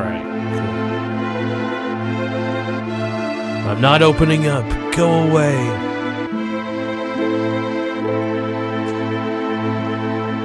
Sector 7 slums, man. Hey, Johnny. Whoa, geez, I'm blitzed.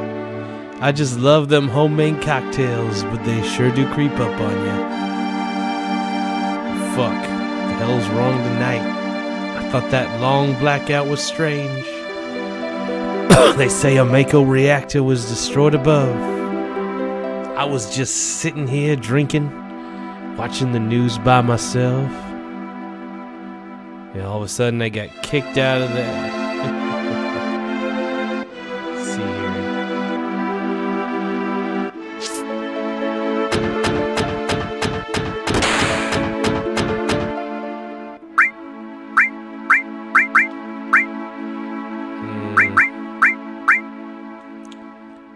Probably gonna get a couple iron bangles. They do increase defense a little bit, so that's kind of nice. And they give you a materia slot, so I'm debating if I want to just take one with me. There's really not many advantages to the iron bangle beyond the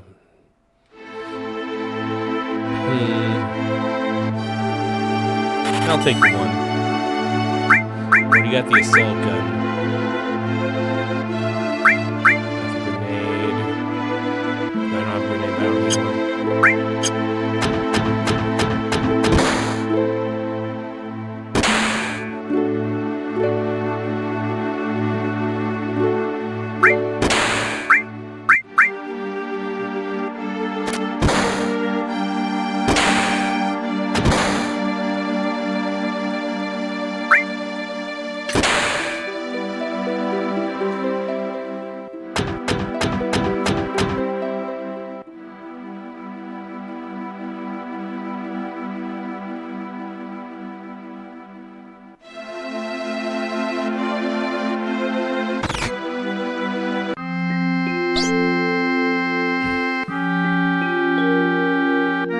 It's a good game, man. One of the better ones.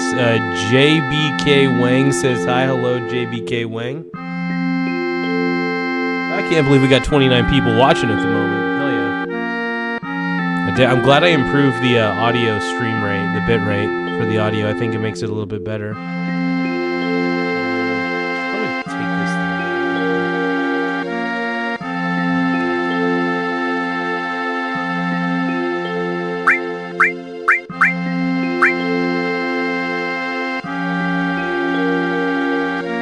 I'm always fighting with Barrett, bro.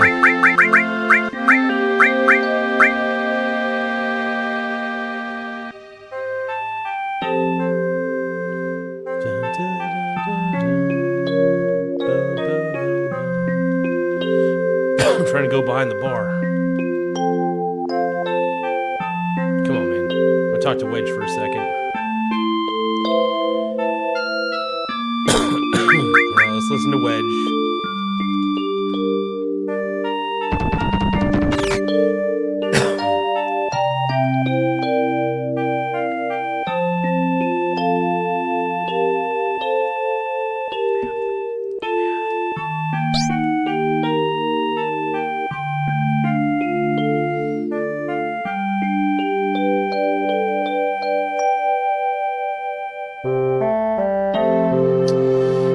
These old ass RPG games are seriously incredible, though, man. Yeah, starting the meeting. Follow Barrett, you guys. Do it.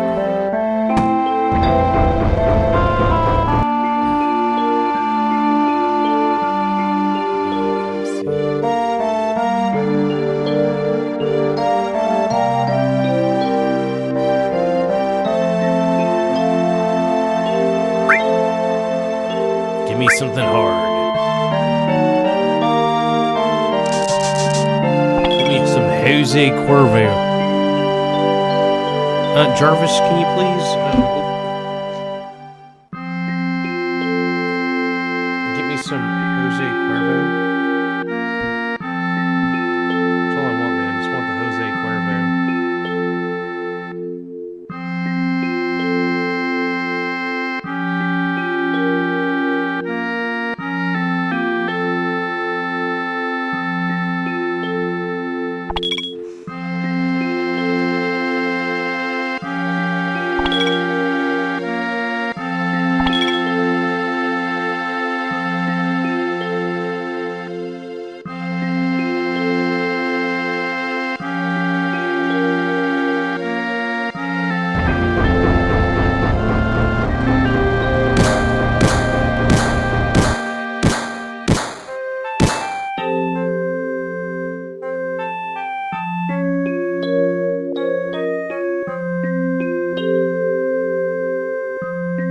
Nope, ain't nobody fighting in Soldier. You sound pretty sure.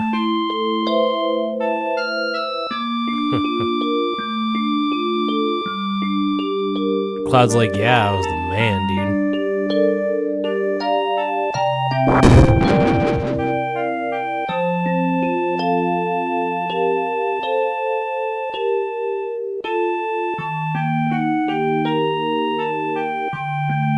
Hanging on to Shinra, man.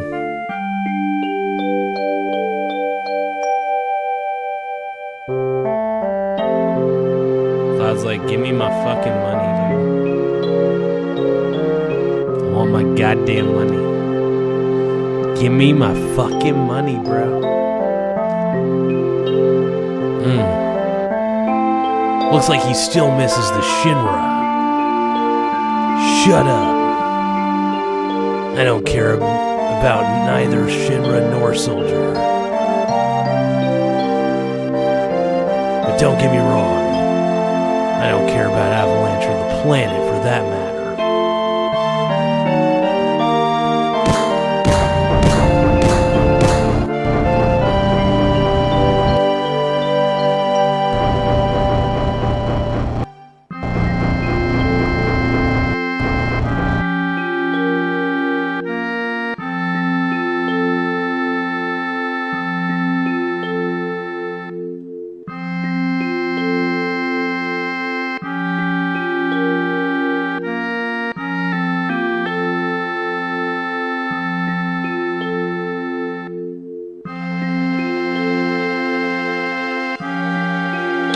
So 11 flag 4852 is saying, fun fact, the gold saucer sign has a UFO in it. No shit, really?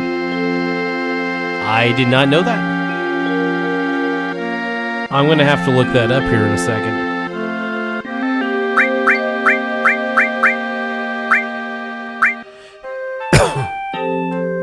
Gold saucers like an alien craft. Oh.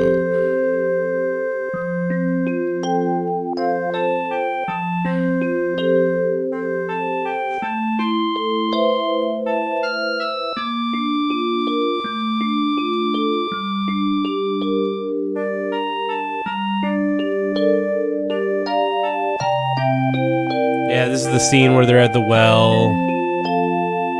They're like, yeah. It's like you promised you'd come. Or whatever.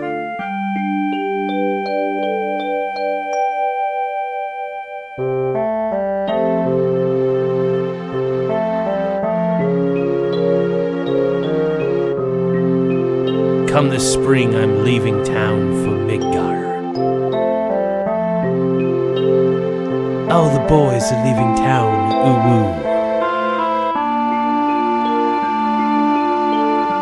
But I'm different from them. I'm not just going to find a job.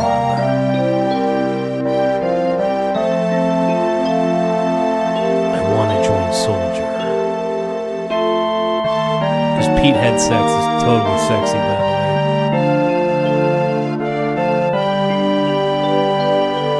Sephiroth The great Sephiroth Uwu.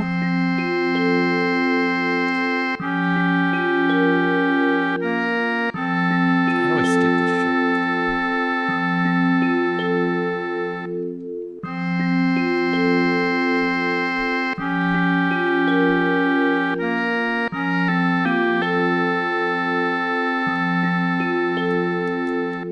Oh, I'm actually 3 times speeding this. This is awesome. So I'm tripling the speed right now. Sick.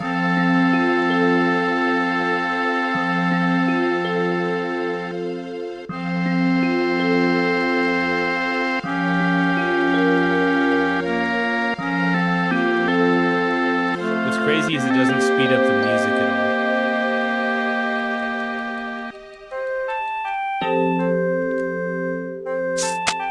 Yeah. Thank you for throwing Gil at me, you piece of shit.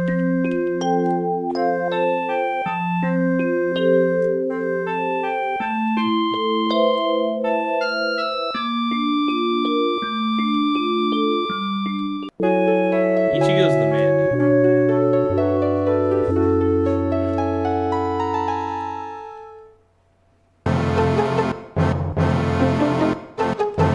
Look how fast he's going.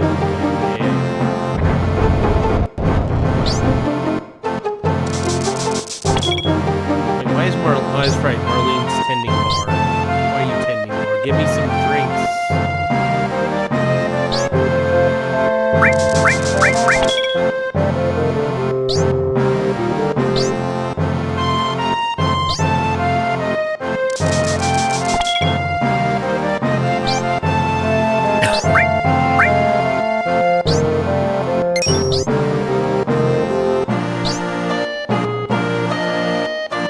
Alright, you guys, we're gonna go get the old material. First, I'm gonna buy a material.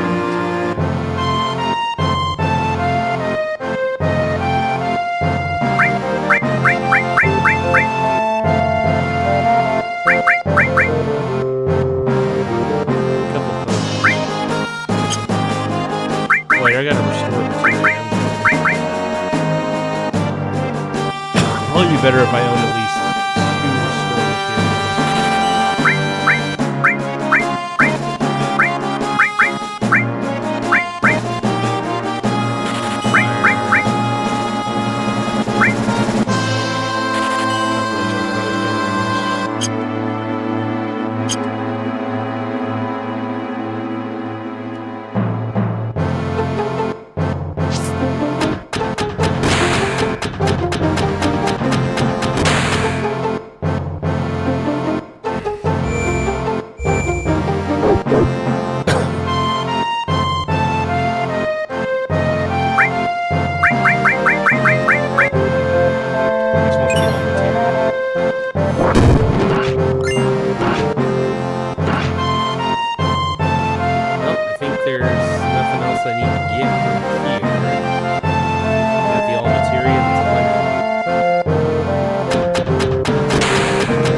restore materia. That's good.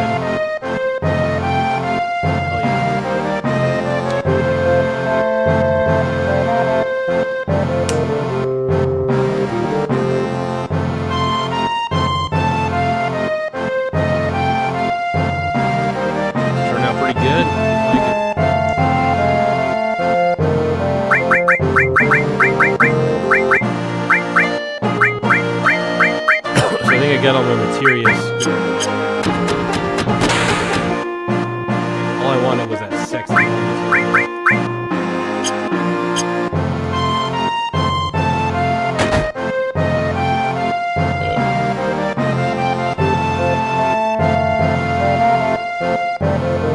So there's supposedly a way to sneak past these guards.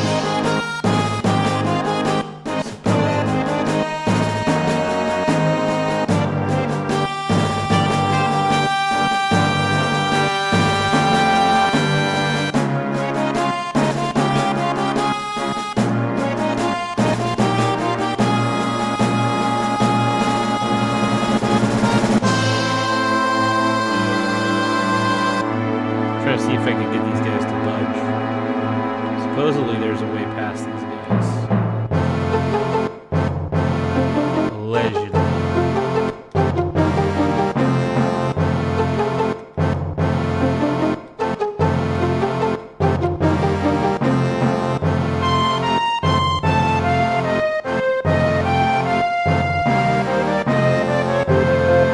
They probably already patched it out though.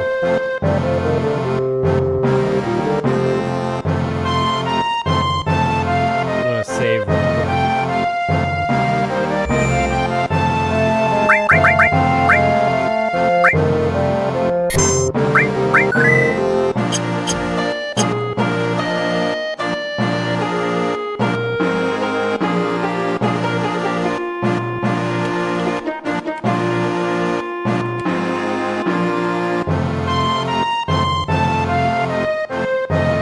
All right, let's go.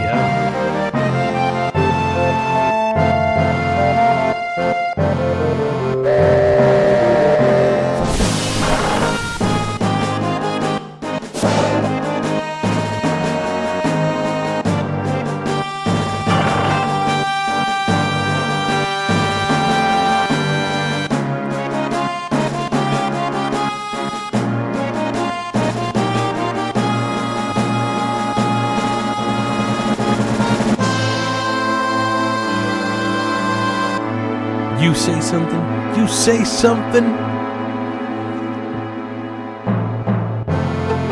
Tim Smith is asking, is this the new Schedule 1? That's funny. I love it. I'm playing a sexy game called Final Fantasy VII, man. It's beautiful.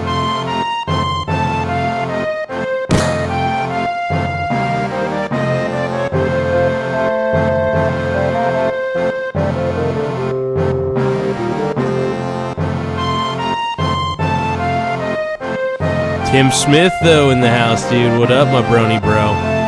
We got Tim Smith. We're playing Final Fantasy VII, and this is actually a re-release of a PC game that I have, and they gave it to me for free because I had the 2013 edition of Final Fantasy VII, and they gave me the newly re-released, kind of revamped and stuff. I'm gonna play it with the controller. Pretty sick.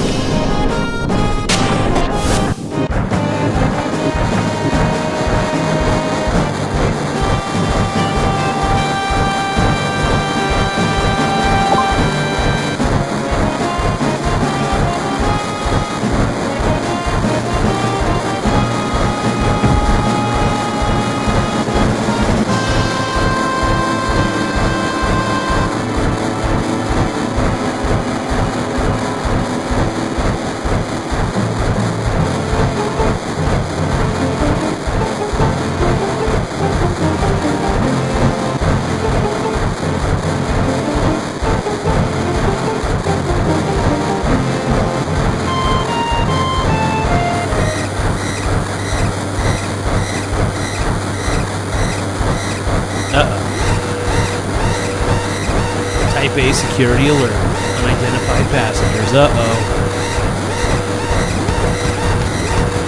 Someone screwed up, man. Barrett's pissed, dude. Look at Barrett's upset. Pissed off Barrett, dude. Someone blew it.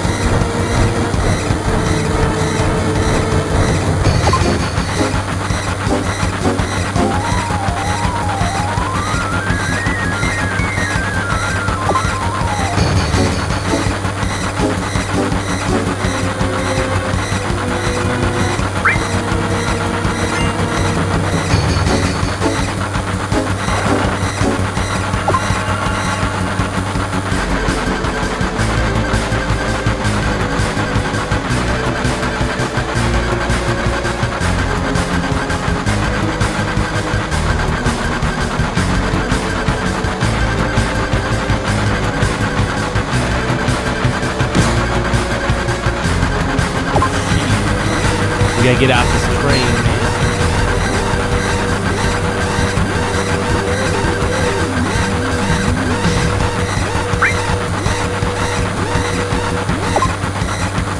All the clothes, dude. Trying to see if anybody's got like any free shit. Get the free shit, everyone, okay? Let me get the free shit.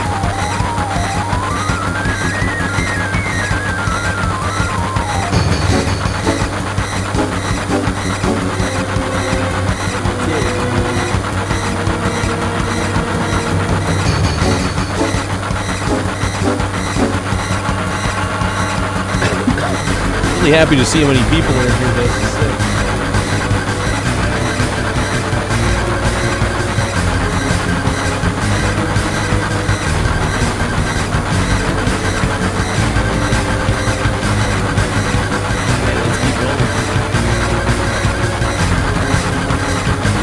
Let's keep rolling. Let's jump out of this thing.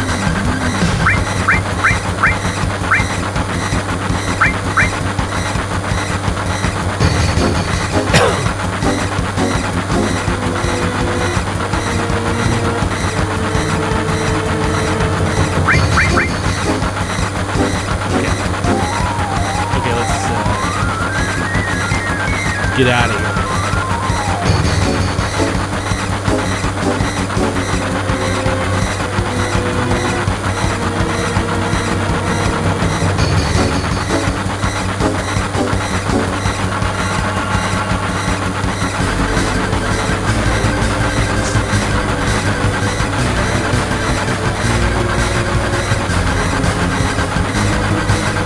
Get it, dude. Get it. Jump it.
Oh no, we got Odin back. Odin has returned.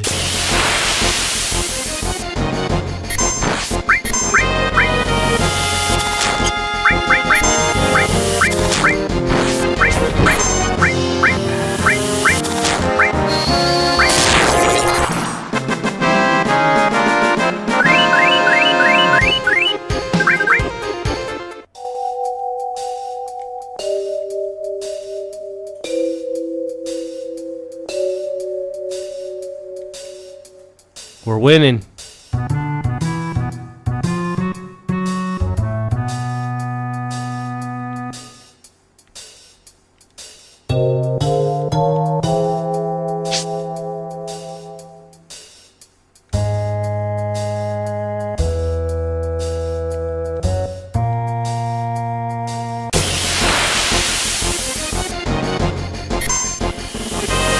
Dude, my boy Odin's back and my boy Tylord's in the house. Hell yeah.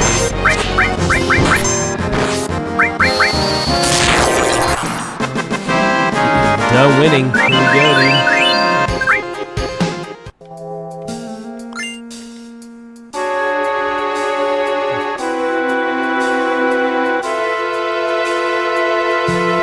It's Jesse's fault the whole time, man.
kind of doing a semi-speed run right now. You can call it kind of a semi-speed run, I guess, but it's not much of one. I do like going through the game kind of quickly.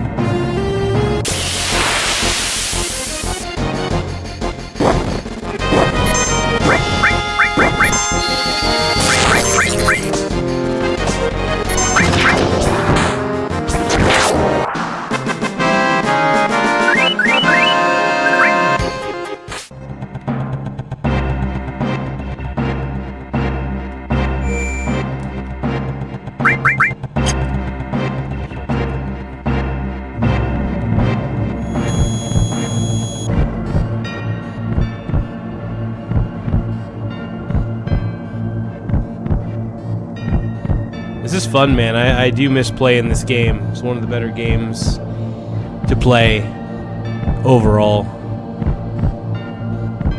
Good old Final Fantasy, man.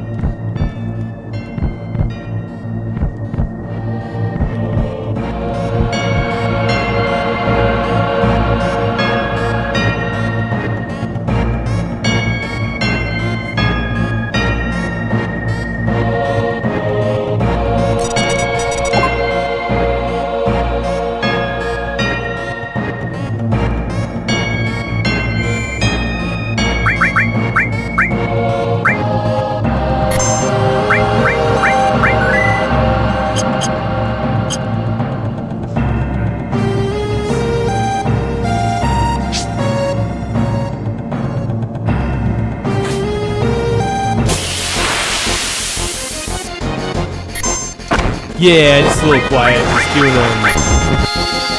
doing my usual thing. Well, it might be tough to hear me a little bit because the music is kind of loud on this. Try turning it down just a bit.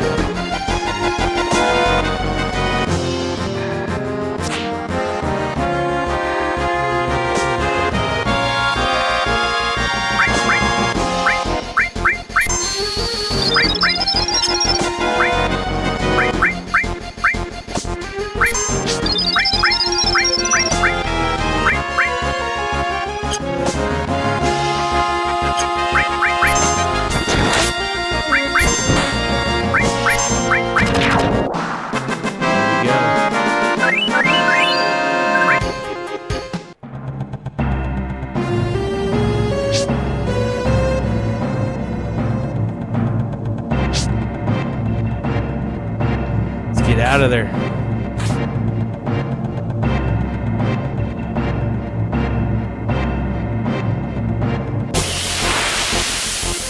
We're gonna get out of here.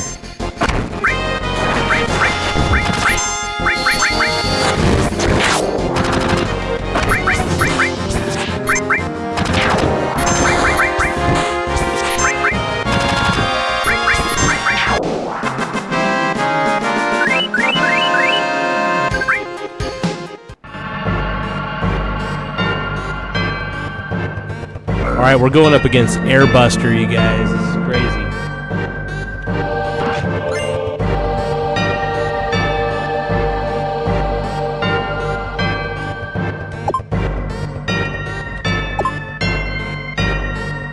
Ah,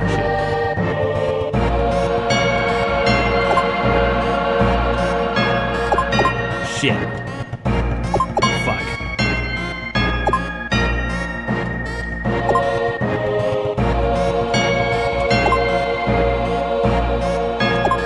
Come on, man.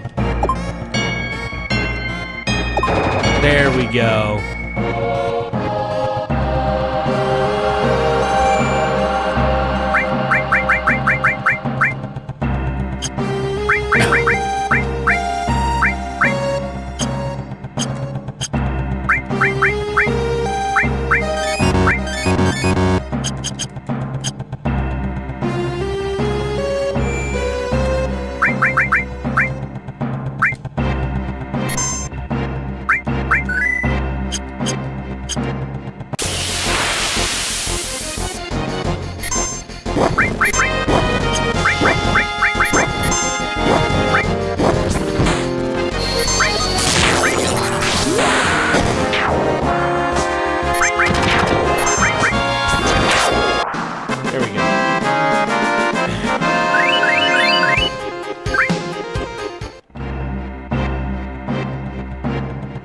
fight Airbuster.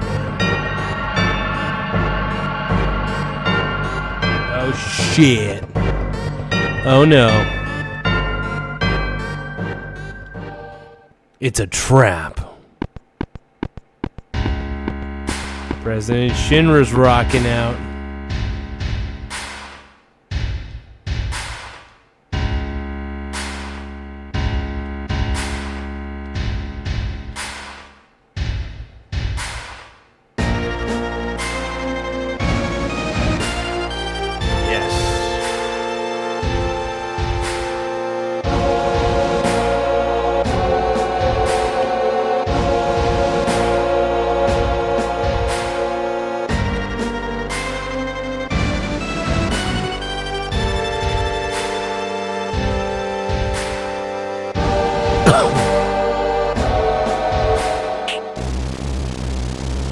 We got Airbuster coming.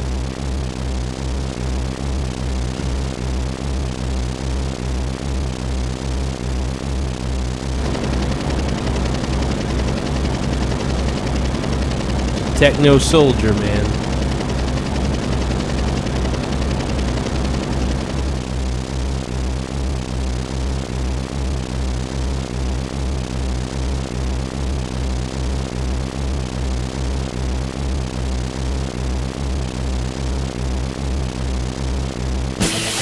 Busted up, dude.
Yeah, Barrett needs cure big time.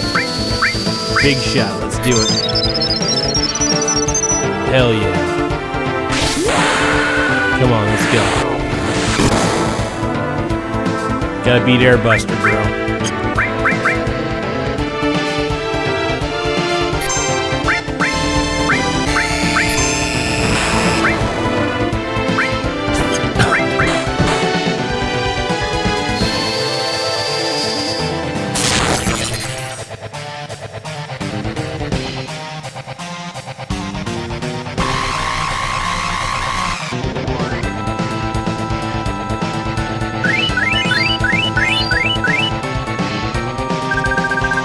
I got the Titan Bangle. Hell yeah. That's all I wanted, man.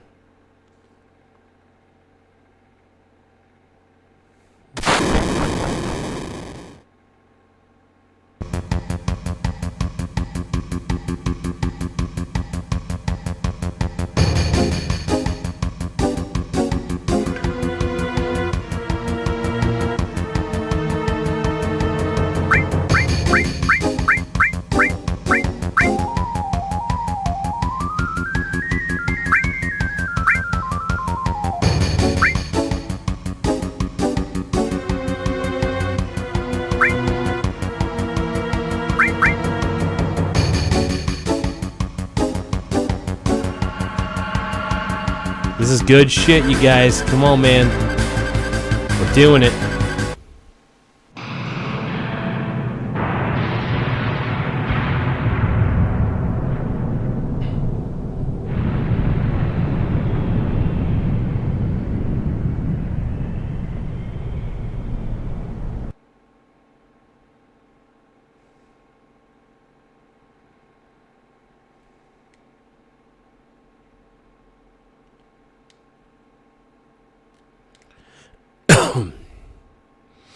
Yeah, this is when Final Fantasy was actually good, exactly. What about now? Can you get up? What do you mean by back then? What about now? Don't worry about me.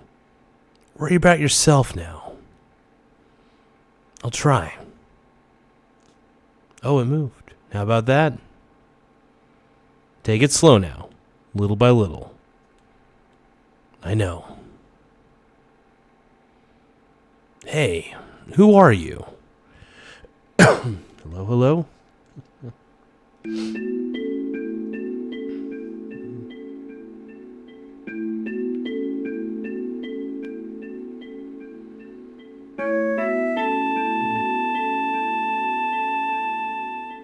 Yeah, storytelling is amazing in this game, man.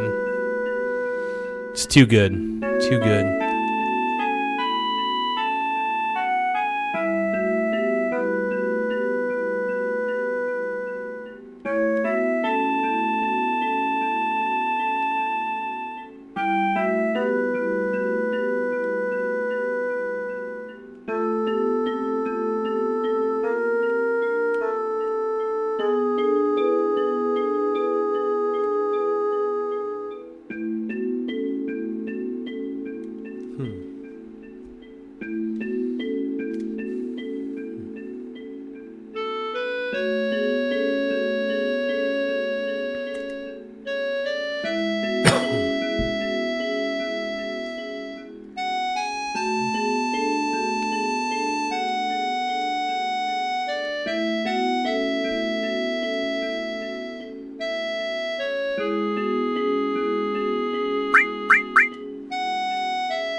Give me 1 second, you guys.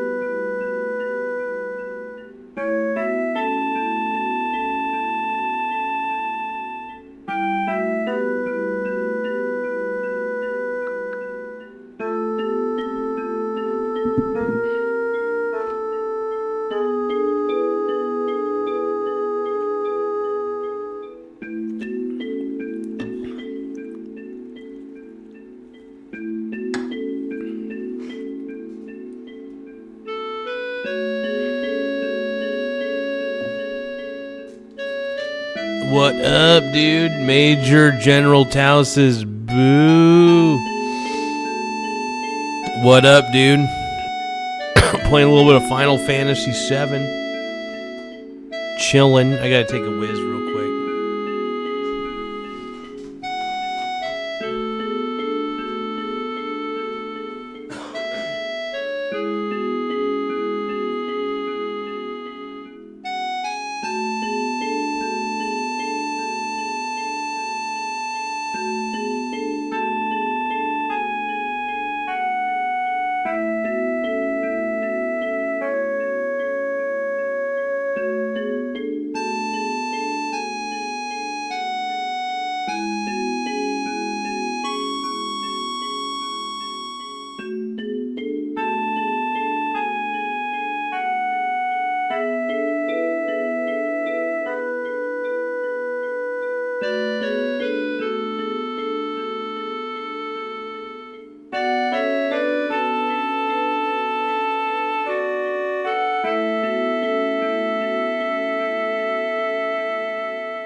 after I'm done playing a little bit of Final Fantasy.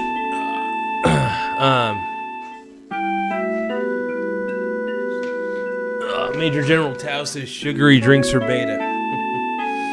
Had to take a whiz, man. It's alright, bud. It's alright, my brony bros.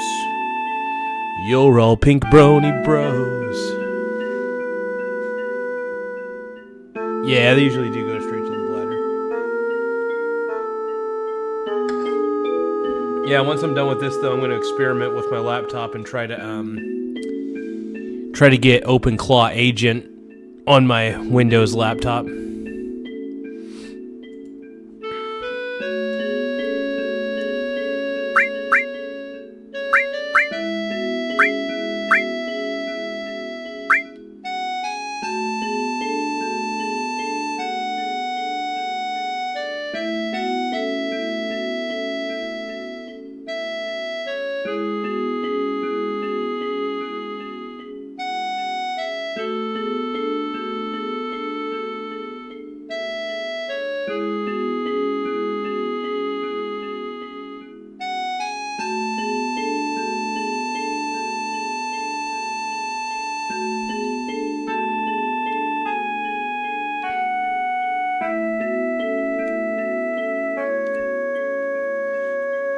Next save point I find, though, I'm gonna just save and then call it good.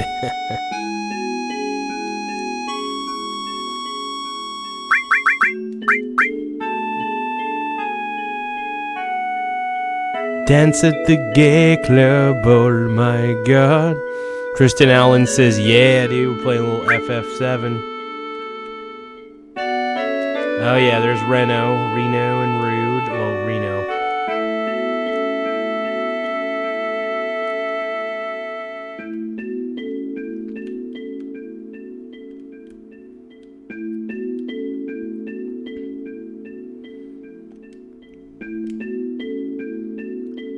I think I'm an NPC. No, I'm just kidding.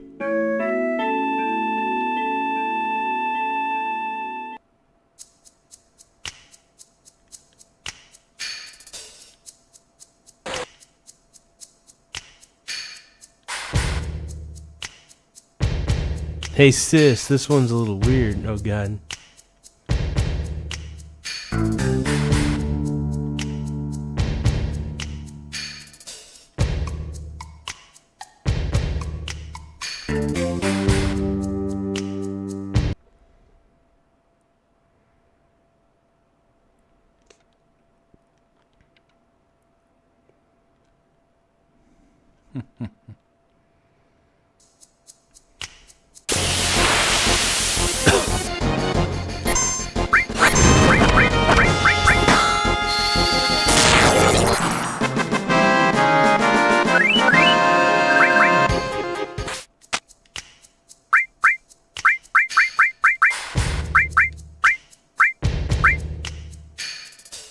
Laugh out loud. Oh, thank you, Major General Tao, for being a member for over 4 months, man. At the VIP level. I appreciate it, Brony. You're the man, dog. I appreciate you.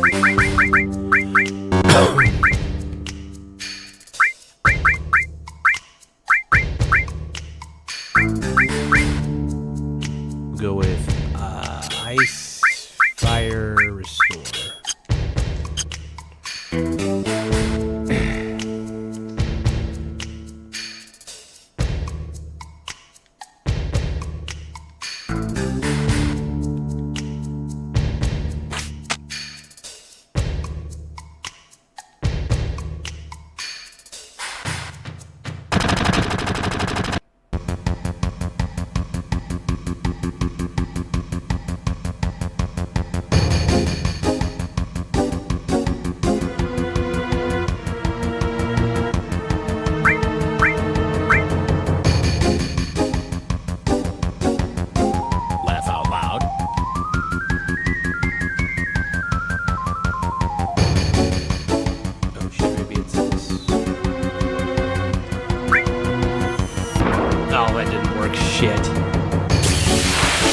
Okay, never mind. Shit.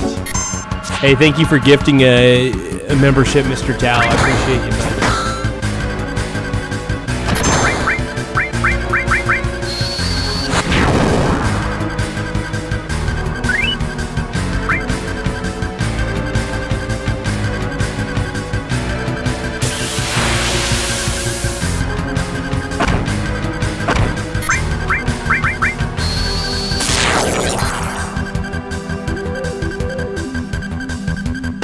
Oh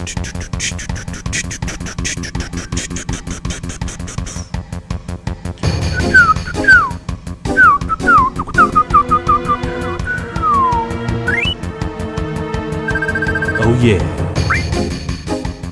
Looking fucking good.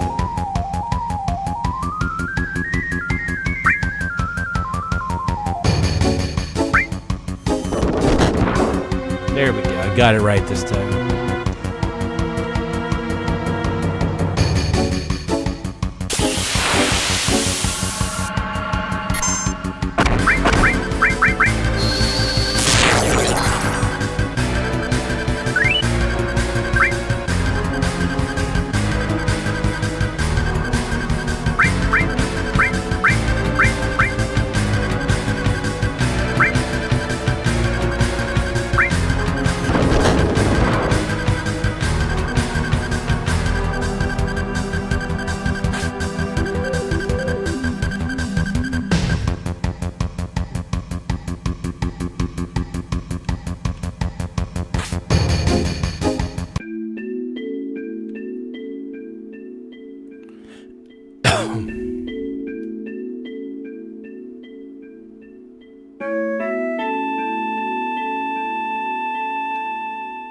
Yeah, let me lower the game volume real quick here. How's that? Does that sound a little bit better for the game volume, or what are we feeling on that one? There we go. Is that a little better?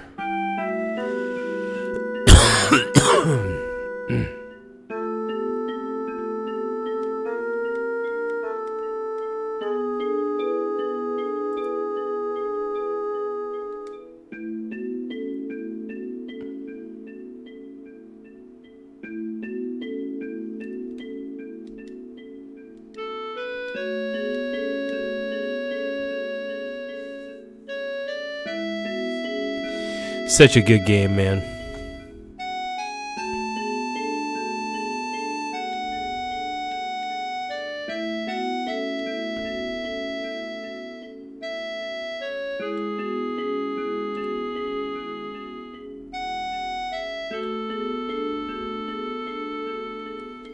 There we go, escaping from the Turks, man.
I know that there's some way to eventually get the Midgar key to be able to re-enter the Sector 7 slums, if I remember right. I love this music, by the way.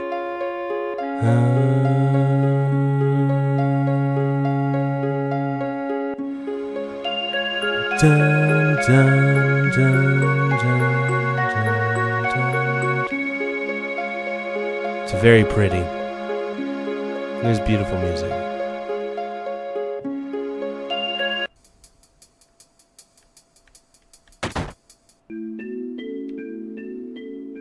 Get away from my flowers.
Yeah, that's all I got for that game at the moment.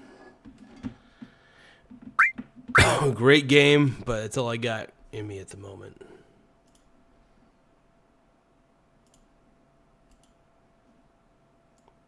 I always have a good feeling every time I play that game. I love the music, and music makes me feel good.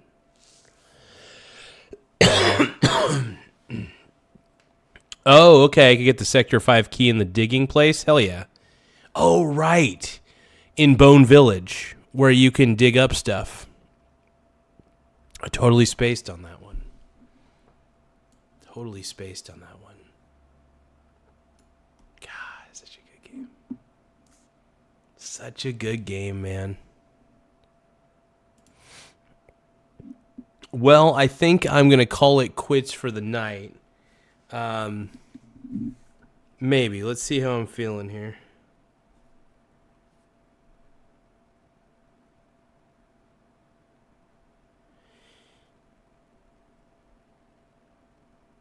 So, I kind of want to strategize with you guys for a bit.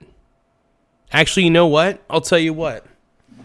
I'm going to look up a few tutorials on OpenClaw. We're gonna educate ourselves together, and we're both gonna learn about OpenClaw. How does that sound, you guys? Install OpenClaw on Windows 11 safely.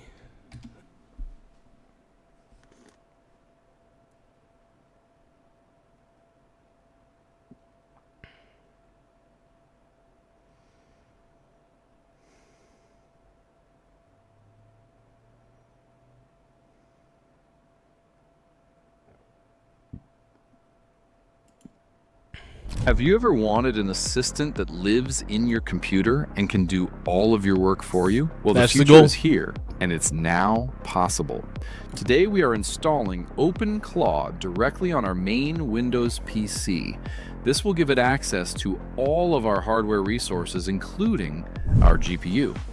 In the previous video, I showed how to contain the claw by installing it onto a Linux VM, which runs on top of Windows. You can check that video out here. This time, I may actually install OpenClaw in a virtual machine. That may end up being the best solution. May end up being the best solution here.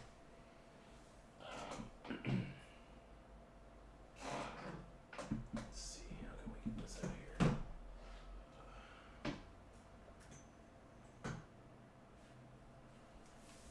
Let's see. You know what? What I'm going to do, I'm going to bring my laptop over here, plug it in.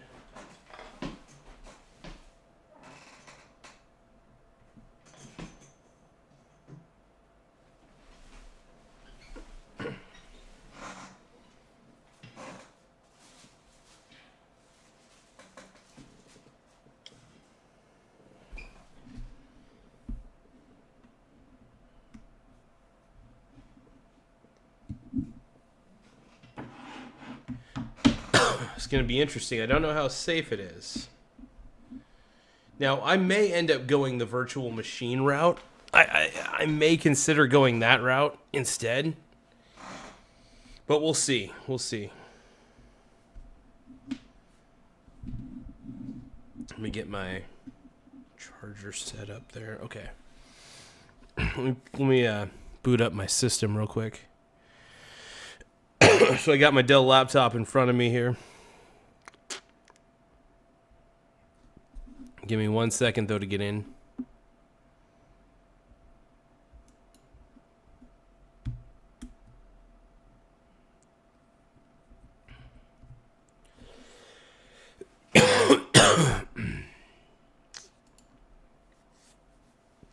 All right. You guys ready for this? we're cutting out that layer and going bare metal.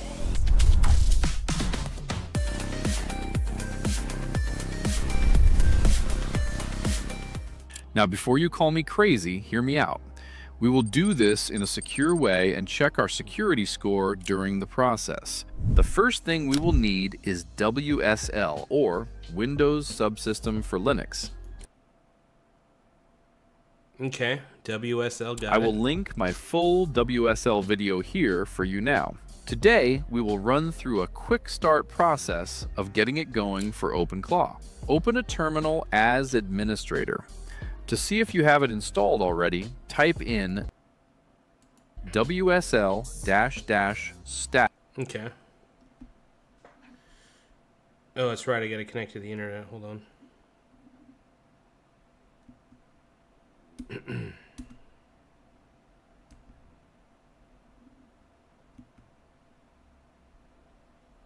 Oh, what was the password again?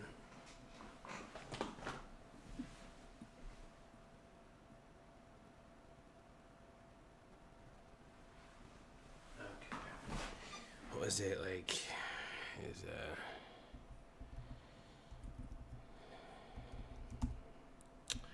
oh, was it like? Okay, got that. All right.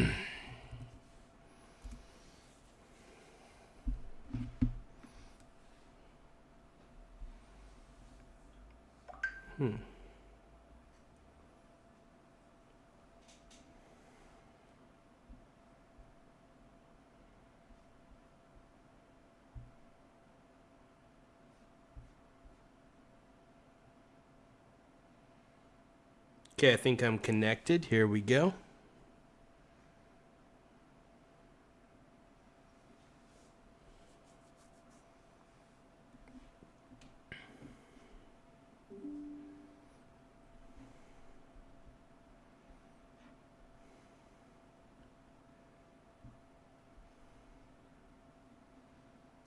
Status. If it's not installed, it will tell you here. To see available environments that you can install, type WSL-list-online.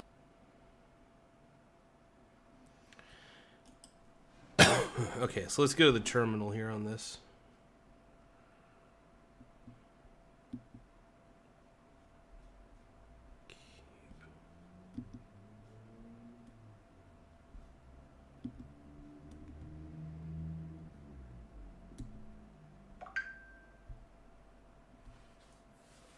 Okay, we're in Windows PowerShell. I should probably run it as administrator though. Let's see. Terminal. Oh, what about Windows PowerShell? So I can run it as administrator.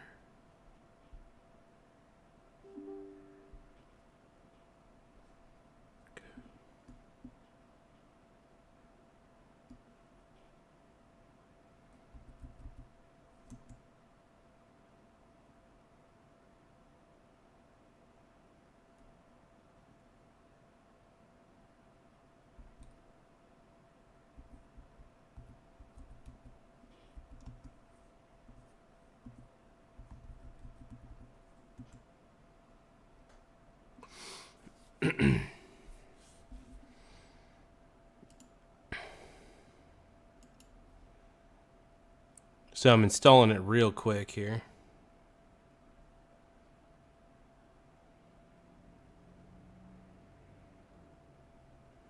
What are you talking about?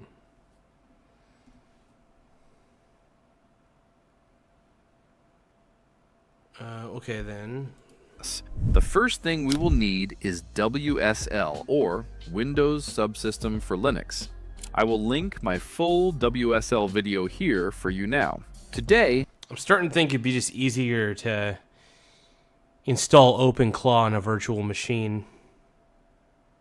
To be honest, I think that would be best. Hold on. Install. Okay. Oh, fucking A. Hold on. Let me put this down real quick. Install OpenClaw on a virtual machine in Windows.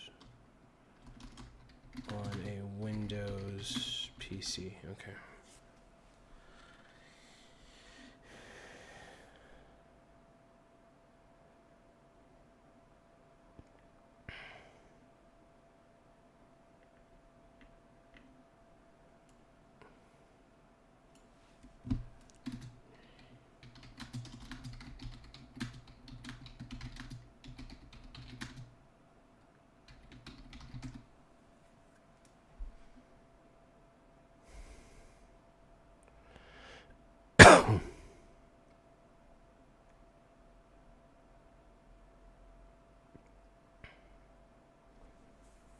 Oh, okay, actually, this would be a good one.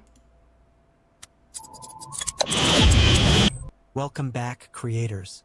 Imagine giving an AI full access to your computer, your files, your I'm scripts, scared. your browser, your calendar, and letting it run I'm also 24/7 hard. without supervision. Sounds powerful, right? It's also a little terrifying. That's exactly what OpenClaw, formerly known as ClaudeBot, is designed to do.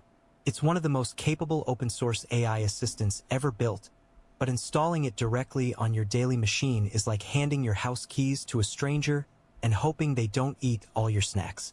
In my previous tutorials, I walked you through how to install everything directly on Windows and showed you how to use OpenClaw to run real tasks for you. If you want a full local installation guide or hands-on demos, make sure to check out those videos on my channel. So today, we're doing this the smart way. Instead of risking your main system, we're going to build a fully isolated Linux virtual machine. Yes, using VirtualBox, exactly. On your Windows computer. Why Linux? Because OpenClaw was developed in a Linux-first environment, and that's where Linux is amazing too, so I love it. Where it performs at its absolute best. And don't worry if you've never touched Linux before.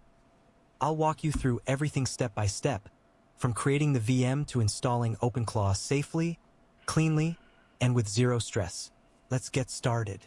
Before we install a Linux virtual machine on Windows, there are a few important prerequisites we need to take care of. These steps ensure your system is ready and prevent errors during installation. 1. Make sure you have at least 80 gigabytes of free disk space. Open File Explorer and right-click on the drive where you plan to install the VM, usually the C drive. 80 gigs? Select Properties and check the available free space. You'll want at least 80 gigabytes free to comfortably run a Linux virtual machine. 2. Turn off Windows Memory Integrity. In the Windows search bar, type Core Isolation. Open the Settings panel and switch Memory Integrity to off. This feature can interfere with virtualization, so disabling it is necessary. 3. Disable Windows Hyper-V. In the search bar, type PowerShell, right-click it, and choose Run as Administrator. Enter the following command, codeptit/set hypervisor launch type off. Press Enter. This turns off Hyper-V so our virtualization software can run properly. 4. Restart Windows. Once all the above steps are done, restart your computer to apply the changes. To install a Linux virtual machine on Windows, we need to take care of a few quick prerequisites first. Step 1. Download VirtualBox. Open your browser and search for Download VirtualBox. Go to the official site at virtualbox.org, navigate to the download page, and choose VirtualBox for Windows hosts. Once the installer finishes downloading, run it and follow the setup wizard. You can safely keep all the default installation options. Step 2. Download the Ubuntu Desktop ISO. Before we can install our... That's a good call.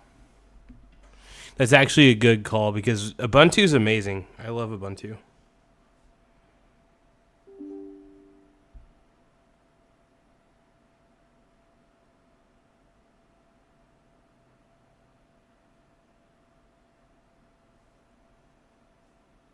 Give me a second, you guys. Trying to get something squared away here.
All right, you guys, give me a few more seconds here.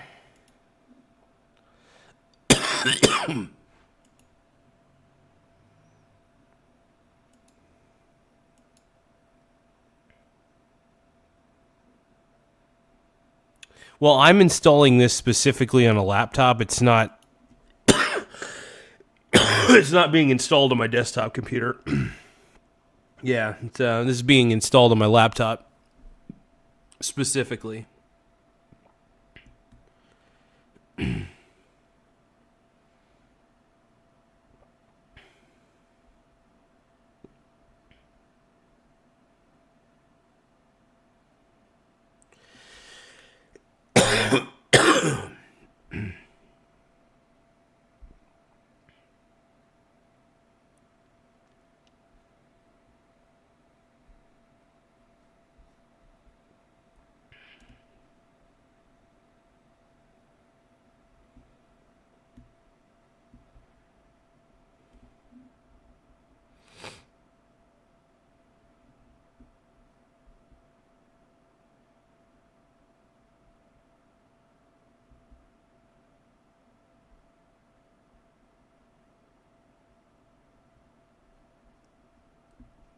Okay, so I got that, and then I got to get Ubuntu on here.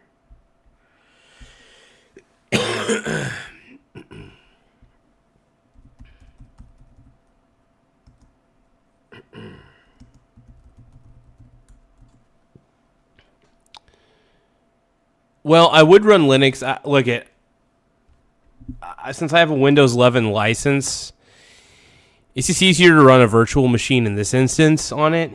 I mean, I could dual boot.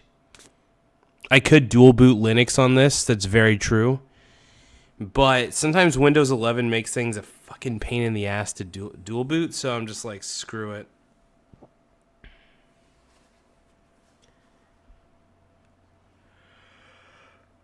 I guess that's the way I'm rolling with it. That's the way I'm going with it.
Okay, so I think this should be good. Let's download it.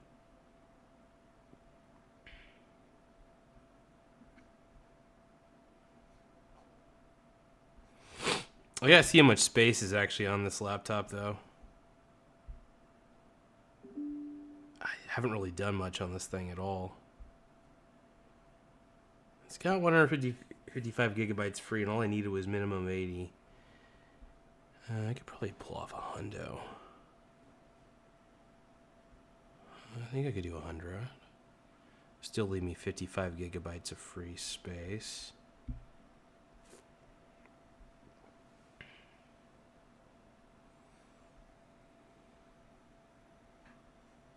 It's downloading.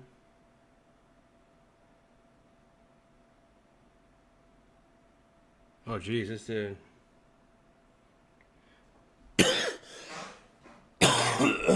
That's huge.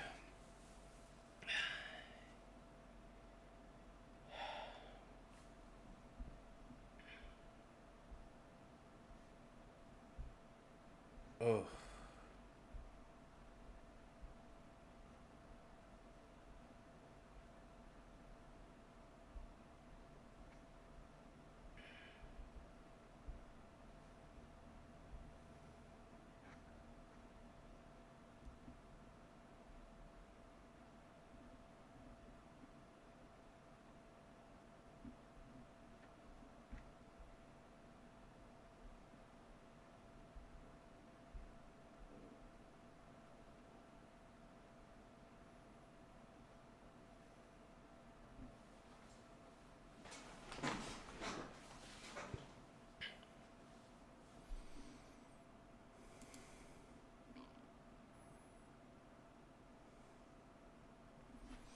Tahoe OG says super gazo. What's going on, Brony? My man, dude.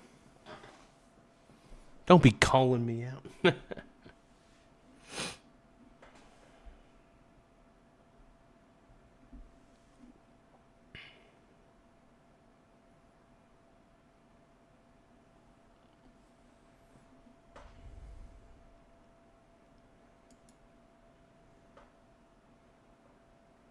Trump is the GOAT. So this is probably going to take a while, actually. Let me see.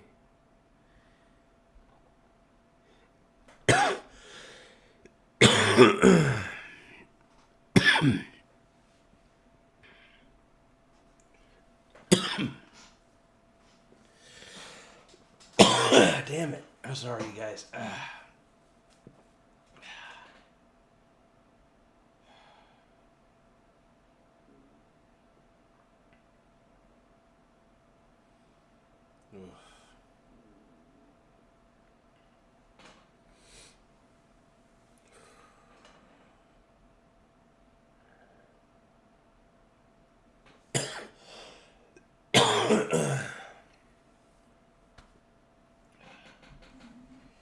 Well, I'll tell you what, you guys. I think I'm going to call it quits for the night. I'm keep coughing. It's a hell of a stream. I want to thank everybody who chilled out tonight on the stream. I just hope you all have an incredible rest of the night. Oh, my goodness. Peace out, you guys.